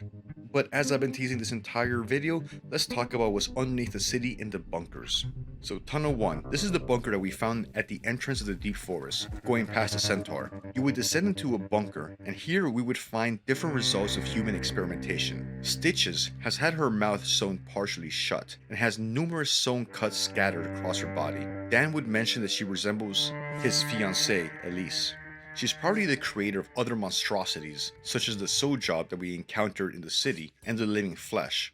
The living flesh appears to be a lump of flesh made of different limbs, parts, and flesh attached. It has no discernible head or noticeable extremities. It doesn't do anything else than try to attack anybody near it. Is it sentient? Oh, I don't know. The world doesn't need this type of horrors in it, and it's probably in constant suffering. We also find another experiment of the flesh, a writhing, pulsing thing, made up of attached humans. The only other item of interest in Tunnel 1 will be the tele-electroscope station here, needed to power up to access the logic. But let's move on. Tunnel 4 is accessible after a fight with Moonless, and the main interesting thing here is that it holds one of the 3 tele-electroscope stations and Tanaka's doppelganger. Tunnel 7 is one of the first ones we would encounter in the game, and is one of the first places we would find the ODS needles. Nidos is an exceedingly cruel individual whose permanent clownish grin, his heavily scarred and burned muscular physique concealed beneath his clothing. As his moniker suggests, he uses needles in combat and demonstrates a keen understanding of various substances and their effects when injected. Nidos apparently takes great pleasure in hunting down the Termina contestants in Preheville, relishing in the process with bouts of laughter. He actively seeks out his targets, displaying an eagerness to eliminate them. Dan will remark that Nidos resembles his father-in-law, Baron Einher von Dutch. It is uncertain whether Nidos still retains any semblance of his former self as the Baron, or if he's merely the vessel of another force being controlled. We do not like Nidos. Let's rub some broken glass in his eyes. Down here is the third electroscope station that needs to be activated to get ending A with the Machine God in the White Bunker. And the last area of the game is the White Bunker. This area is covered in more detail in my What is the Machine God video, so go check that one out.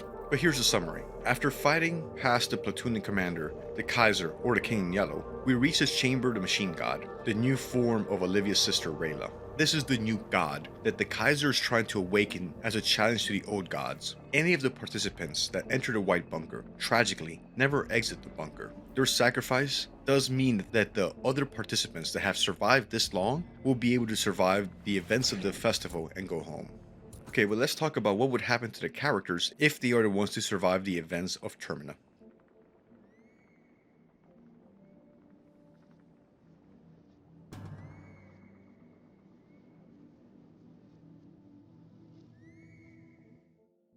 Day 4, Ending B. Dan.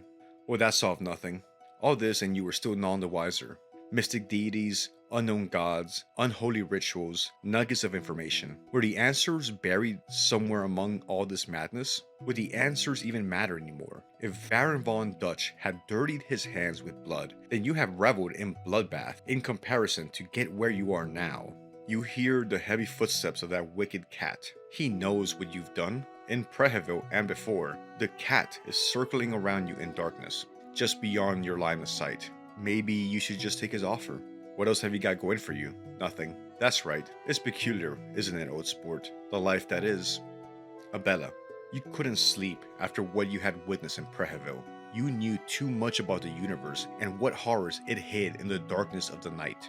The endless void above you in the sky taunted you. It laughed at you. You had finally realized how minuscule humans truly were in the grand scheme of things. Your insomnia almost drew you insane, but you had always been one to look for answers and solutions. Surely there was an answer to be found here too. The moon had paid you a visit and gazed at you for a brief second. To ask for answers, you would need to pay the moon god a visit too. You took positions in fields that study space technology. Over the years, things started to advance, and only after a decade, you were able to get ready to launch people to the moon. You'd get an audience with the moon soon.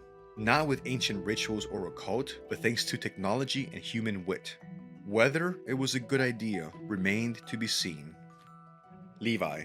After the events that transpired in your hometown, there was no looking back anymore. It was for the better. You were forced to cut all your ties to the past. It was liberating. You were finally free. Or that's how it felt for the first few weeks at least. Slowly, everything you had witnessed started to weigh on you. To push back all the misery and horrors, you drifted from one place to another, never growing roots to any specific place, always on the run so you wouldn't have to confront the past. You'd arrive to a new city, in a new country, do whatever work you got for a while, until the events of Preheville started to invade your nightmares once again. That's when you knew it was time to go again. Maybe one day you'd get far enough so the past couldn't follow you anymore. Or maybe the past would finally catch up with you. Olivia. Something good actually came from your traumatic experiences in Preheville. It did take years of therapy to realize this, but slowly you understood what you were truly capable of. You were the champion of Termina. You, in your wheelchair and all, somehow, you were the sole survivor in what took place in that godforsaken backwaters town. You also started to feel the spirit of your sister as years went on. She was accompanying you everywhere you went. You never fully understood what happened to her, but she followed you every step of the way since you too left that wicked city. You gained courage and confidence from that ordeal. With that newly found confidence, you set out to the most remote locations in the world to study their flora and fauna. You had learned that nature took care of you no matter where you went. You didn't have the limitations of a human body anymore. For the first time in your life, you felt true freedom.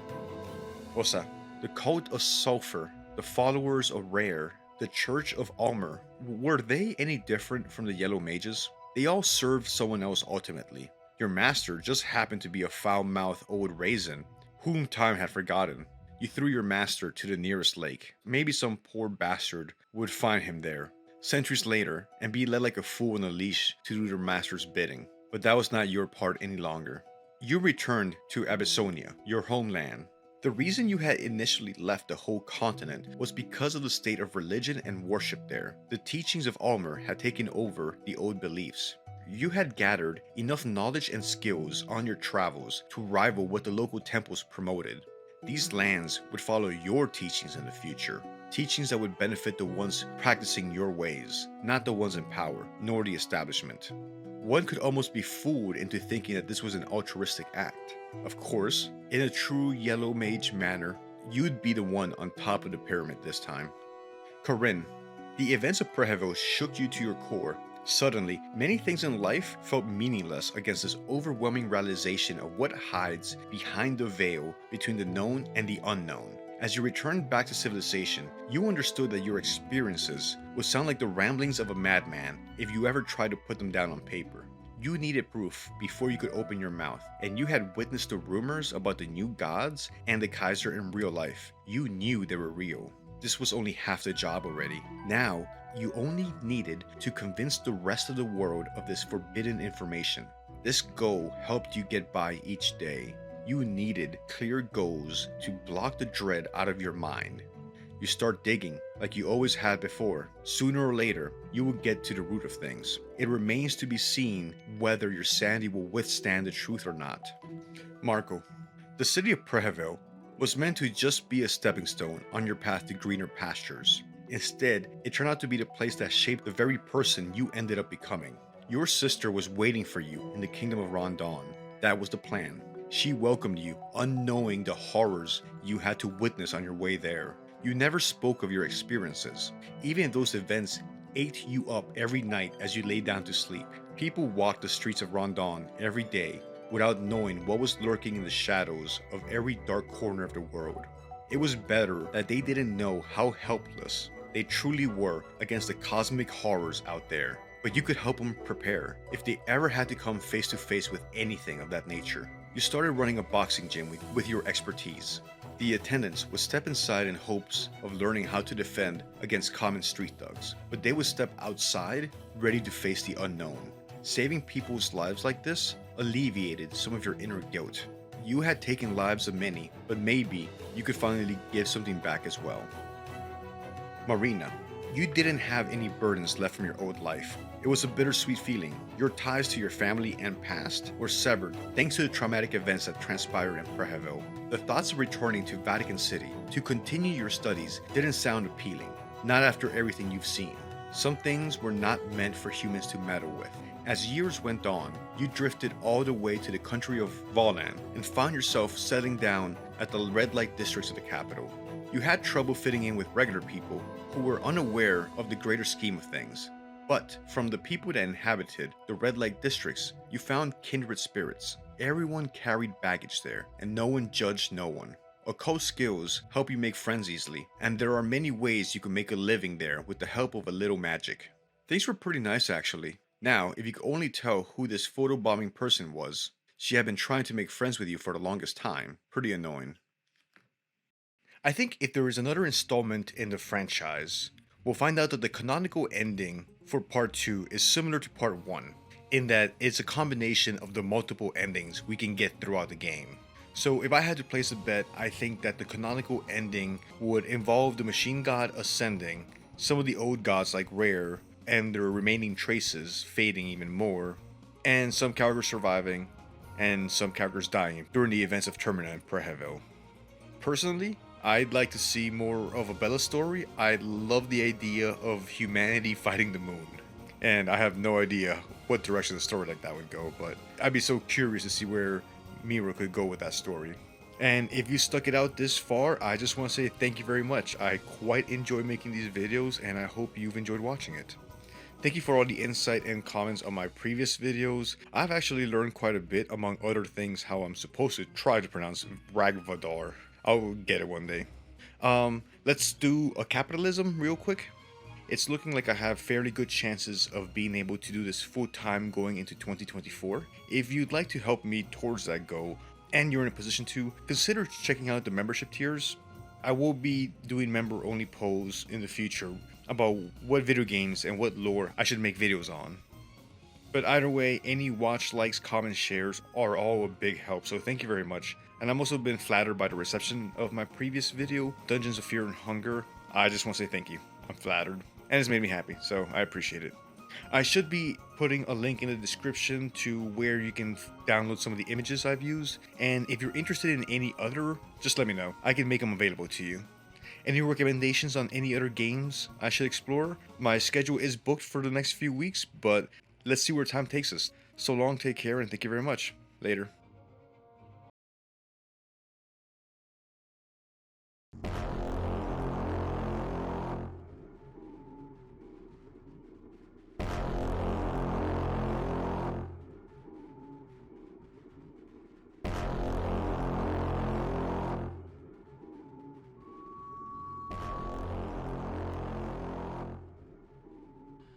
Europa had been burning due to the Great War. The Bremen Empire and the Eastern Union had been in direct full military confrontation for years. But at last, there are rumors of peace treaties in the works. The Kaiser of the Bremen Empire had taken control of the small city of Prehaville and immediately started suing for peace, almost as if the entire war had been a pretext to occupy the city. Perhaps the Bremen Empire and the Kaiser knew that there was something special, or rather different, there. Could the Bremen spies in the city have informed the Empire that there was a reason that the Eastern Union had built miles and miles of bunkers underneath the city? Perhaps the spies of the Empire, working at the Prehaville Museum, passed on information about some secret structure underneath the museum? Why would anybody need to move heavy digging equipment to a museum that's in the center of a city? There had to be something underneath there, underneath the city. What was so important that the course of the war would pivot on this small, unremarkable, old-fashioned city? Rumors had made it out of a project called Logic, being worked on by the smartest engineers on the continent. Rebel groups, the Empire, and the Union all seemed fixated on this city. Reports of some machine or tool called the teleelectroscope had been intercepted, but no one seemed to know what that was. Fear and Hunger 2 Termina is what you get when you mix the movie Battle Royale, Legend of Zelda's Majora's Mask, and the Cthulhu Mythos. It's a PC survival horror RPG available on Steam. In this video, we'll explore the mysteries of the teleelectroscope, the logic, the machine god, and what happens in one of the endings of Fear and Hunger 2 Termina. We will be covering some parts of the endgame in detail, so massive spoilers ahead. If you like a challenge and a dark, fascinating, though cruel world to explore, it's best to explore it with no spoilers. So, if this seems like something you'd be interested in, I recommend you check out the game and then come back. Also, content warning on the game, there are some very adult and mature themes in it. So just a caution if you approach the game that there might be some material you may not be in a state of mind to process. Hi, thank you very much for clicking on my video. My name is John, this is my channel Tacobanana, where I post about stuff that I like. I'm a lifelong gamer and have been a scientist and engineer my entire adult life. As you'll be able to tell by browsing my channel, I'm fascinated by technology and science. Some of the images and video that I'll be including here are AI generated. I already had it on my hard drive, so figured why not use it, so just a heads up. So just for transparency. Anyway, here are the words I've prepared in my video essay. What is the machine god? Transition. Fear and Hunger 2 is set about 600 years after the events of the first game, which itself takes place in the year 1400 of this world. The story and lore of the first game is rich, and I won't be able to even cover a small part of it in this video, but I'll try to set you up with what you need to know to understand the events of the second game. In Fear and Hunger 1, 4 characters, each with their own reasoning, are attempting to separately break into the Kingdom of Rondon's Dungeon of Fear and Horror to rescue Lagarde, the charismatic leader of a mercenary band called Knights of the Midnight Suns. Like Icarus, Lagarde had flown a little too close to the sun and angered the powers that be of the kingdom. which led to him being arrested and thrown into the deepest, darkest dungeon in the kingdom. The prophesized one. Already, while still alive, there are many tales written and sung about his tale. We don't know where the prophecy got started, but needless to say that it's all fallacy. But the man himself is a curious kind. There is definitely something different about him, and whatever his part might be in the greater scheme of things. At the very least, he started something larger. The new gods about Legard. Kahara the mercenary, Enki the dark priest, Darcy the knight, and Ragv the outlander descend into the dungeon to find Legard, only to discover that they had been led there for reasons unknown to them. Legard had staged the entire situation, his capture and the 4 rescuers, so that he would end up in the bottom level of the dungeon with people capable to help him complete his expedition. Legard knew the dungeon's greatest secrets, and the reasons the dungeon had descended into a storm of violence and miasma. You see, there was a door, a special door, at the very bottom of the dungeon, that only opened to the holder of a very special cube. A cube that Legard had destroyed Ragv's hometown to steal. Behind this ancient door waited the ancient city of Mahabre, the city of gods. Mahabre was the ancient city where the Fellowship had traveled to in the year 800, a full 600 years before the events of Fear and Hunger 1, and over 1,000 years before the Festival of Termina in Part 2. An ancient city that still held traces of the new and old gods that existed on its own in space and time. It felt like a city that should not be able to exist, at least not this far underground. See, in the world of Fear and Hunger, it is possible for mere humans to rise to be gods, or so they thought. And it was in Mahabre where they would come with their aspirations of godhood, and Legard was the most recent in that tradition. He had engineered all this just to get himself closer to the ancient city and allow himself ascension to godhood. He told himself that the ends merit the means, as long as he got more power. But it was for a good cause, he told himself, maybe honestly, maybe naively, that if he were able to ascend and become a god, he'd be able to bring order and stability to the people in the land, and thus lessen their suffering. It always seems to start with the best of intentions, doesn't it? Legard, like the new gods and the Fellowship before him, also wanted to ascend to godhood, in order to rival the power of the old gods. While the new gods were humans that had touched the powers of the gods and had ascended, the old gods were different. They were not born in this world. They were part of the very fabric of existence. Creation, destruction, nature, the depths, and Rare, the Trickster Moon God. They each represented basic concepts of existence. They also represented the targets of the ire of humanity for all the plagues, famines, disaster, tragedies, and wars that humanity had had to endure. Since the beginning of time, humans have been trying to find a way to end the chaos and bring order, and take the power away from the gods to gain control over chaos. One of the new gods, a member of the Fellowship, was also working on a secret scheme, another avenue of attack against the old gods. Sired by Legard, she would birth another ancient one, and give rise to a new god, one that might be able to stand against the old ones, the god of fear and hunger. A soul that radiates the light of an older god. The soul has formed itself inside the body of a little girl. The mother of the Ancient One is the Endless One, and the father is the man from the prophecies. The result of such an unholy union are unfamiliar to us.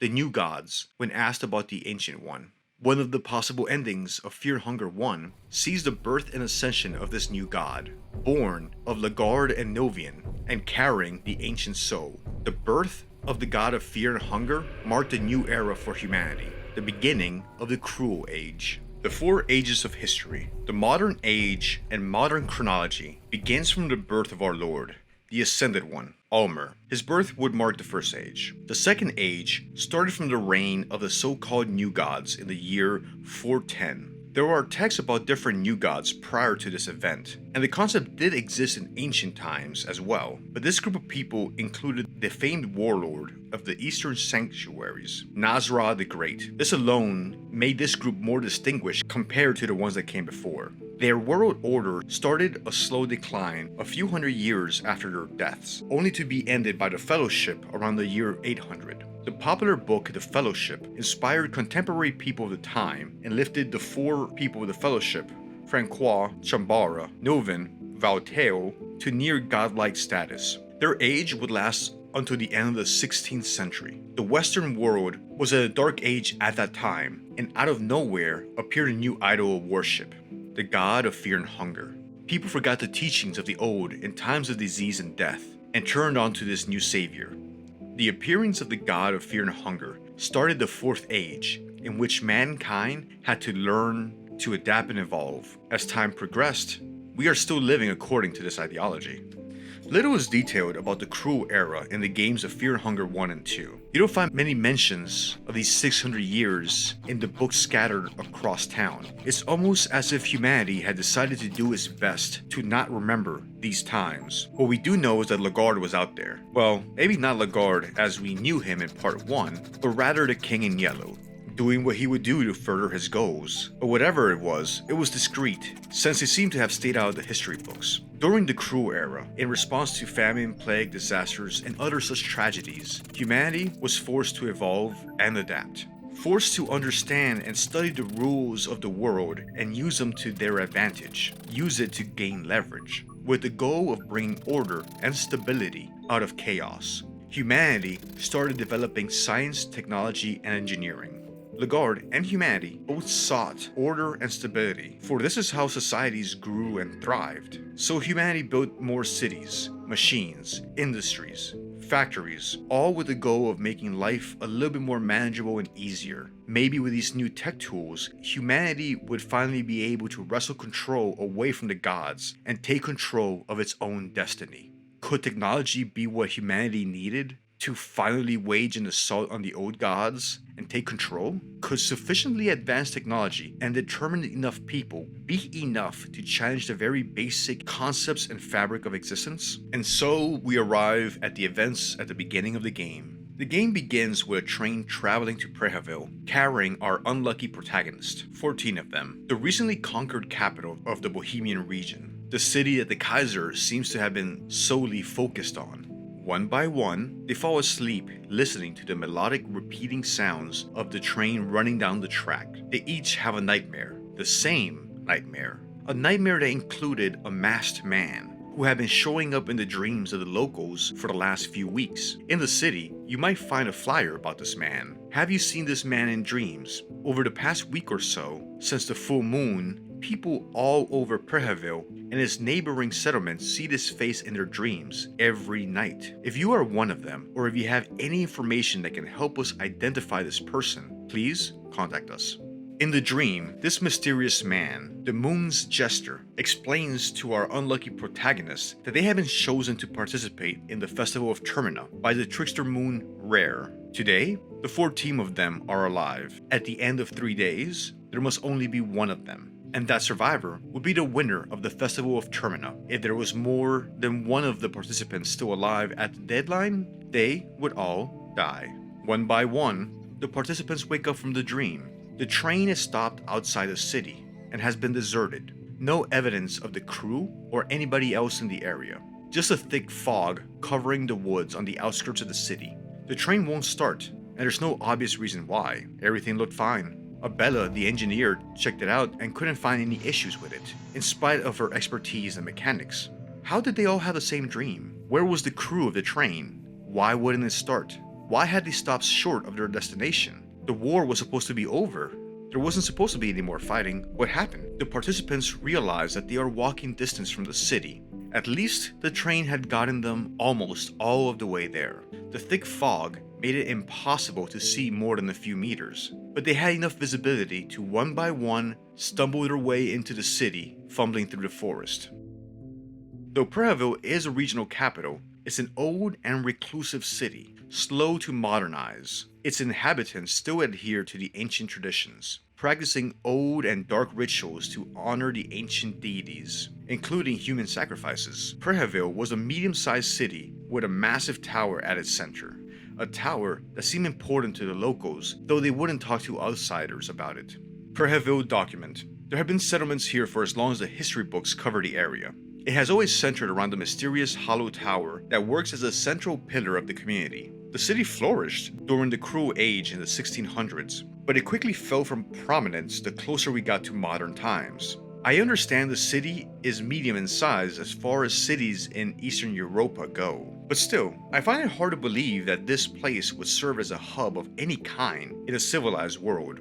For some reason, the government officials insist that Preheville keep its capital identity, despite being one of the most remote and unwelcoming cities in all of Bohemia, if not all of Europa. The only explanation I can come up with is that the country is proud of its old archaic rites that still go down in the city, and they want to show their full support. If you were to visit Preheville and sightsee its small center, you'd see glimpses of its ancient glory days, still well and alive in these modern days. Do not let the Western-style shopping districts with its latest movie posters and advertisements fool you. The locals still worship the old world order in the dank and crumbling parts of the city. Ritualistic murder sites are still around the corner no matter where you are in the city. While the churches look dedicated to our one true god Almer from the outside, insides tell a different story. Ancient gods without name in any known language still linger in these crypts. And why wouldn't they? You can hear the priests chant their masses in the moonlight alleys during the dead of night. The whole wicked city is a playground for the ancient beings, and the people living there offer themselves to the first taker without a second thought. In the Soldier's diary, we read, "Frankly, I'm baffled at how a city of this size has managed to stay isolated from neighboring influences in modern time. The Preheville folk still hold on tightly to religious rites as old as the Fellowship itself. Human sacrifices creep me out in this day and age. Even if I've seen the horrors of war, the crucifixes set around the city manage to send a chill down my spine." As the participants approach the city, they very quickly realize something is gravely wrong. The woodsman is an obvious first warning sign. As they approach the city, the remaining surviving locals look distraught, transformed, radiated? No. Burned, poisoned? No, none of the above. They had been moon-scorched. Some of the non-violent ones were even peeling flesh off of themselves. What was it? What happened here? An experiment? A disaster? Was this intentional? Natural? Scientific? Was the entire city like this? What else was hidden behind this thick fog? The ones coherent enough to speak made a reference to being scorched, but by the moon? How does that happen? Was the moon also responsible for this green hue to the fog at night? We find the soldier's letter, and it reads, "Dear Gisela, I write this letter in great sadness. I'm afraid I will have to postpone my return to your loving bosom. Even if the Great War is supposedly over, our task seemed to be anything but. After running around following orders that would sicken every sane person who had not witnessed the horrors of war, I think I finally started to see the red line our Kaiser has been following all along. This rotten city. It was the very thing our Kaiser strived to conquer since day one. I do not think it was a coincidence that very soon after reaching the city, the Kaiser decided to withdraw Bremen forces elsewhere and agree on terms of peace. I don't know what's so special about this miserable place, but I even heard that the Kaiser himself will be coming here in upcoming days. Maybe after that, I can return home. I hope you're able to wait for me just a little longer. Yours forever, Joni." So obviously, the local population has suffered under the recent invasion and occupation by the Bremen Empire. Parts of the city were demolished by combat and have been mined.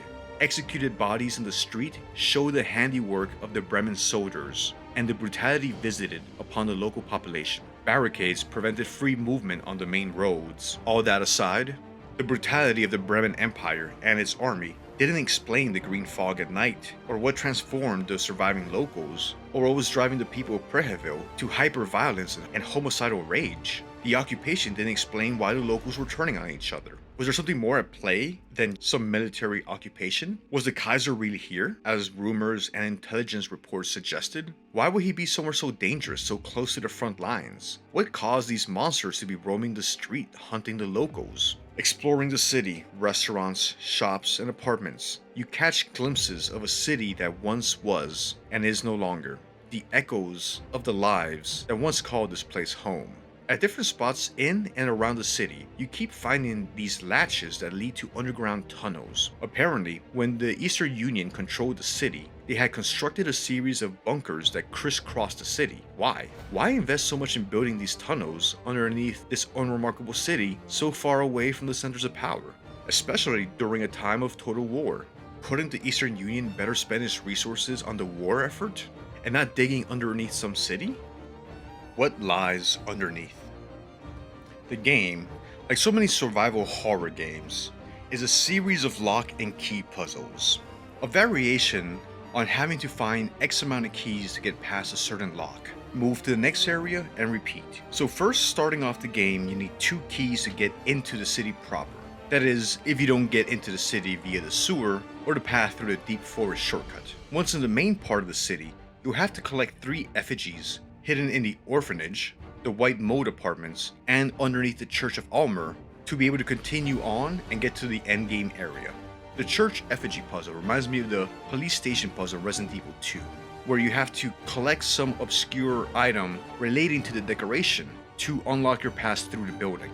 The game plays like a roguelike, so you're expected that you'll be playing a lot of runs throughout your time with the game, each time learning more about the world, mechanics, and events. You have 3 days until the Festival of Termina ends, and all the surviving participants get moon-scorched and turned into different types of abominations. Each day is divided into 3 sections: morning, afternoon, and night, and time is advanced by saving the game. This adds an extra layer of tension and strategy to the game, since you will only have 8 saves that you can use by resting. And each time you save, you have to ask yourself if you've done enough to create a save point, or do you want to risk it and press on? The more you can get done in between saves, the more buffer you buy yourself in the end game.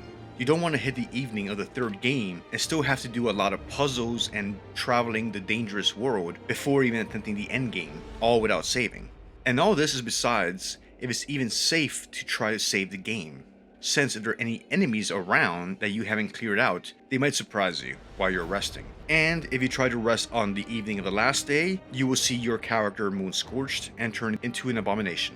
So once you lock the gate and the path at the Church of Almer, you can go for the endings at the tower or the museum. If you're the only surviving participant, not judging how that happened or how the other participants met their end, you'll be allowed into the tower to confront Perkele and the Moon God to get the escape ending. But if you explore the underground, found all 3 telectroscope stations that are connected to the logic and activated them, you'll be able to access the other ending at the White Bunker, where you'll find the Kaiser waiting for you. The telectroscopes have to be activated across the map. One is in the first bunker where Bella can be recruited, one past the sewer treatment puzzle and the Foundations of Decay, and the 3rd in the bunker hidden in the deep forest. The game doesn't explicitly tell you how to unlock the blast doors to the White Bunker, like it explicitly tells you about the keys to the gate or the passage at the Church of Almer, though the game does strongly give you a hint by placing the first telectroscope at the very beginning of the game with a critical item right in front of it. One of the 2 keys needed to get past the first gate is found right in front of the console that activates one of these stations. This was placed there to catch the player's attention and have you start wondering what it's connected to and what the logic is. So at the end of the game, you've made your way to the museum, past all the creepy partygoers in their Venetian style mask, making it look like a haunted Mardi Gras that I never want to attend. You'll have to solve the astrological clock puzzle. Side note, it seems like this clock, and actually the entire city, might have been loosely inspired by Prague, which is in the real world Bohemian region of Eastern Europe.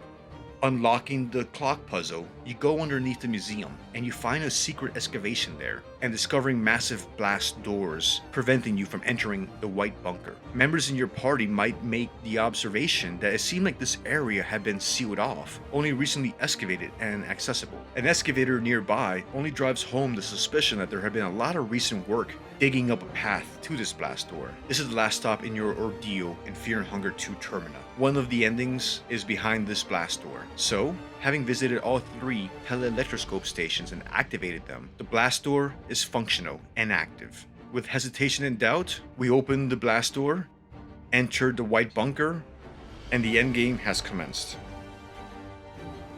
Unfortunately, the protagonist and anybody else in the party is unaware that regardless of how the game ends, they would never leave the bunker again and see the outside world. At this point, we should take it aside to go over some of the late game findings that flesh out some of the details about the secret project being carried out underneath the city. You find the NLU Reconnaissance Report number 2. It details the information on Riley Audrey Haas, a brilliant young engineer, sister to Olivia Haas, that had been recruited for Operation Logic in Bohemia and promoted to the position of head engineer in the operation. Eventually, When the Bremen Empire expanded their control over the region, she was arrested for treason against the Empire and held for interrogation. There, the Kaiser and the Bremen Empire were able to get information about Operation Logic from her. Eventually, the NLU was able to break her out of the East Bremen State Prison. At that point, she was marked as a person of special interest by the Kaiser. With all its might, we assume that the Empire was able to eventually capture her again. Rayla Haas. So that was the girl that we've been having visions of. She's the one that's been placing the blue butterflies to mark our way to the telescope stations to get us to power them up. Was she trying to get us to finish setting everything up for her final ascension to machine godhood? She was also Olivia's sister. Olivia is one of the participants of the festival and was on the train. The botanist. Seems like an inclination towards the sciences runs in the Haas family. A quick aside that I wanted to make here, and something I like about the games of Fear and Hunger, is the representation.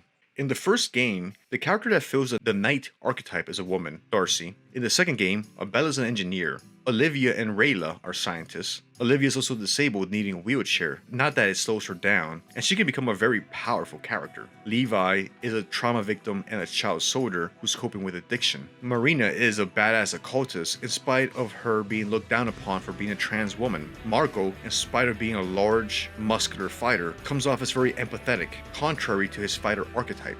Karen, though born an aristocrat, is a selfless activist. Kahara, in the first game, is not at all possessive of his partner and goes to the dungeon trying to provide for his partner an unborn child. In fact, now that I think about it, most of the playable characters in both games come off as pretty good empathetic people. I don't know. What do you think? Let me know in the comments. So in the White Bunker, you press on, you fight your way past the elite of the Bremen army, protecting the leader of their empire at all cost. You continue further down to the bunker, dodging these fucking insta-kill enemies that have only now been introduced. Seems like it's the game just reminding you not to get too comfortable in case you are feeling like a badass at the end of the game. Trying to find clues and digging through notes, you discover what the telelectroscope had been connected to. Rows and rows of databanks and servers. The White Bunker was in part a massive data storage facility that had been wired to the entire city. On the desk, you find a report. Telelectroscope and the logic. Telelectroscope, an interconnected computerized system which documents our lives and extracts information from our consciousness. The data is abstracted from banks of every person in the whole human system. The logic. Logic works as a center for the telelectroscope, a core in this world where all knowledge and inspiration comes from and goes to. A data tank which possesses all knowledge and it provides people with said information as they need it. The future of the telelectroscope.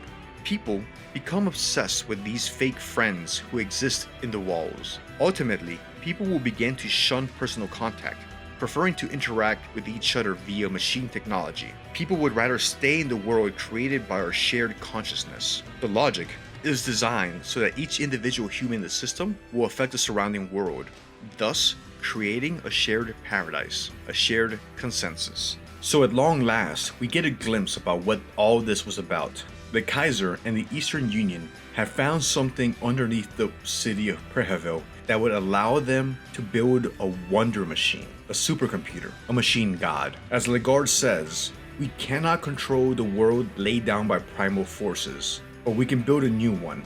The singularity, our personal promised land awaits. To which Nazra replies, but I can't have a rectal extension like yourself leading us to jack shit. The logic was a god to turn to when direction or guidance was needed, that saw all, that knew all. But unlike the new or the old gods, the new machine god was built by humans, empowered by science and technologies that humanity developed in response to the cruel age. A weapon that the Kaiser, the guard, could use against the old gods, or the traces that remained of the old gods. He never wavered from his goal for more than 500 years. The Kaiser had invaded Preheville, kidnapped and interrogated Rayla, and did who knows what to make her merge with the new machine god. Was Legard trying to be like Prometheus and steal something from the gods to gift to humanity? Having made it past all the guards and the rows of databanks, you make it to the bottom of the White Bunker. You fight the platoon and commander. Having defeated them, you encounter the Kaiser and overcome him as well. All this just in time to see the machine god take her true and final form as she came online, the culmination of all the Kaiser's plans.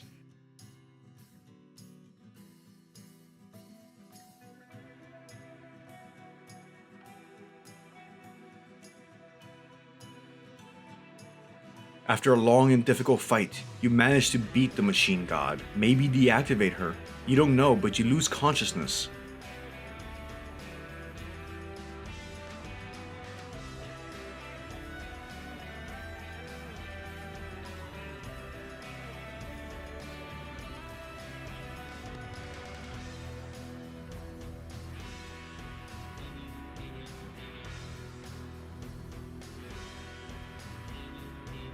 You come to, and you seem to have a dream where you are in a green stream of consciousness, connected to everything and everyone, a global network of people, a shared consensus of humanity. The machine god welcomes you to paradise, and the brave protagonists that enter the white bunker are never seen again. Had they thwarted Lagarde, or merely delayed him? Had they actually defeated the machine god, or only delayed its ascension? Could humans ever dare take on the old gods? Could humanity use science and technology to impose order on our chaotic world? Were the old forces of chaos of the universe too much for humanity to ever be able to rival? It's hard not to think about analogies to where our society is. Soon, most of us will never have known a time when data was scarce and limited to books and print media, where it was normal to be completely separated from the global networks of communication for long periods of time. In time, there will be no one left alive that can remember before faceless gods of the algorithms dictated so much about what we see, hear, read, and eventually think. What will it mean for us to elevate these technologies that will soon be able to mimic the human brain and generate art, text, video, images, and music that imitates our human expression? What will it mean that our new machine gods are able to provide for us things that we cannot distinguish from the real thing? What happens when there's no distinction between the real and the virtual? What would reality be then? What would be the result of our embrace of virtual realities that only exist on computer networks? What is lost when ideas and personalities can carry out completely synthetic lives on global networks? Must we be careful with what we elevate to godhood? So that's my video, trying to break down a little bit about the ending of Fear and Hunger 2, what Lagarde was up to, and what the machine god is. Thank you very much if you've made it all this way to the end of the video. I really appreciate it, and I hope you've enjoyed it. What do you think? What do you think the machine god represented? You think I'm right in my analysis? Or do you think I'm misreading something? Let me know in the comments. Either way, I appreciate your having watched. Thank you very much for joining me, and you have a good one. And if you think I should be doing more of this type of content, please like and subscribe. It's always a big help for a growing channel. Do you welcome our new robot overlords? Later.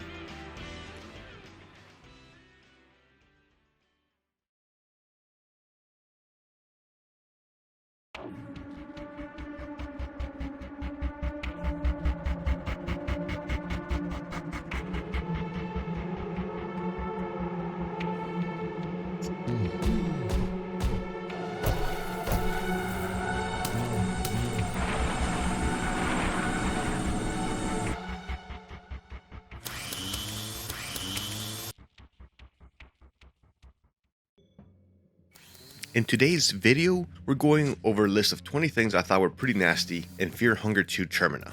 There's a lot more than 20 in the game, but these were just the first 20 I thought of. I will be doing more, so please leave suggestions for items on my next list in the comments. The intro. Before anything else, I'd like to say I really liked the intro sequence for Termina. It's brief, atmospheric, and it really gives you a taste of what's to come, but without revealing too much. The game opens with the player character having drifted asleep on a train heading for Preheville, lulled to sleep by the peaceful and rhythmic motion of the train swaying back and forth. The player awakes suddenly and sees the blue moth girl, Rayla, run off down the train wagon. We can see other characters like Tanaka and Marco also asleep on the train, but trying to rouse them fails. They are in a unnaturally deep sleep. Proceeding down the hall, we see a makeshift constructed doorway that seems to lead to a dark portal where the train's wall should be. Taking it, the game lets us know that we are no longer in the train, but somewhere new. A wooden workshop with benches littered with small gray cube figurines.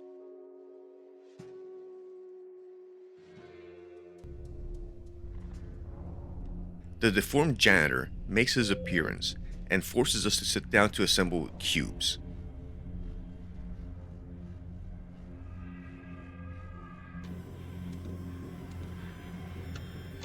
After making a few, we can see that Rayla attempts to make a run for it. Following her, we're caught by the janitor.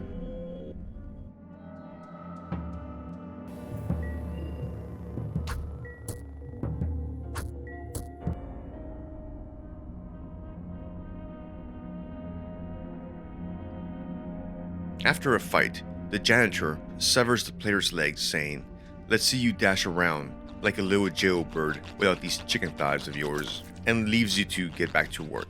Here, we are viscerally introduced to the dismemberment sound that we will be hearing more than a few times throughout the game.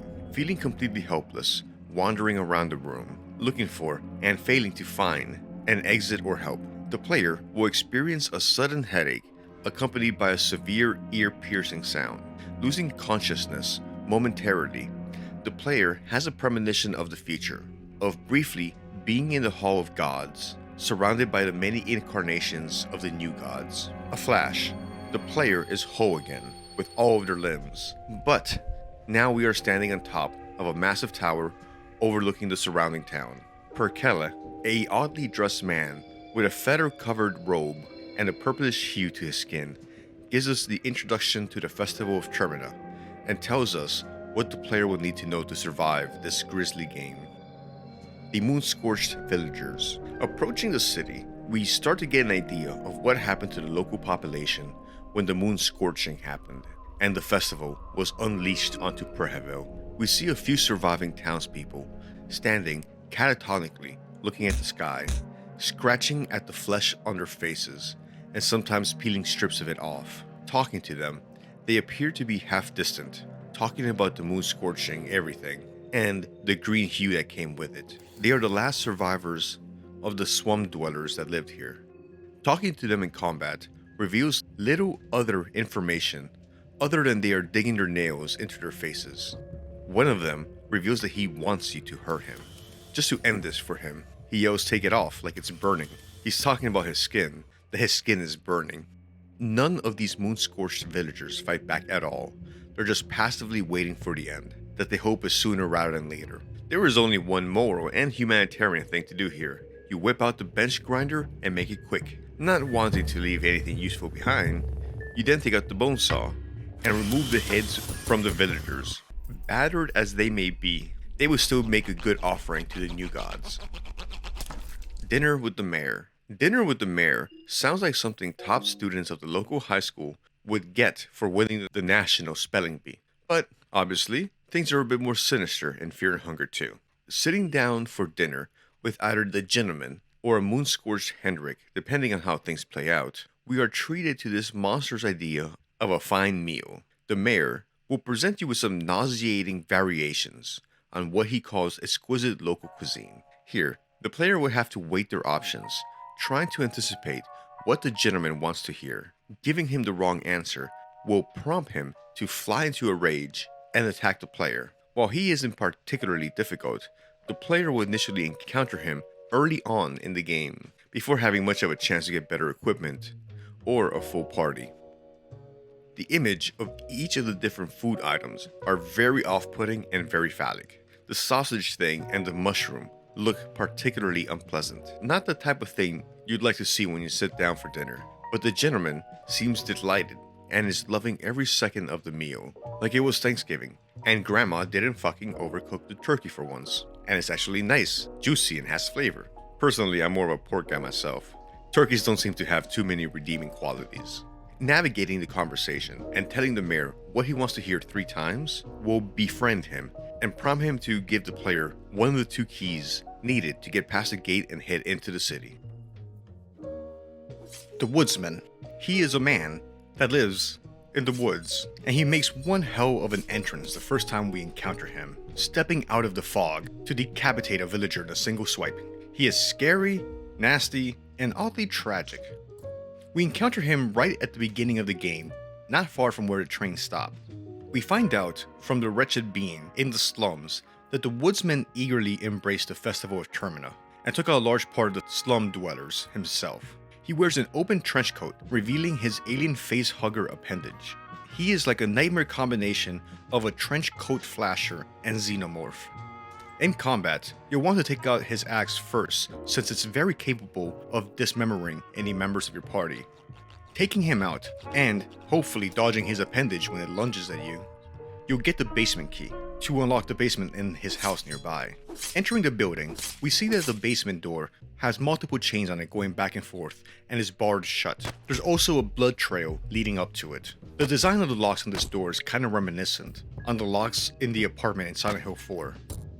Descending into the basement, we see a bloody outline of a sigil to Rare and a corpse sitting in a chair next to it. Here, we learn about the infidelity that occurred between the woodsman and his wife, and the goat, when she cheated on him with the goat outside, though that goat is not a mere goat as may appear at first.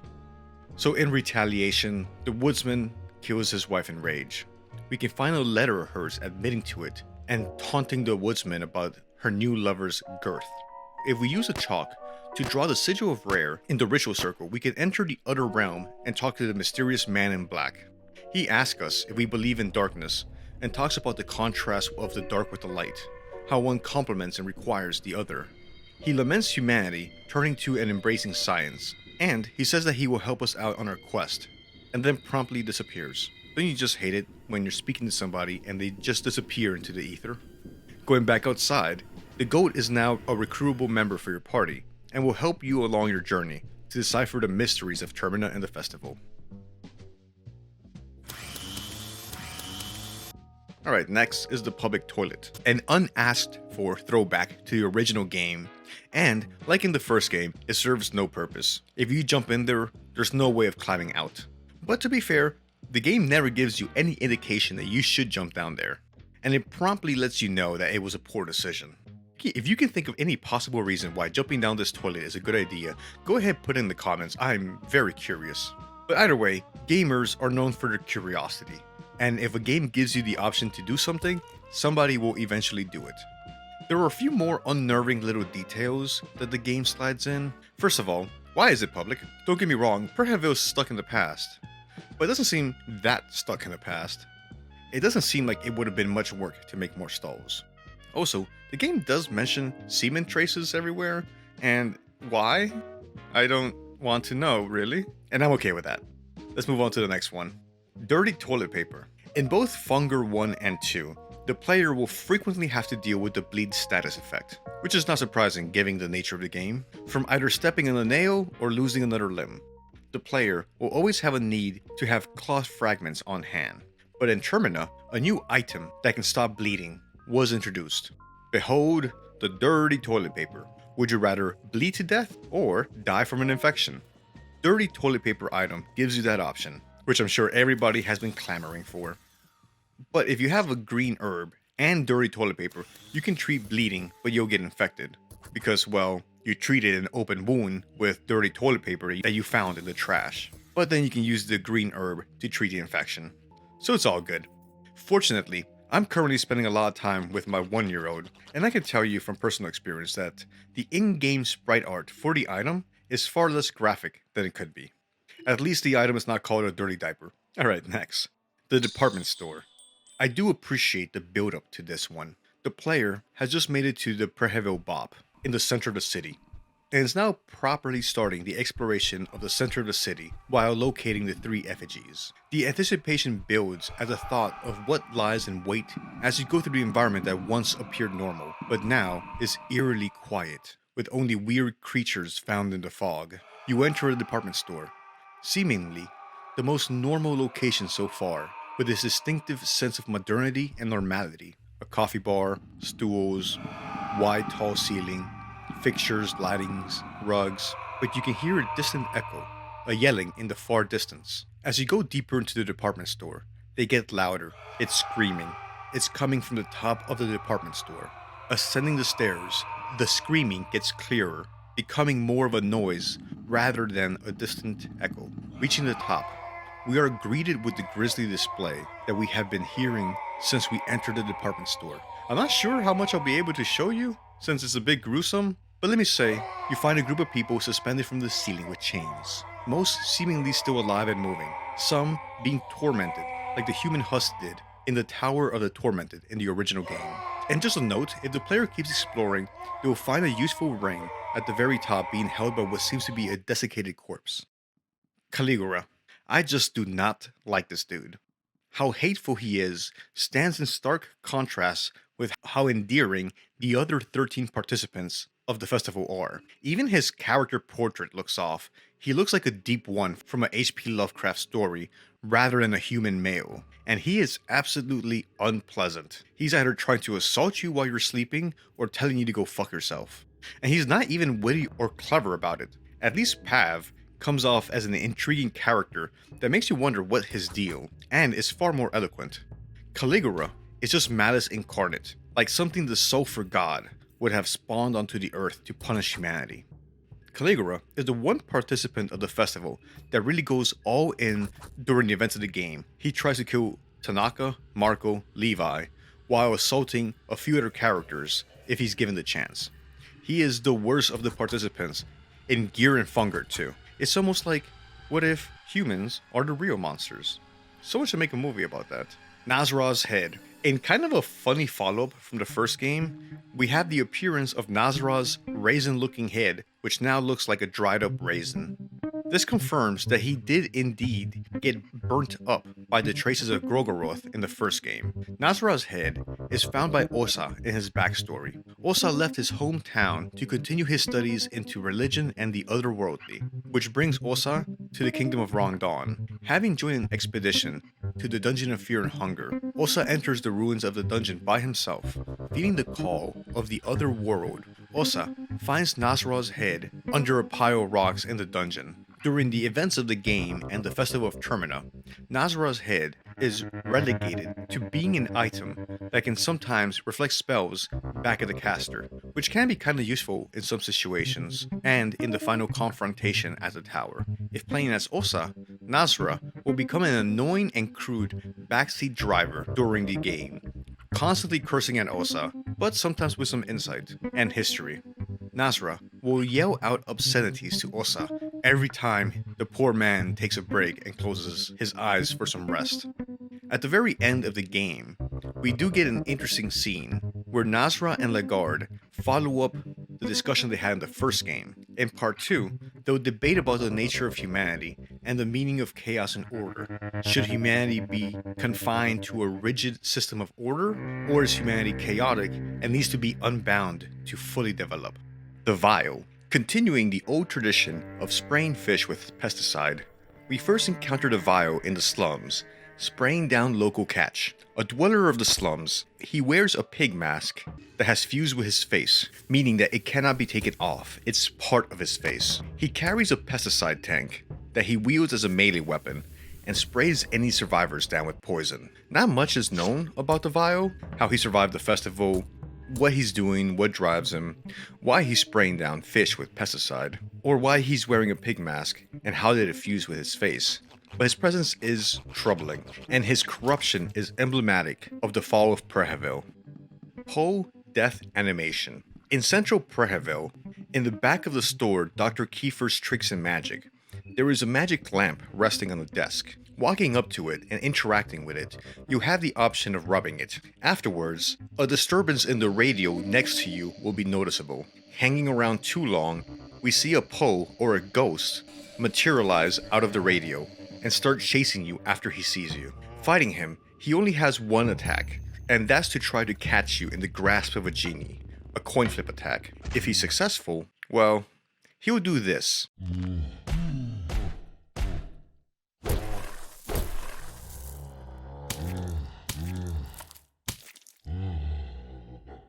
A side note here, when I was recording footage for this segment, I had some of the best luck I've ever had with coin flips, and just wouldn't die. I must have won like 4 coin flips in a row, which has about a 6% probability of occurring.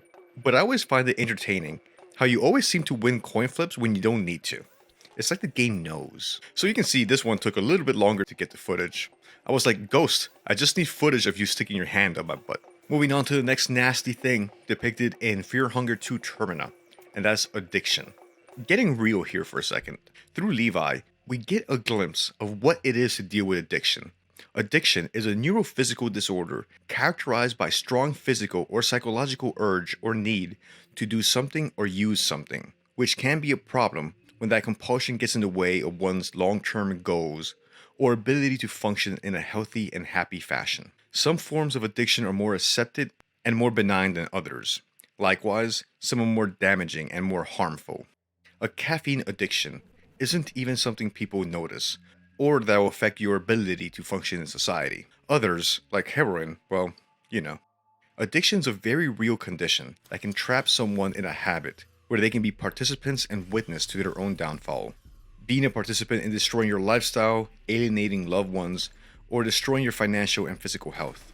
Playing as Levi, or having Levi in your party, you will have to manage his cravings and his withdrawals from heroin, which he became addicted to during the war, when he was seeing his fellow child soldiers being butchered in trenches. His addiction provided an outlet and a form of escapism for him, understandably. Addiction's a nasty disease, so if you're struggling with it, don't give up on yourself, and don't be too hard on yourself. It's okay, and it's normal to have moments when you aren't your best, and it's okay to reach out for help. Moving on, the neighbor's tongue. While Fear and Hunger 2 has lots of disgusting or off-putting monsters, for some reason, the neighbor creature always stuck in my mind. Be it the normal-looking shirt that's wearing backwards, to the large tumor-looking bludgeons that they have for hands, but most of all, the deformed face and the hyperactive tongue. Neighbors can be found in white mold apartments and the sewers primarily. Their location and name suggest that they were at one point ordinary inhabitants of the city that must have been corrupted by some otherworldly force and distorted into these weird shapes that they have now. But for some reason, it's their tongue, just whipping back and forth like it had too much caffeine, that always creeps me out. The Crimson Heads. Crimson Heads are otherworldly snails that are summoned to locations with great bloodshed, much in the same way that snails come out after it rains. Crimson Heads are able to submerge themselves in pools of blood to regenerate their physical bodies. They wield knives and are able to use mind control to compel others to continue the bloodshed. Blood for the blood god. Crimson Heads are found underneath the Church of Almer, in a dark secluded area that has recently seen a lot of bloodshed. Bloodshed that the Crimson Heads then pushed further. They were summoned to the basement underground and then used their mind control powers to make the church members and the dark priests continue the violence and turn upon each other. We find mutilated bodies cut up into pieces in the basement, showing the ritual sacrifices the Crimson Heads and the dark priests were engaged in. So the Crimson Heads are magic blood snails that like stabbing. The head juice extractor in the otherworld apartments. Getting past the washing machine puzzle in the white mold apartments, by reading the diary of a madman, we enter the otherworldly version of the apartments. Among the wooden structures and the neighbor creatures, in what would be the apartments, headless bodies can be found propped up in chairs. Tubes are coming out of their neck, and fluid is visibly flowing through them. Purpose? Unknown. In one of the rooms, we see two large pumps actuating, moving the extract through the tubes. As far as I know, there's no known purpose for this fluid extraction operation. It's yet another mystery of the gods in the world of Fear and Hunger.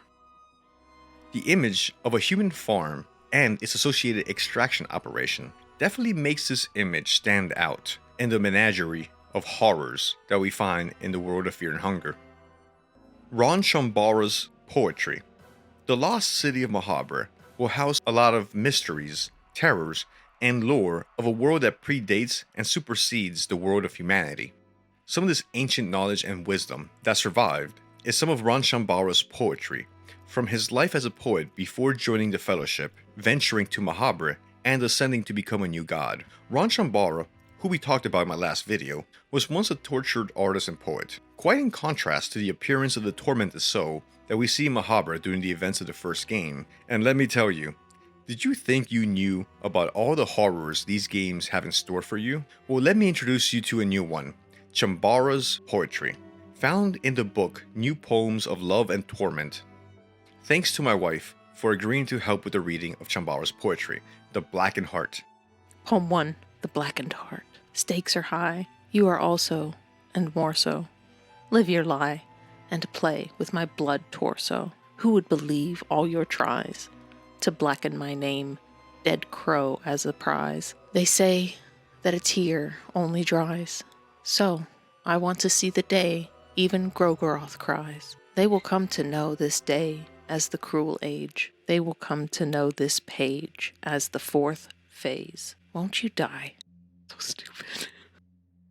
Father Hugo. I find the orphanage to be one of the most unsettling and tragic portions of Fear and Hunger. The contrast of the safety and happiness that it should have brought the orphans against the sad and brutal reality of what happened here. The music is lethargic. The enemies here are more pathetic and sad rather than dangerous. The otherworld version of the orphanage features trenches similar to the ones that a lot of orphans will be recruited into the army to die in. In the back of the building, on the second floor, you'll find Father Hugo's office. 2 ritual circles will be found at the entrance, one to Grogoroth, implying blood sacrifices, and one to Sylvian, with its own implications. Father Hugo can be found standing in his office with his arms wide in embrace. He rushes to you if you get too close. The in-combat dialogue says that he's continually approaching you with his arms spread out and making the sign of the cross. An eerie figure made worse by his being a priest and wearing a frock. At some point, like a drunken friend at 3 a.m., he'll proclaim that he wants to take off his clothes. Always be careful with people that feel the need to strip down during a fight. He then sets the room on fire and continues the fight naked. He is surprisingly jacked for a priest. Maybe the orphanage diet offered a lot of protein.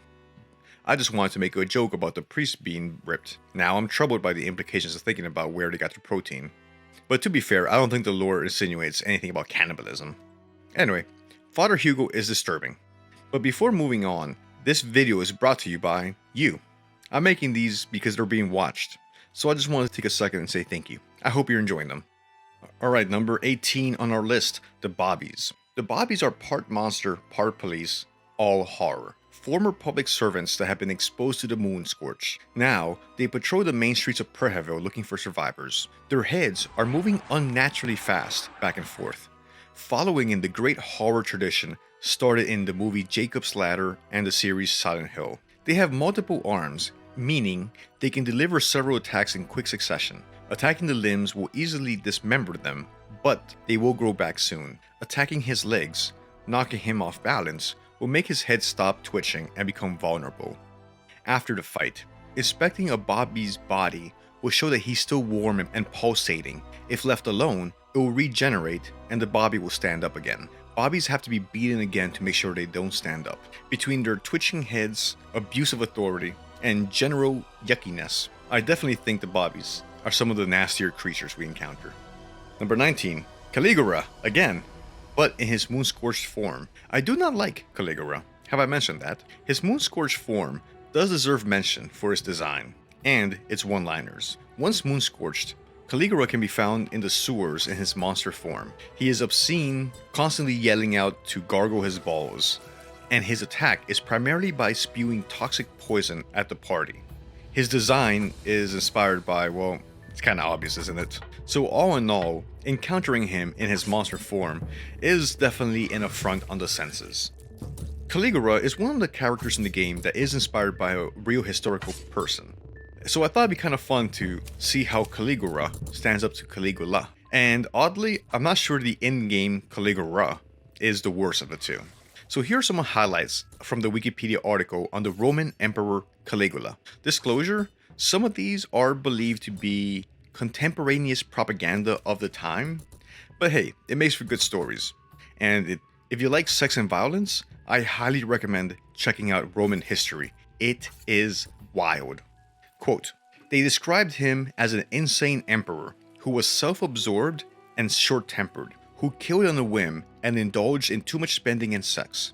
He is accused of sleeping with other men's wives and bragging about it, killing for mere amusement, deliberately wasting money, causing starvation, and once, at some games at which he was presiding, He was said to have ordered his guards to throw an entire section of the audience into the arena during intermission to be eaten by wild beasts because there were no prisoners to be used and he was bored. Caligula was also accused of incest with his sisters, and it was said that he prostituted them to other men. Additionally, there are mentions of various affairs he had with other men, including his brother-in-law, Marcus Lepidus. They say that he sent troops on illogical military exercises, turned a palace into a brothel, and, most famously, made his horse his consul and appointed a priest to serve him. And last on our list for today, the Sojobs. Sojobs are constructed monsters made from different body parts, sewn together and brought to life by unnatural means. Found descending from above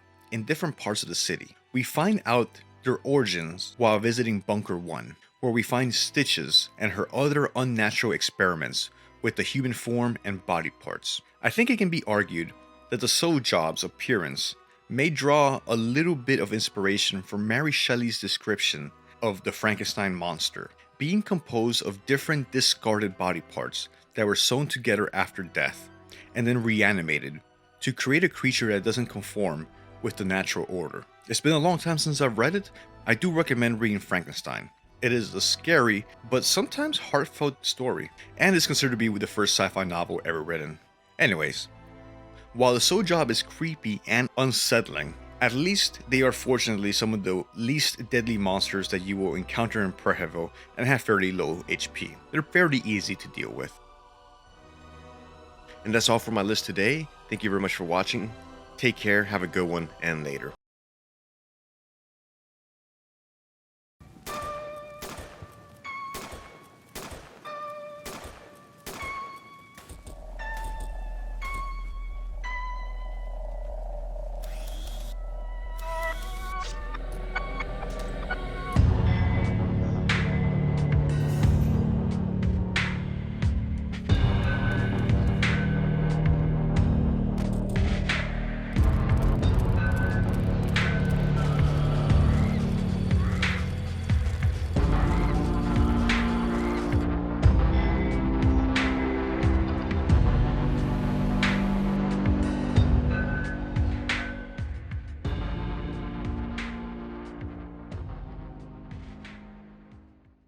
Hi, hello, welcome.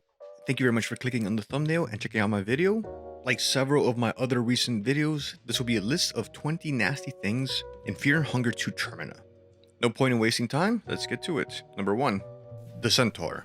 Let's start off the list with this enraging and also off-putting centaur. I'm not gonna verbally describe what type of amalgamation this monster looks like, but one look at the design, which looks like an inversed centaur, I think it's pretty evident what this monster design is alluding to. The centaur will be found on the way to Bunker 1, in the deep woods where you activate one of the 3 teletroscope stations. You'll be running back and forth in a lightly forested area before the entrance of the bunker. To the unprepared party, the centaur is a formidable challenge that needs to be overcome if fought. Fortunately, evasion is an option. The centaur will use a stampede attack if all 4 of its legs are healthy. The stampede attack deals a lot of damage and hits the entire party, being able to wipe it out in 2 or 3 attacks. Fortunately, most of your party should have enough agility to get 1 attack in before the centaur's stampede attack. So, if the party is able to deal enough damage to one of its legs, it will stop the stampede attacks, and the centaur will be forced to switch to other attacks that only hit 1 party member at a time. So, if you are able to disable one of his legs on the first turn before he is able to do a stampede attack, your odds for surviving the encounter will increase greatly, and the rest of the encounter might just be trivial from here on in. Fortunately, there's only 1 centaur roaming the Prehevel area. If you deal with this monstrosity, you won't have to revisit him again on the same playthrough. Due to his damage output and the unnerving monster design, the centaur well deserves its place at the top of any list of nasty things. Number 2, the Bell End. Encountering the Bell End means that you're entering the endgame. In normal difficulty, the Bell End is only encountered after entering Mausoleum Alley after going through the secret passage in the Church of Ulmer. They are a resilient threat in the last third of the game. Fortunately, they're not too hard to avoid. The Bell End's monster design is similar to the Mumbler in terms of where it draws visual inspiration from. Armed with a spear and is able to harden itself to negate most damage, they are a real nuisance when approaching the museum or the tower. Combat against the Bell End usually devolves into a throbbing grind, as the Bell End's hardened ability will negate a lot of the incoming damage. We don't get too much lore or backstory to the Bell End, but from the combat dialogue, the only thing we can derive is that they are territorial and might hesitate in attacking you if you recognize that you've trespassed onto its territory. Dan's medical ability tells us that the Bell End has a sturdy shell-like exoskeleton. The skin or the surface layers feel like hardened leather that has been burned to a crisp. And for these reasons, the Bell End is one of the nastier encounters you'll have in the second half of your journey in Prehevil. Number 3. The Ratkin Gang, a form of evolved rat found in the sewers and in greater numbers further underneath the city. Entering the Foundations of Decay, you'll notice one of the Ratkin further down the tunnel. If you approach it, it will run away, wait for you to approach again, and then repeat. If you follow him all the way to the end, you'll end up in this little nook of the cave system with 2 treasure chests. Shortly thereafter, you'll realize this is a trap, as a pack of the Ratkin box you in. Some armed with weapons, some just using their natural claws. The Ratkin spring a planned out ambush on you. With their numbers, weapons, ferocity, they do present a serious threat as a group. This encounter is a great opportunity to use things like gas canisters or any spells that have AoE and can hit all members of the opposing party. After a tough fight, the player will be able to loot the chest and collect any treasures from the Ratkin. Also, if you're so inclined, you can start collecting trophies here if you have the bone saw. Number 4. The Heartless One. The Heartless One is an extremely challenging optional boss that can be fought for some endgame gear. Summoned from the imperfect circle using the heart-shaped lock. The Heartless One is a new god that we learn about in Fear and Hunger 2 Termina for the first time. To summon the Heartless One, the player will have to enter the Church of Ulmer through the Foundations of Decay. Crashing the chandelier down will prevent the player from getting the rustic key, which is needed to encounter the Heartless One. Taking the key to Rare's otherworld, near where we encountered its Morphia in the church, we will find someone completely covered in chains, almost as if this person was locked up and chained for a good reason. No one ends up in this position accidentally. Somebody's trying to keep the Heartless One contained and trapped. Nevertheless, we can use the rusty key to free the goddess. Doing so will allow her to be summoned from an imperfect ritual circle. Once summoned, she challenges the player to a one-on-one duel that they cannot turn down. The Heartless One will appear as a woman with white hair and an imposing appearance and presentation, kind of resembling some of the character art from Signalis. In one hand, holding the Red Virtue, an extremely light sword that allows the user attack much quicker, and she is holding a large spear in the other hand. It is said that the Red Virtue is one of the 2 swords forged for the ancient king of Mahabre. The duel with the Heartless One is a brutal and unrelenting battle, to the point that it is difficult to even survive her opening attack. Overcoming the Heartless One will require specific accessories and skills to be able to mitigate and counter her attacks, along with the best gear in the game. She is a brutal and overwhelming opponent. It's not hard to see why somebody felt the need to keep her contained. According to the wiki, the name and design of the Heartless One are a homage to a Fear and Hunger 2 content creator, community member, Heartless Angel Ketsueki. Something that Dark Souls taught me is that sometimes a story is best enjoyed when you figure it out yourself. I think our brains tend to have a deeper understanding of an idea, story, or concept if we are able to understand it in pieces and then put it together as a whole rather than just getting an overview. Good environmental storytelling allows you to take pieces of a story that you've picked up through exploration and then put it all together in your head.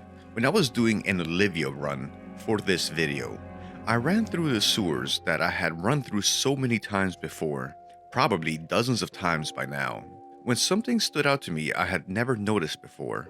Past the water treatment puzzle, approaching the Preheville Bop and the West Preheville sewer hose, you might have noticed this area where there is a large concentration of ghouls, but unlike the ghouls on the surface, these are just sitting, resting, and holding blankets around their shoulders, rather than their surface counterparts that are actively walking around and patrolling an area, like in the slums. So my question is why? Why are these ghouls seemingly resting while the ones topside were active and prowling? Also, unlike other ghouls that tend to be solitary, these ghouls are sitting in a group. So here's my current theory, and let me know what you think in the comments. I could be way off here. Could this have been a group of survivors that were seeking shelter that fell to the effects of moon scorching?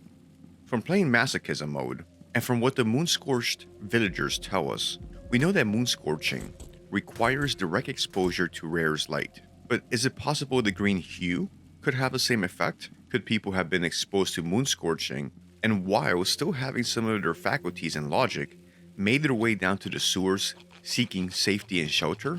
Maybe they were a group that were exposed to the green hue or maybe contaminated water?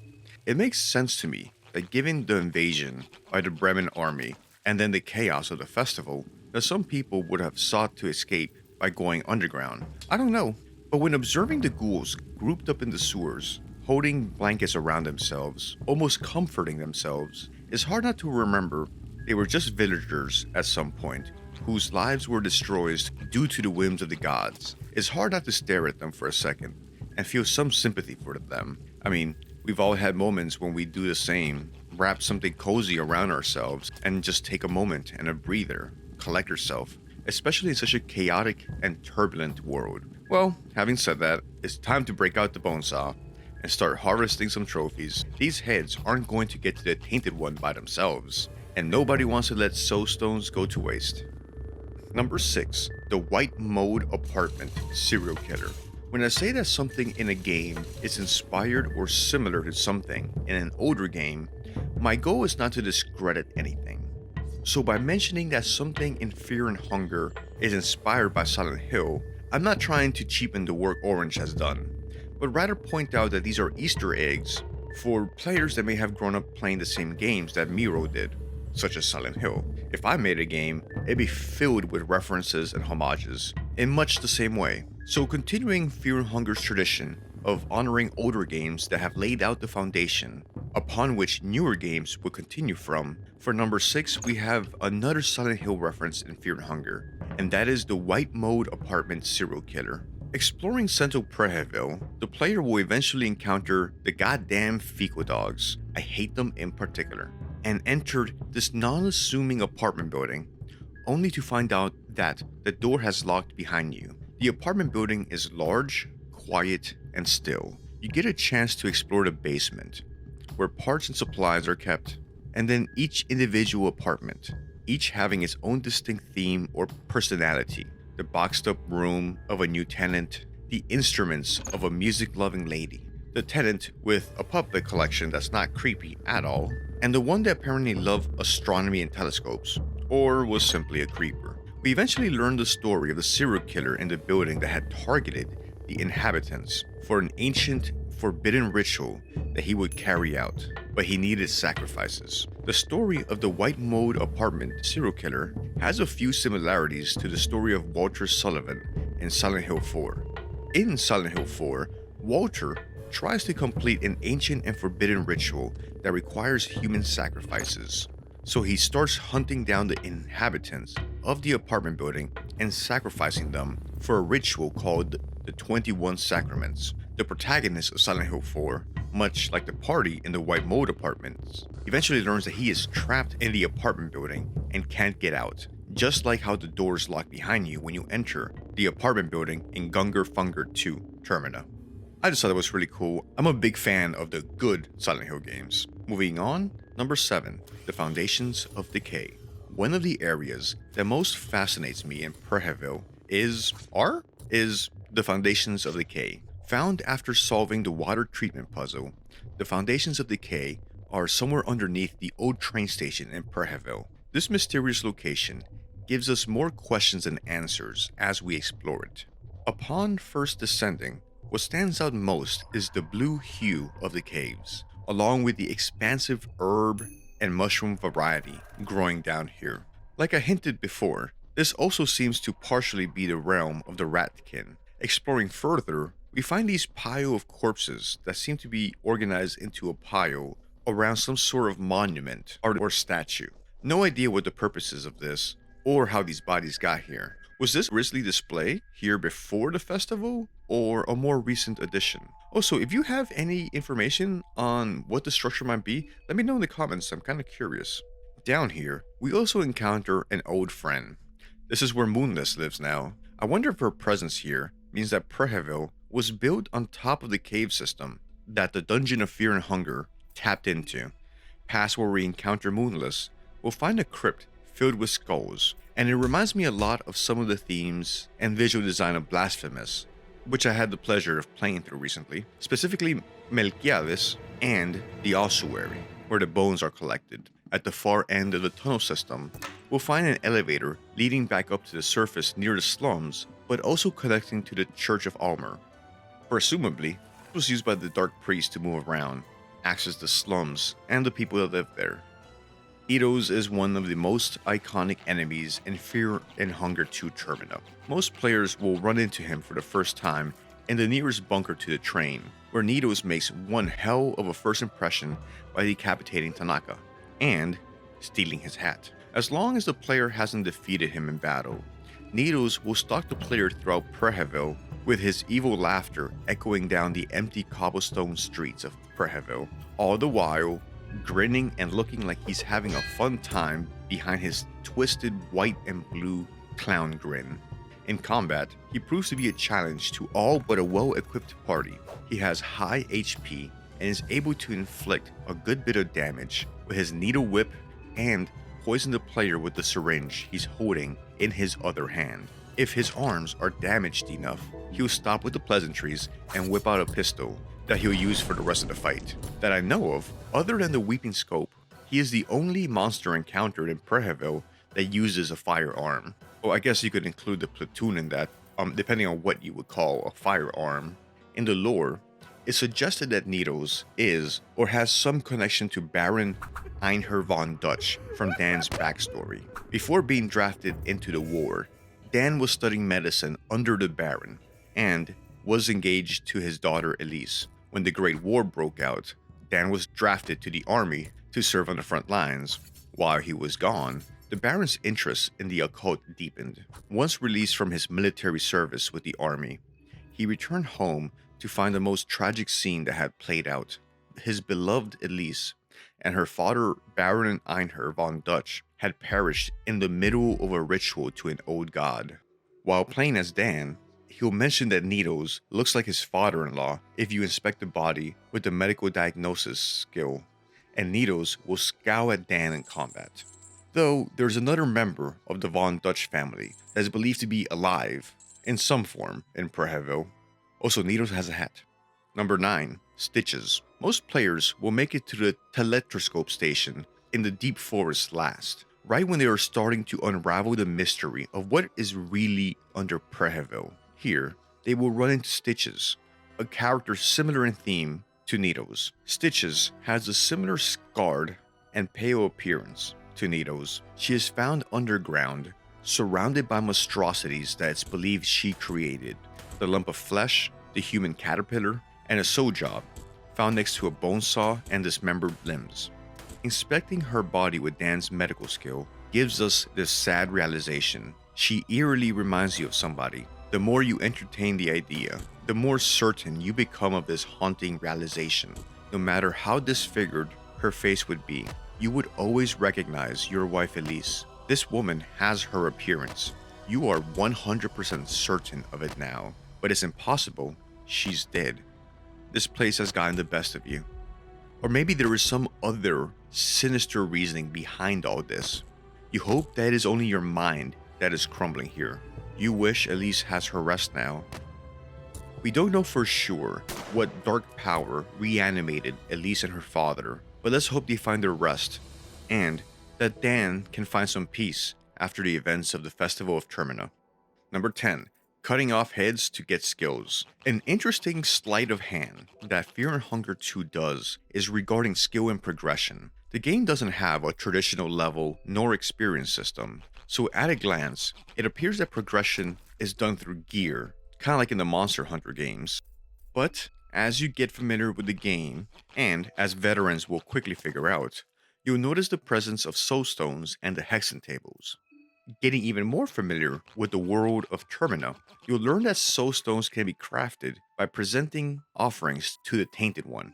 Offerings being heads that you've cut off with the bone saw. This is a very interesting mechanic in the game. Since there is a much expanded skill system, there is a strong incentive to make sure you have enough soul stones to get everything you need for the endgame. But what do you do if you don't have enough soul stones that you found through exploration? Herein lies the trick. The motivation to collect heads will change how you view Prehevil and the game. All of a sudden, the moon-scorched villagers in the slums, the group of ghouls in the sewers, the bodies in East Prehevil, the ratkin in the Foundations of Decay, all have a new shine, a new glamour. Leaving the bodies there, it's just soul stones going to waste. So the game presents you with a moral question. Are you willing to go around the city collecting heads for more skills and power? Be careful when you stare into the abyss, for the abyss will stare back. You can have a character that one day prior was a regular civilian with no predisposition to violence, and then the next day, a jaded head collector with a bag full of trophies to offer up to the Tainted One for more power. Also, another fun note on how Fear and Hunger pushes you to do things you wouldn't do in other games. If a party member dies in combat, you don't get the soul, nor can you collect the head to trade with Pocket Cat. So if you want to get someone's skills, the game makes you be the aggressor. The game wants you to get your hands dirty if you want it to be easier. Now, you don't have to, but the game would be easier if you turn on the other participants and then just became a butcher that roamed the city of Prehevil collecting heads. I thought it was clever and insidious how Fear and Hunger 2 will incentivize you to do things you wouldn't have thought to do in a game, and how the game forces you to do nasty stuff to make the game easier.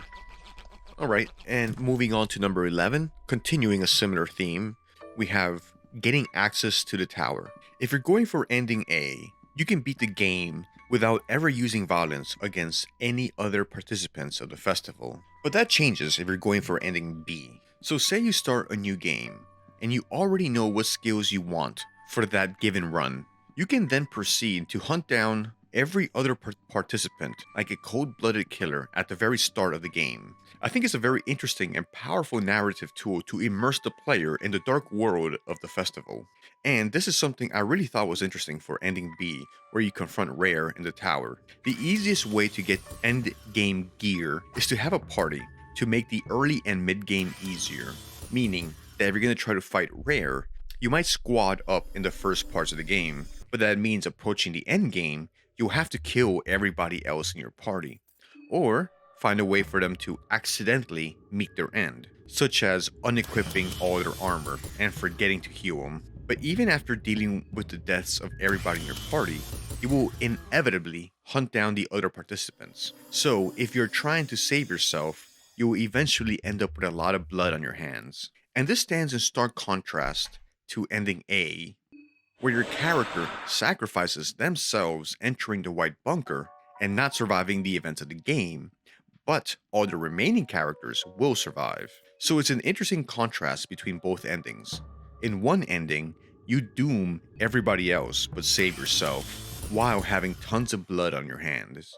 And the other, where you fight the machine god, where you try to do the right thing, sacrificing yourself so that others may live.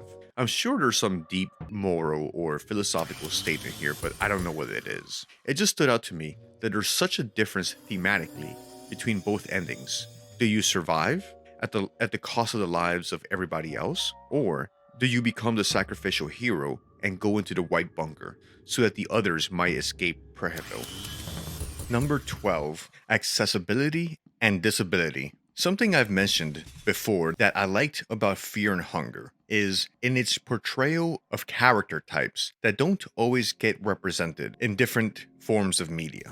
A child soldier, an addict, a trans woman, and to a lesser degree, some of the other characters, which include a mystic from a foreign land, a doctor, an engineer, and a disabled botanist. Games, movies, books can be great vehicles to create empathy or to present a different life experience to the viewer or the player by giving you an inside view to the life experience of a different person. Something that gave me an experience like that was playing as the botanist, Olivia. She was one of the later characters I played as, meaning that my first runs through Preheville were all with able-bodied characters. During these first run-throughs, at no point did I ever ask myself, how would Olivia, who is bound to a wheelchair, navigate this terrain and urban landscape?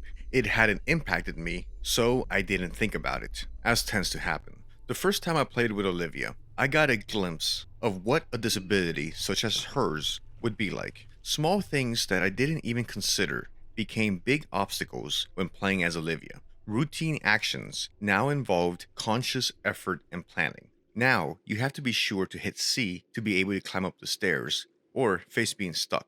Do I give my best weapon to Olivia, since she can be tackled and knocked out for a round, or do I give it to a different character that doesn't have that vulnerability? Playing as Olivia, I realized just how many staircases there are in this urban environment, how nothing here was built with her disabilities in mind. Which kind of makes sense historically, given the setting.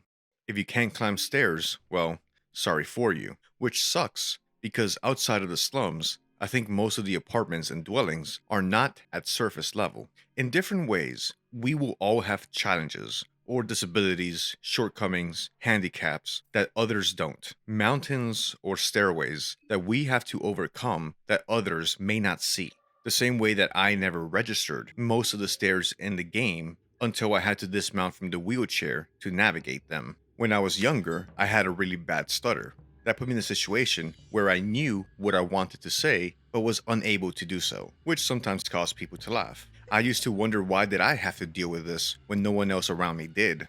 So I just wanted to take this moment and reflect on how cool it is that Fear and Hunger 2 attempts to give you a little bit of a perspective on the trials and tribulations some other people around us might go through that we don't see, by including a character that faces mobility challenges. And like I said, we all have our challenges. They may not be the same or even comparable, but a mountain is always a challenge to the person that has to climb it. And we could all learn to have more empathy and consideration as we navigate the landscapes that we find ourselves in. This adult shit ain't easy. So just remember you're not alone if you feel tired or exasperated, just trying to make the day today. I don't know if that helps, but I hope it does. So yeah, next on our list. Number 13, being moon-scorched. Being moon-scorched means being exposed to the code green radiation of Rare, which perverts and twists any human life exposed to it. Rare's green code radiation stands in contrast to the sun's yellow heat. For radiation to be code doesn't even make sense in physics. It would mean that this is a form of electromagnetic radiation that extracts energy or heat from whatever it comes in contact with. I think this only amplifies the corrupting and otherworldly effect of the Trickster Moon Rare. In normal difficulties, we will only see the effects of moon scorching after the fact. To see the effects of moon scorching, the player will have to do one of two things. Wait until the third night of the festival, which can be accomplished by taking the slacker route to the festival and just sleeping through the entire thing, or by exposing yourself directly to the effects of moon scorching in masochism mode, where you can only withstand a limited time of exposure to the moon before being corrupted and transforming into your moon scorched form. And if you want to see what the character's moon scorched form is, you can check out my other video on the City of Fear and Hunger. Number 14, Pocket Cat's Room. If the player is able to get affinity to Rare increased 3 times, the Golden Gate skill is unlocked. The Golden Gates are another form of fast travel, connecting the otherworldly locations found throughout the journey.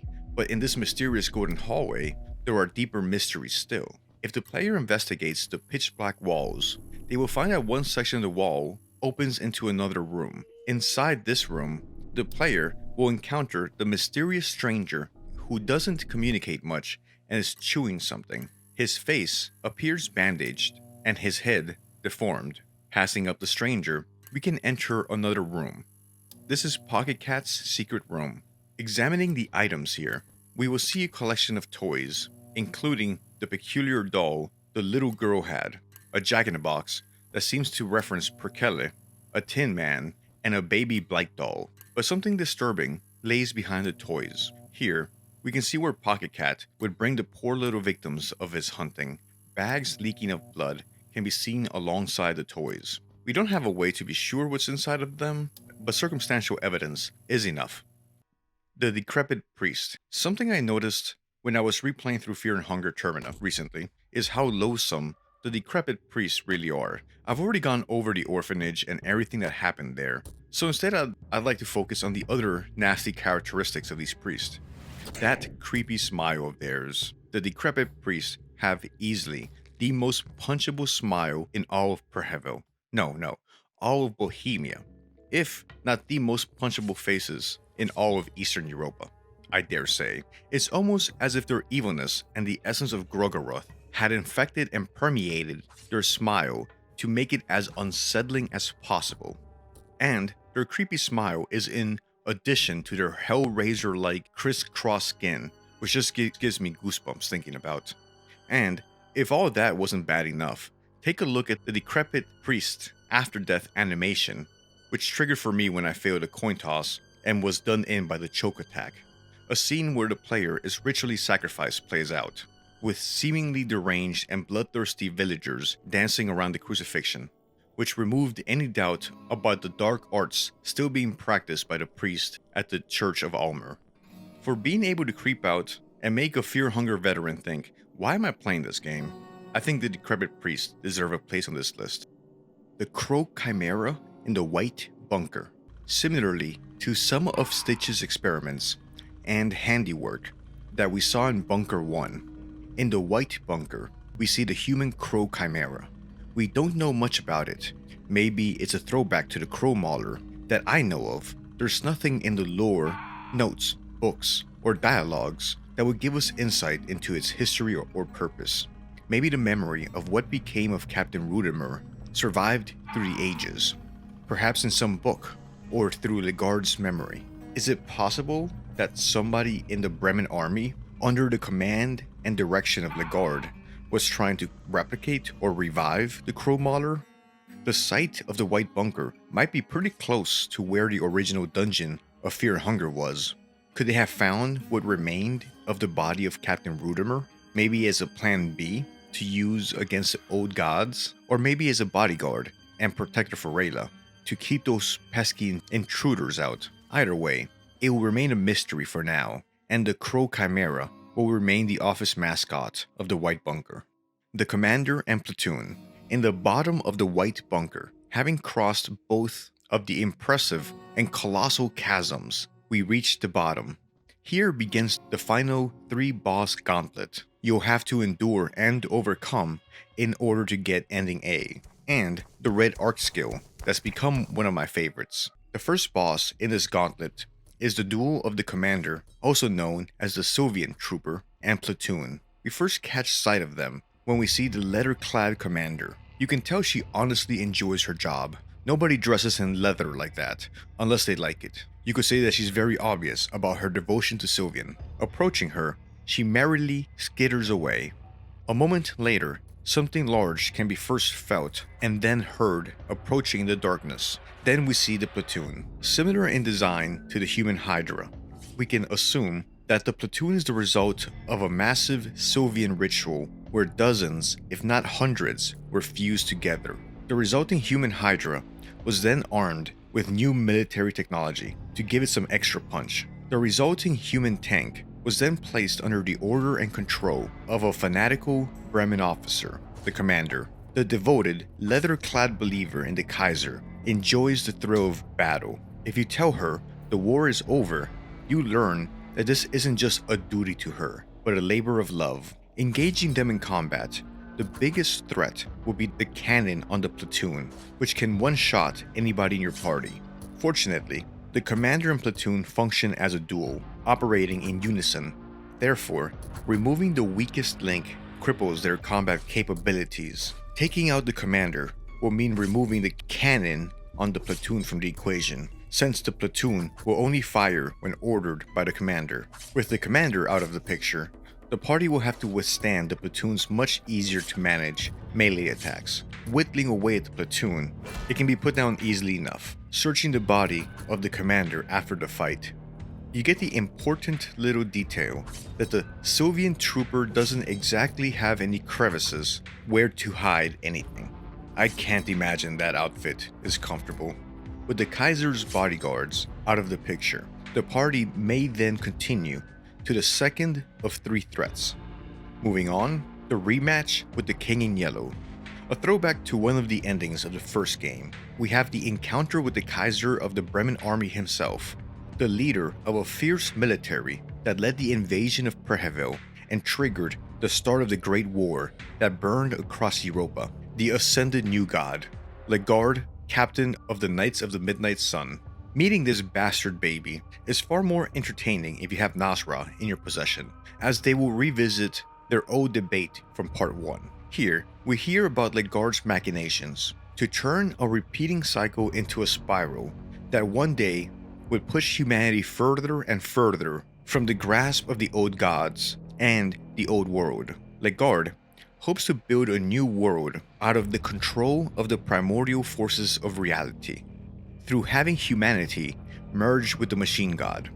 Legard has found a way to create a universal concept that can be shared by all mankind, which would result in the birth of a new god. The fight with Legard rings with echoes of part 1. Again, he is accompanied by an asterisk and the snake, which will cast healing whispers on the King in Yellow. Legard can also use his leg sweep ability from when he was in the dungeon in the Kingdom of Rondon. After defeating the King in Yellow, Nazra seems frustrated, as if Legard's plans would succeed regardless. He then says to go smash the machine god at least, to try to piss on his plans.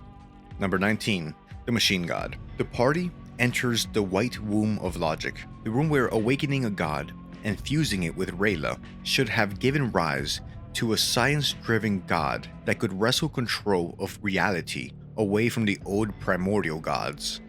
The Machine God, or the Logic, represents Legard's plan to try to create a new virtual reality built on science and engineering. A red crystallid stands on top of a spiked engine with attached exhaust ports. The Machine God stands imposingly and towering over the party, a new concept of what humanity could become once we fuse with our machines and devices, enveloping humanity with data and algorithms, boosting engagement in this new virtual world where all data and all connections are instantaneous. The music is ominous and threatening, sometimes playing the old melody of Mahabra, the only other location that we know of that has seen the ascension of humans to godhood. After some time, the Machine God will evolve into what would be its final form. We see the body of Rayla fully integrated into the Logic, with no clear division of where machine starts and humanity ends.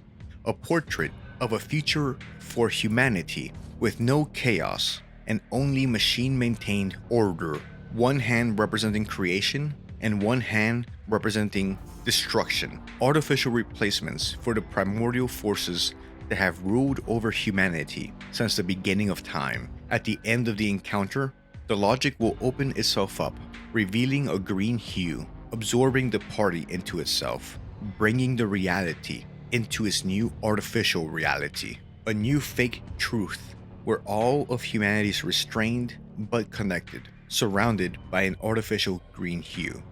And last on our list for today, Abella's weapons. As I'm sure you've seen throughout this video and in my previous video on nasty things in Termina, you might have noticed I started using a lot of Abella's crafted weapons. They are powerful and some accessible from the early game. They have high damage output and will also inflict status effects such as bleed, poison, and fire. But king among the weapons that Abella can craft is the Meat Grinder, a modified buzzsaw customized to make it portable and easy to wield. It has high damage output, can inflict bleed, and hits 3 times per turn. So if your ability is above 15, That means 6 attacks per turn.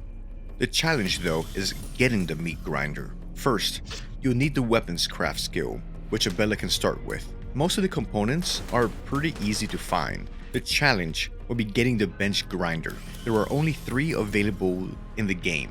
One in the bunker in the deep woods, one can be found after defeating the mob, and one can be stolen from a Bella in combat.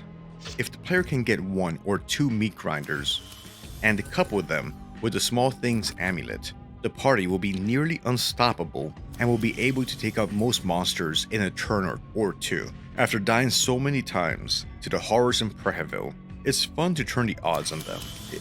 It makes exploration a lot easier, since now you can break down nearly all the doors in the game. And with that, we've reached the end of today's video. I'd like to sincerely thank you for watching. Take care of yourself and be as well as you can be.